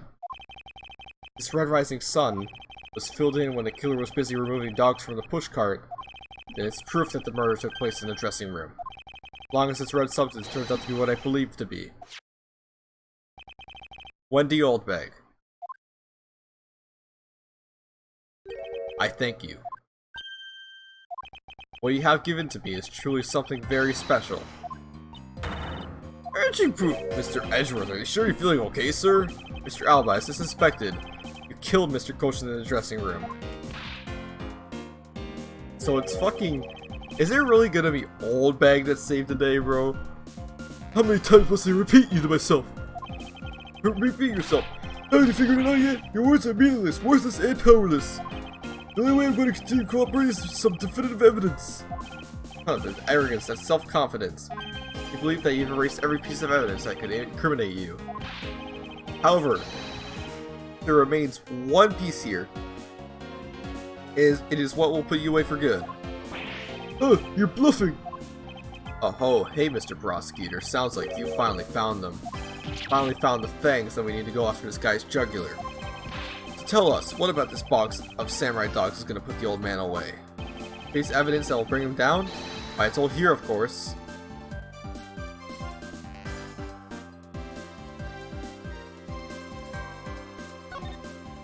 This box of samurai dogs with the rising sun plan on it. This shouldn't have never existed. And I want you all to take a good look at the red spot. A single drop of blood. Huh? What? Blood, you say? Agent Lang, I'd like this blood analyzed post haste. I gotta admit, I'm a bit surprised. I can't believe we found blood in a place like this. Hey you! Get this down to the lab pronto. Why was there blood in that box to begin with? If we think about the flow of the crime, I think the reason will become obvious. Larry, you said that you transported the samurai dogs with the pushcart, correct? Oh, yeah, you have a great memory, Edgy. That pushcart was a bit too big for my son, so you know what I mean? Let's make sure everyone could see him. I had to pile some stuff in. I figured the samurai dogs were there, so I used them to fill up the cart. Well, Larry said it's true. Then what were the boxes doing on the floor? Ah, I see. The killer took them out in order to place the body in the pushcart. Exactly, and that's when I believe the victim's blood found its way onto the box. But when my men investigated that room, not a single box of samurai dogs was in there. As the embassy staff members already confiscated them. Yes, don't have to hide the evidence of the murder. It's a good thing Miss Oldbank managed to steal that one box before they got to them, huh? I think Miss Oldbank also managed to put up this great thief to shame. What a scandalous way of putting that. I didn't steal, I received it for myself. Quercus Alba, I say this is what your I'd say this was one very fatal oversight on your part. Sorry to rain on your little flow fest, however. How could you be so self-confident in a no-win situation for him like this? If that blood turned out to be to Mr. Cochin, then what? Heh. So, Mr. Edgeworth, it sounds like he's not ready to call it quits yet, huh? Sole piece of evidence that was left at the scene of the crime. That alone has shed light on a new fact. At the very least, we now have proof that the murder occurred in the dressing room. And? You say it like it means something. Huh? Excuse me, sirs.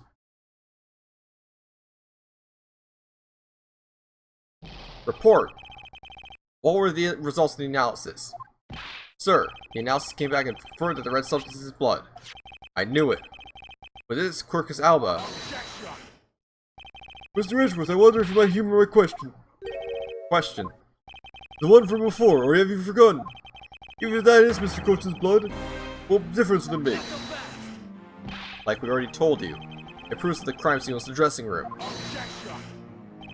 But it doesn't prove that I'm the killer, does it? He has a very good point. The blood in that box doesn't prove that Mr. Alba is the killer. Then, the evidence is meaningless.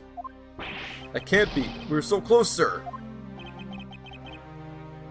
I want to smack that smug look off his face. Come on, there's gotta be something we could do. Finally found a solid piece of evidence. There must be something I can expose with it. I can't think of a single thing. I can think of something, but I'm not gonna say it. And he's just laughing away. Now, if you'll excuse me, I'll be on my way.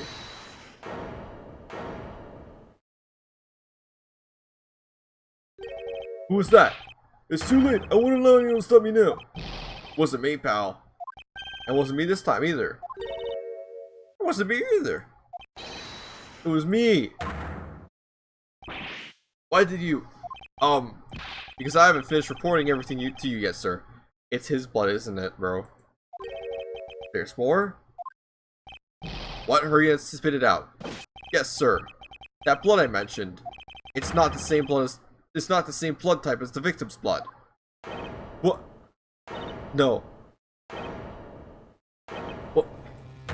What? What do you mean it's not the same type? You mean it's not the victim's blood? It isn't his. Then who the hell is it? I don't know, sir. All I know is that it's not the same blood type as the victim, sir. What should we do now, Mr. Edgeworth?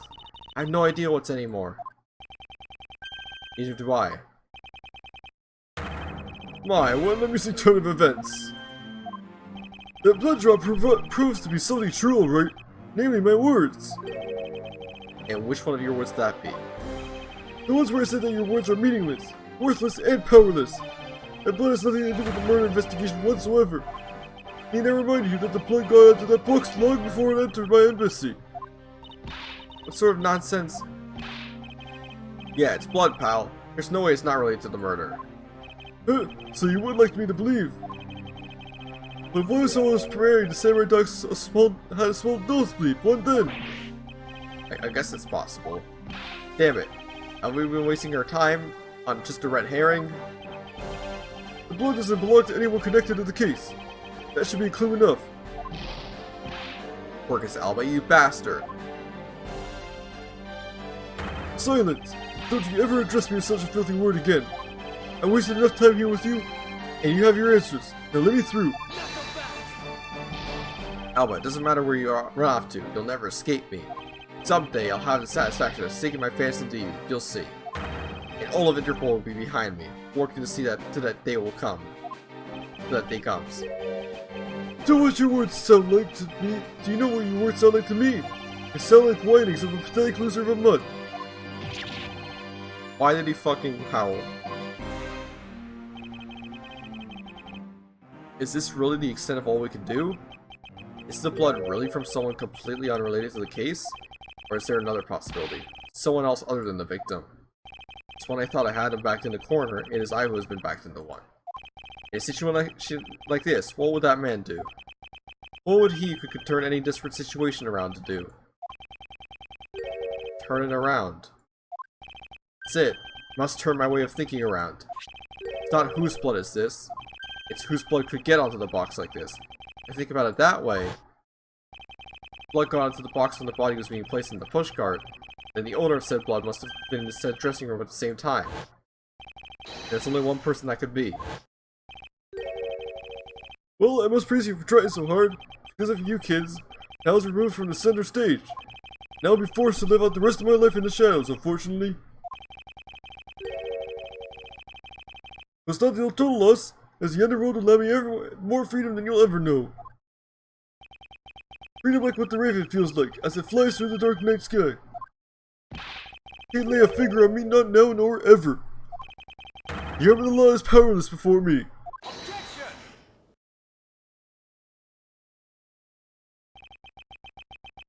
Powerless, is it? I wouldn't be so sure about that if I were you. What do you mean? Allow me to describe you in one word. Pitiful. Pitiful? How so? Quercus Alba, your wings were clipped long ago. For someone who was trying to fly away on them without noticing that fact, pitiful is the perfect word to describe you. Mere words. What do you mean by his wings are clipped, Mr. Edgeworth? Just what do you think it means, Kay? We already had caught him in our trap a while back. With an incredibly powerful, definitive piece of evidence. Hey, Earth Mr. Prosecutor, care to speak in English? What are you talking about? What piece of evidence? The piece I speak of is, of course, this drop of blood. But we know that's not from the victim. I don't see how it remains relevant to the case at all. It's Von Karma. I believe that's exactly why it's very important to the case. And that part is the most important in the fact that it's not the victim's blood. You're looking a little pale. Good, I believe you're already aware of what I mean. Then you know who the blood belongs to? Of course I do. The piece of evidence is the irrefutable proof that'll stop the killer in his tracks. Blood that soiled this box of samurai dogs belongs to this person. This man. The blood of the rising sun in the box belongs to you, Quercus Alba. What? Why is his blood in the box of samurai dogs? He's not even a victim. The blood fell onto the box when Mr. Cochin's body was being loaded into the pushcart. At the time, only two people in the dressing room were the only two people in the dressing room were the victim and the killer. That's what you mean. The blood doesn't belong to the victim. Then there's only one other person it can belong to. Yes, and that person is the murderer himself. That's the only logical conclusion. But Mr. Cochin was the one who was stabbed, sir. Why would Mr. Alba have been the one who was bleeding? What if during the murder Mr. Cochin had fought back? I mean, if before Alba could kill him, Mr. Cochin managed to wound Mr. Alba? Yes, and I believe we have a piece of evidence that proves that he was bleeding then.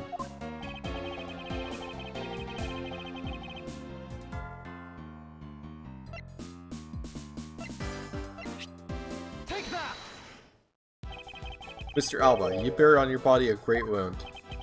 That was from when the Master II attacked me with a pair of scissors! And that happened way after he was in the dressing room. But that's what really happened? You can manufacture a weapon by smearing blood on it, so I just can't accept that as fact. Shall we try a test, Mr. Alba, to see if the shape of the wound matches the scissors? You really are something else, Edgeworth. You don't let a single thing slip by, no matter how insignificant the possibility. You're one to talk, Mr. Alba. You managed to give the law a slip for 10 years as the smuggling ring's leader. No matter the danger, you could hide every last ounce of your fear and anxiety from everyone. Truly are one of a kind criminal. I am the master of fear. However, to think that a person such as you could miss such a large thing. Did I overlook something? You said that my wound was caused by Mr. Cochin, and it was caused here in one of the theater's dressing rooms, right? Yes, that's correct. I'd like to point out that it's simply not possible. My wound is a stab wound. One that could only have come from a blade. Wonder where you propose that such a weapon came from. Ah, theater was packed with security guards. It would have been impossible for anyone to come through this area with a weapon of any sort. Just as Mr. Alba was able to bring the Alabastine knife into bouquet, must have been some other way to sneak a weapon in of some sort.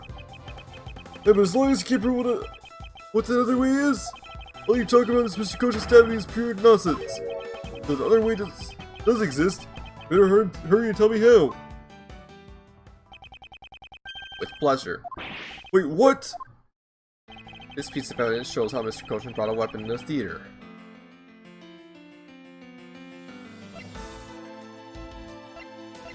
It's the key. Oh shit. Take that! Among law enforcement, this piece is known as the Yadagaris' key. The key! That's the key that my father stole from here 7 years ago. And it's very unique. It is both a key and a knife. Meaning that under the guise of the key, it could have been easily brought into a theater. You couldn't dispose of the knife that stabbed you. Therefore, you wiped off the blood and placed it back in Mr. Cochin's pocket. After all, the key itself opens the safe in his office. And inside that safe, there was a document about a Codopian paper, signed by Mr. Cochin. In order to make it look like Mr. Cochin died as the leader of the smuggling ring, you had to make it so the police were the ones who opened this office safe. All that hard work to save yourself only to serve to destroy you in the end. Shall we try matching this knife's blade with your mood, Mr. Quercus Alba?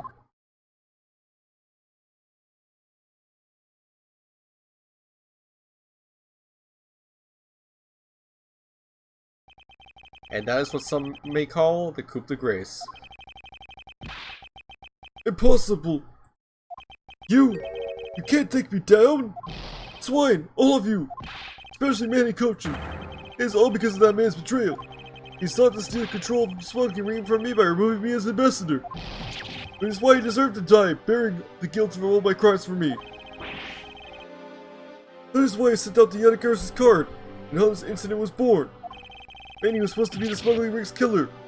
Later, who was killed by the Yadagarasu.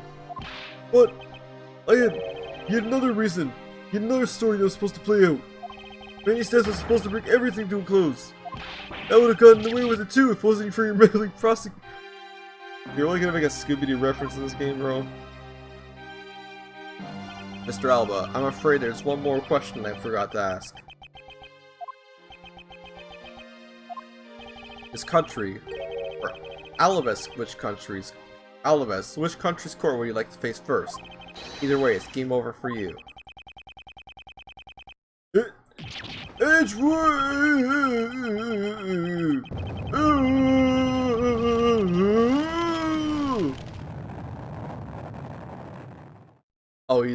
Oh, he died! He died! Oh my god! Oh my god, he's dead! Dead! Oh my shit, and we're back here.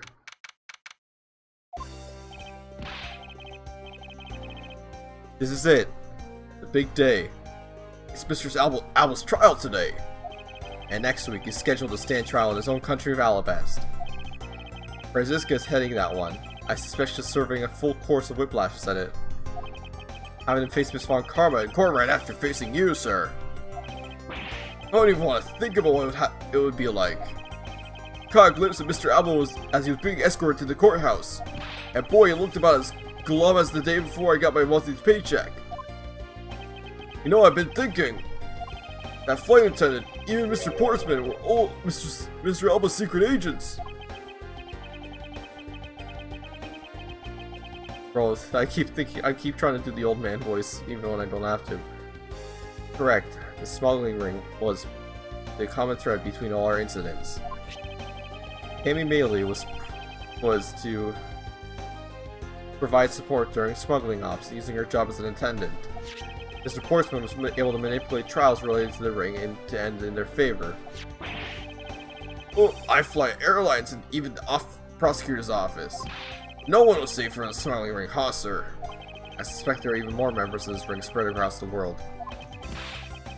Yeah, sounds like a big off that I can't even begin to imagine what it's like.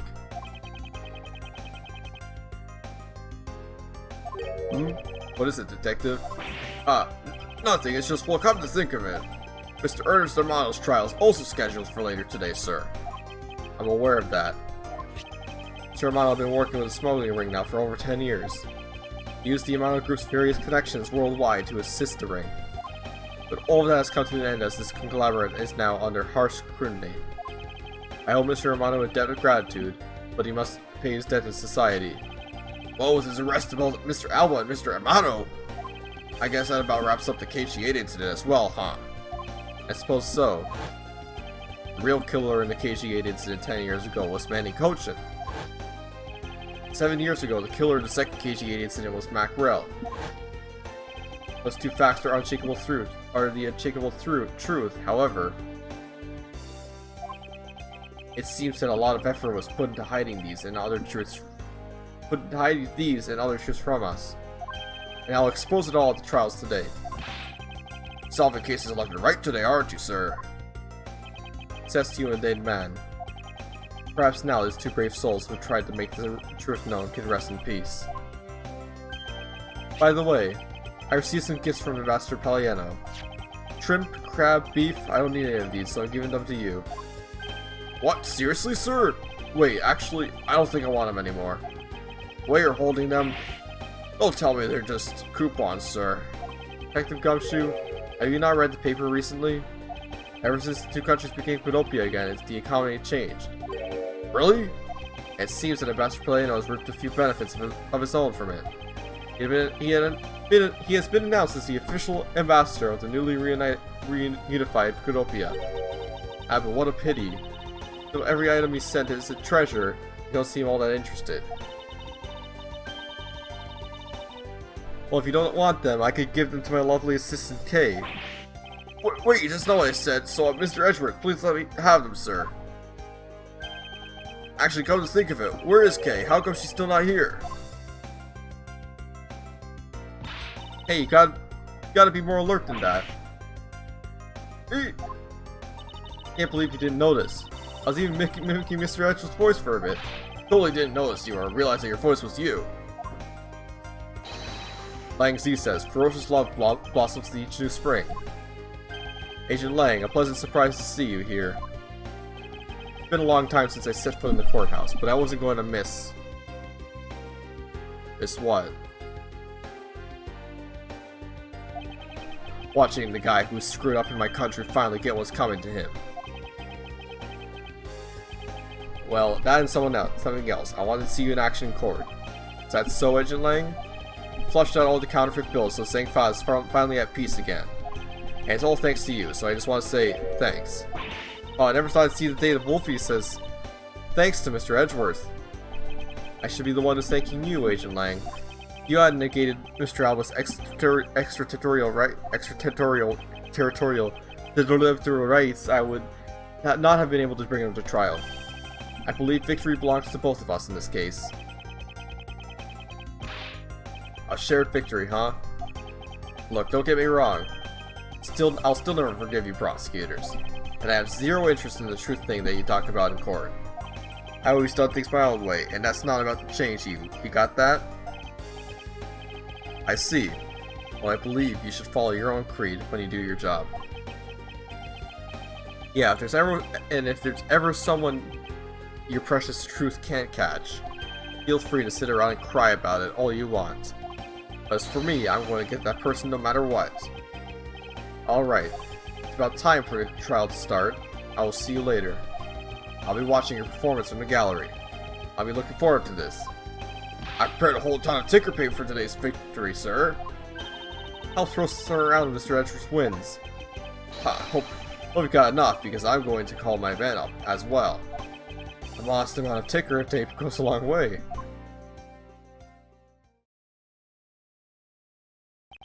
Scene shifts to the courtroom, and the final act of this long tale begins. The legend of the great thief Yadagarasu. The story of those who chose to dedicate their lives to pursue the truth. Prosecutors are those who seek the guilty verdict for the defendants they meet. And to that end, he had no choice but to win by any means necessary. That creed was forced onto me since I was very young. However, I no longer think that is all we prosecutors are. And that is because...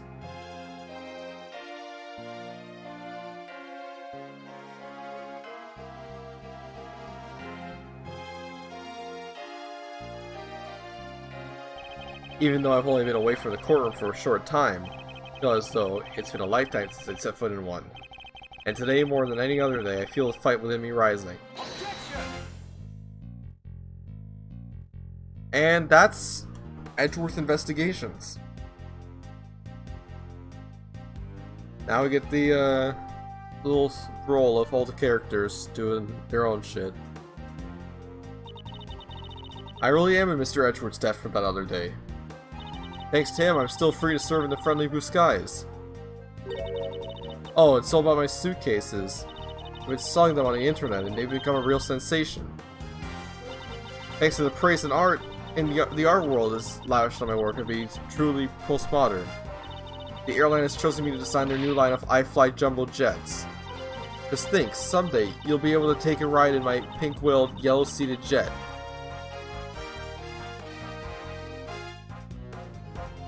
Jeez, this game was long. This end of chapter took me so long. Almost, we're at 5 hours now. Jesus.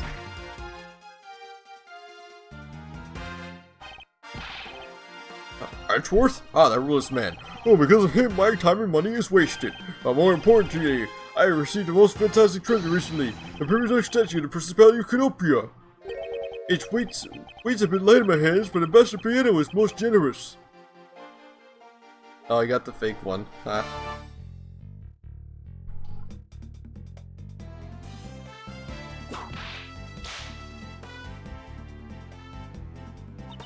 Finally caught Agent Hicks' killer, and I was able to witness Mr. Alba's teary eyes. Feels good to finally bring everything to a close. I received another offer from Interpol to work another case in cooperation with them. However, the Canopian court's away.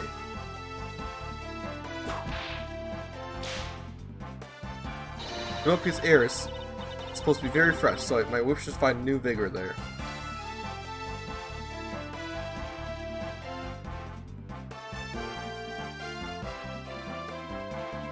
And Kay's walking down the area for the third investigation. Oh, there's that motherfucker again. This little patrolman has been fired as of today, sir. I thought it was safe since I found the gun I had dropped. But I hadn't noticed that I had dropped my police badge too. Guess what really broke the camel's back was that I couldn't find my badge. My little life has suddenly tripped into a dark black hole, sir. I think I'll go to the courthouse and file a complaint with the Ruffles man. The Ruffles man? What? Okay. I am out of it right now.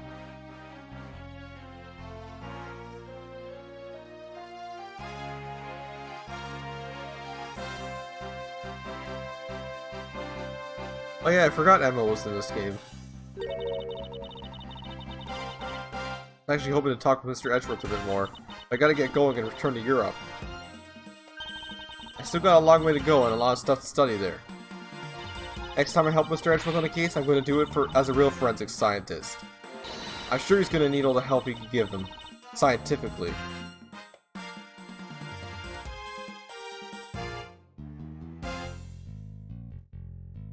Arc System helps with this? Interesting.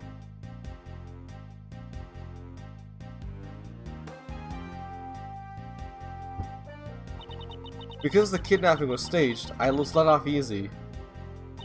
But I won't be going outside much anytime soon, that's really okay. The only prison I'm forever trapped in is the cage of love. Guard down at the detention center. Well, when he's on guard duty, he has such a cold look in his eyes, just like the prosecutor. The fucking guard at the detention center. I mean, he's the best character in Ace Attorney. But you'll learn to stop being a prisoner of love. Bro, the detention center guard is a goat. Swear to God.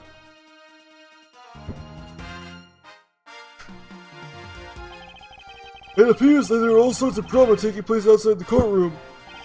Since we judges are here day in day out, I've only heard of a few rumors, but apparently Mr. Edgeworth teamed up with a thief and became a detective. Maybe I should team up with a bailiff and try to become a lawyer or something.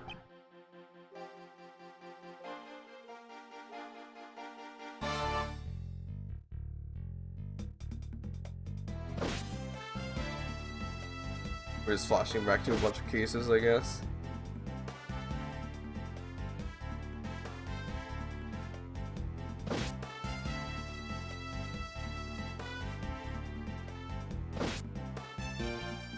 Phew, I barely escaped death yet again.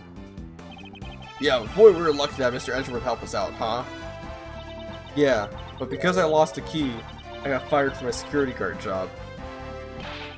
Don't let it get you down, Maggie. You still got me. You're right, sir. I won't be sad. I'm going to pick myself up and get through this. I wonder what my next job should be. Oh, this is actually kind of fun. Who knows? She might even fucking show up in the next game. Because she always shows up in everything, bro.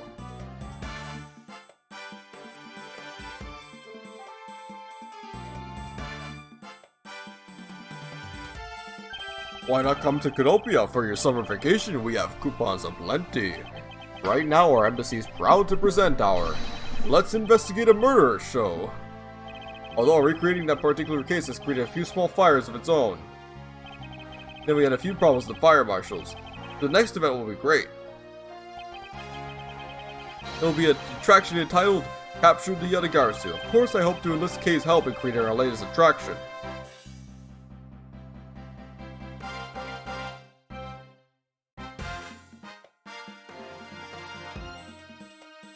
Alright. I'm tired, but thank God we're finished now. Why the fuck was this motherfucker swimming in there anyway? Can't believe that Mindy ditched me and went to Japan. But it's okay, because that's how I met Miharu. We're planning to go to Paris soon and I start a business. We're gonna sell blue ocean dogs. They'll sell like hotcake hot dogs for sure. A blue hot dog and a blue bun, I guarantee it turn your tongue and your face blue. I know I'm not really the type to work a lot or at all really, but... Oh, so I noticed that I really haven't seen the guy in the blue suit at all recently. What's up? Well, next time we meet, I'm gonna make him meet one of my dogs. Blue suit, what the hell is he talking about? Oh, Phoenix. Okay. Why should he call this Phoenix? Kinda weird that he wouldn't just name drop Phoenix right in an Ace Attorney game. Today I gave testimony in court today, and as a member of the Yadagarsu. Yo, Mr. Bad, you look well, all things considered. By the way, have you noticed that elements within the ring have begun moving? They're probably fighting over who should succeed, over who should be the next boss. Although, to be honest, I wish I could forget I'd ever heard of that smuggling ring. Lang C says, thoroughly bite the poisonous snake from head to tail. No one runs afoul of the law and escapes this wolf's fangs. I'll get you all yet. Ah, youth. When did I become so old, I wonder? I've begun noticing the gray hairs in my beard more. I'm thinking of retiring my mirror.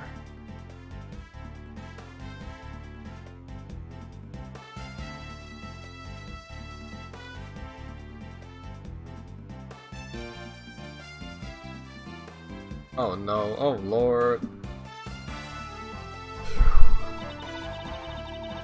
Oh, it's the Pink Princess and the Pink Badger. Talk about busy.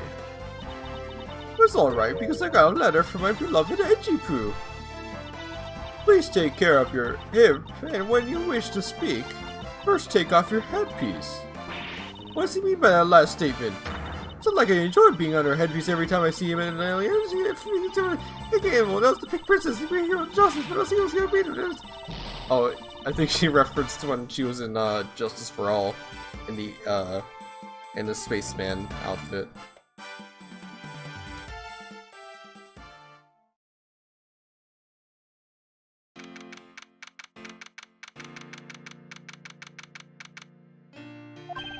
Whoop, I feel so much better now the trial's over. And as always, your legal prowess is top-notch, sir.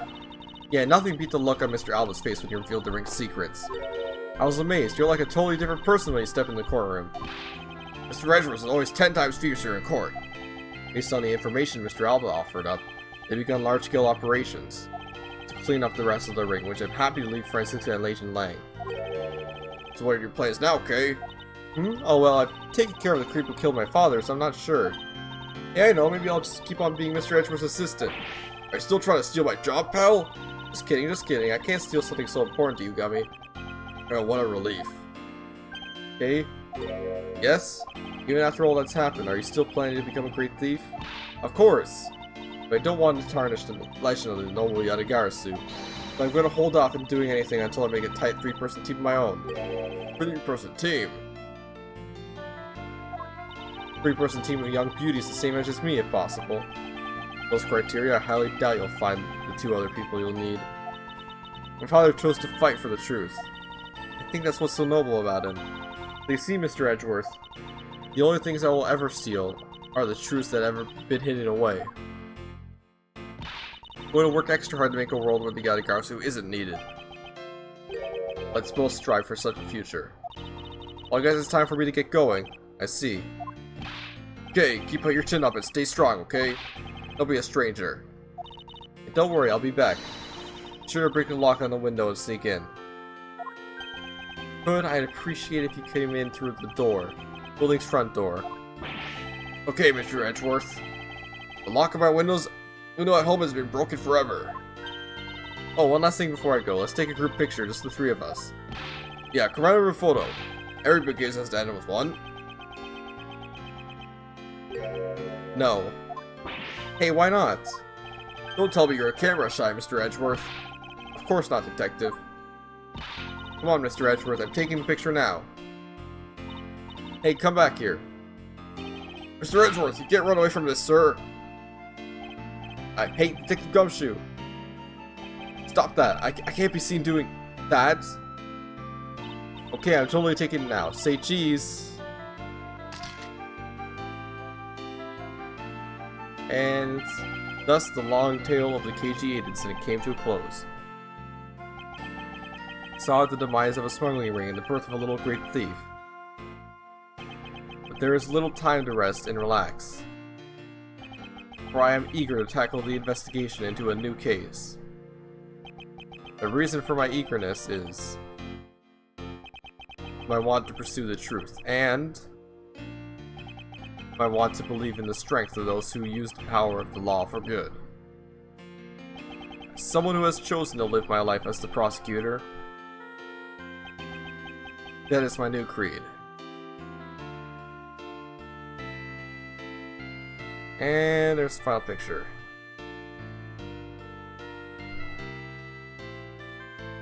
Nice. And that is the end of the game. It was very fun to be playing this for the past week every day pretty much. But I am tired. I am very tired. So, that in mind, that is the second game we completed on stream this year, because I actually did play Silver Surfer this year, so I'm actually going to keep a tally up on the screen on how many games I've completed on stream. But I'm going to do that next game, which the next major game I'm going to be playing is Sonic Adventure 2 Battle. But before that, I'm going to do some smaller stuff. Mainly, I want to play Mega Man on the Game Gear, because that's an obscure game nobody talks about that I'm interested in playing, because I've already played all the Game Boy games. And it's very similar to that. But, we're done here. Probably gonna do Investigations 2 somewhere near the end of the year. I'm planning.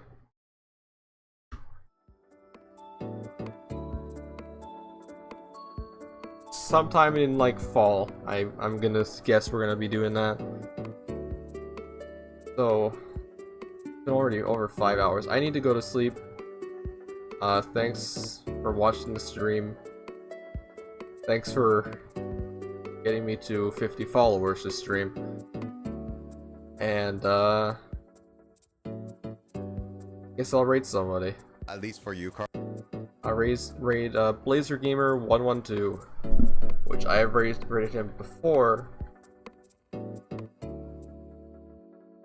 But who cares? I'm too tired to look for anybody.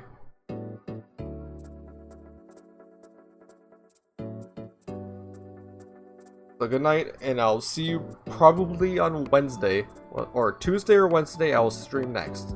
So, see you then. Yeah, I know it's if Jamie can get her character all situated. Danceception. Oh, I need to give the raider command. Hold on. Shoot, shoot, shoot, shoot. Danceception. Hey, what's up? Wait, you were playing Miles Edgeworth? Dude, thank you for the raid. Also, how was that game? This became. I got a communication error. Oh, come join back in, Carl. But yeah, how you been doing, Jan? Been a while. Yeah, Carl, you're technically still playing, but you just have to join back in. Hold on a second. Let me double check my internet. No worries. But yeah, Dan, how you been doing? How's the Ace Attorney game? How do you play Mario Kart again?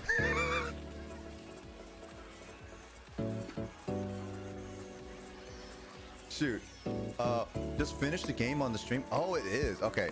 That's a game I'm actually planning to play as well, because that is actually a game I bought recently, and I've been wanting to play that. I've been wanting to play a lot of the Ace Attorney games that I have not played yet, and that's one of the games I have yet to play.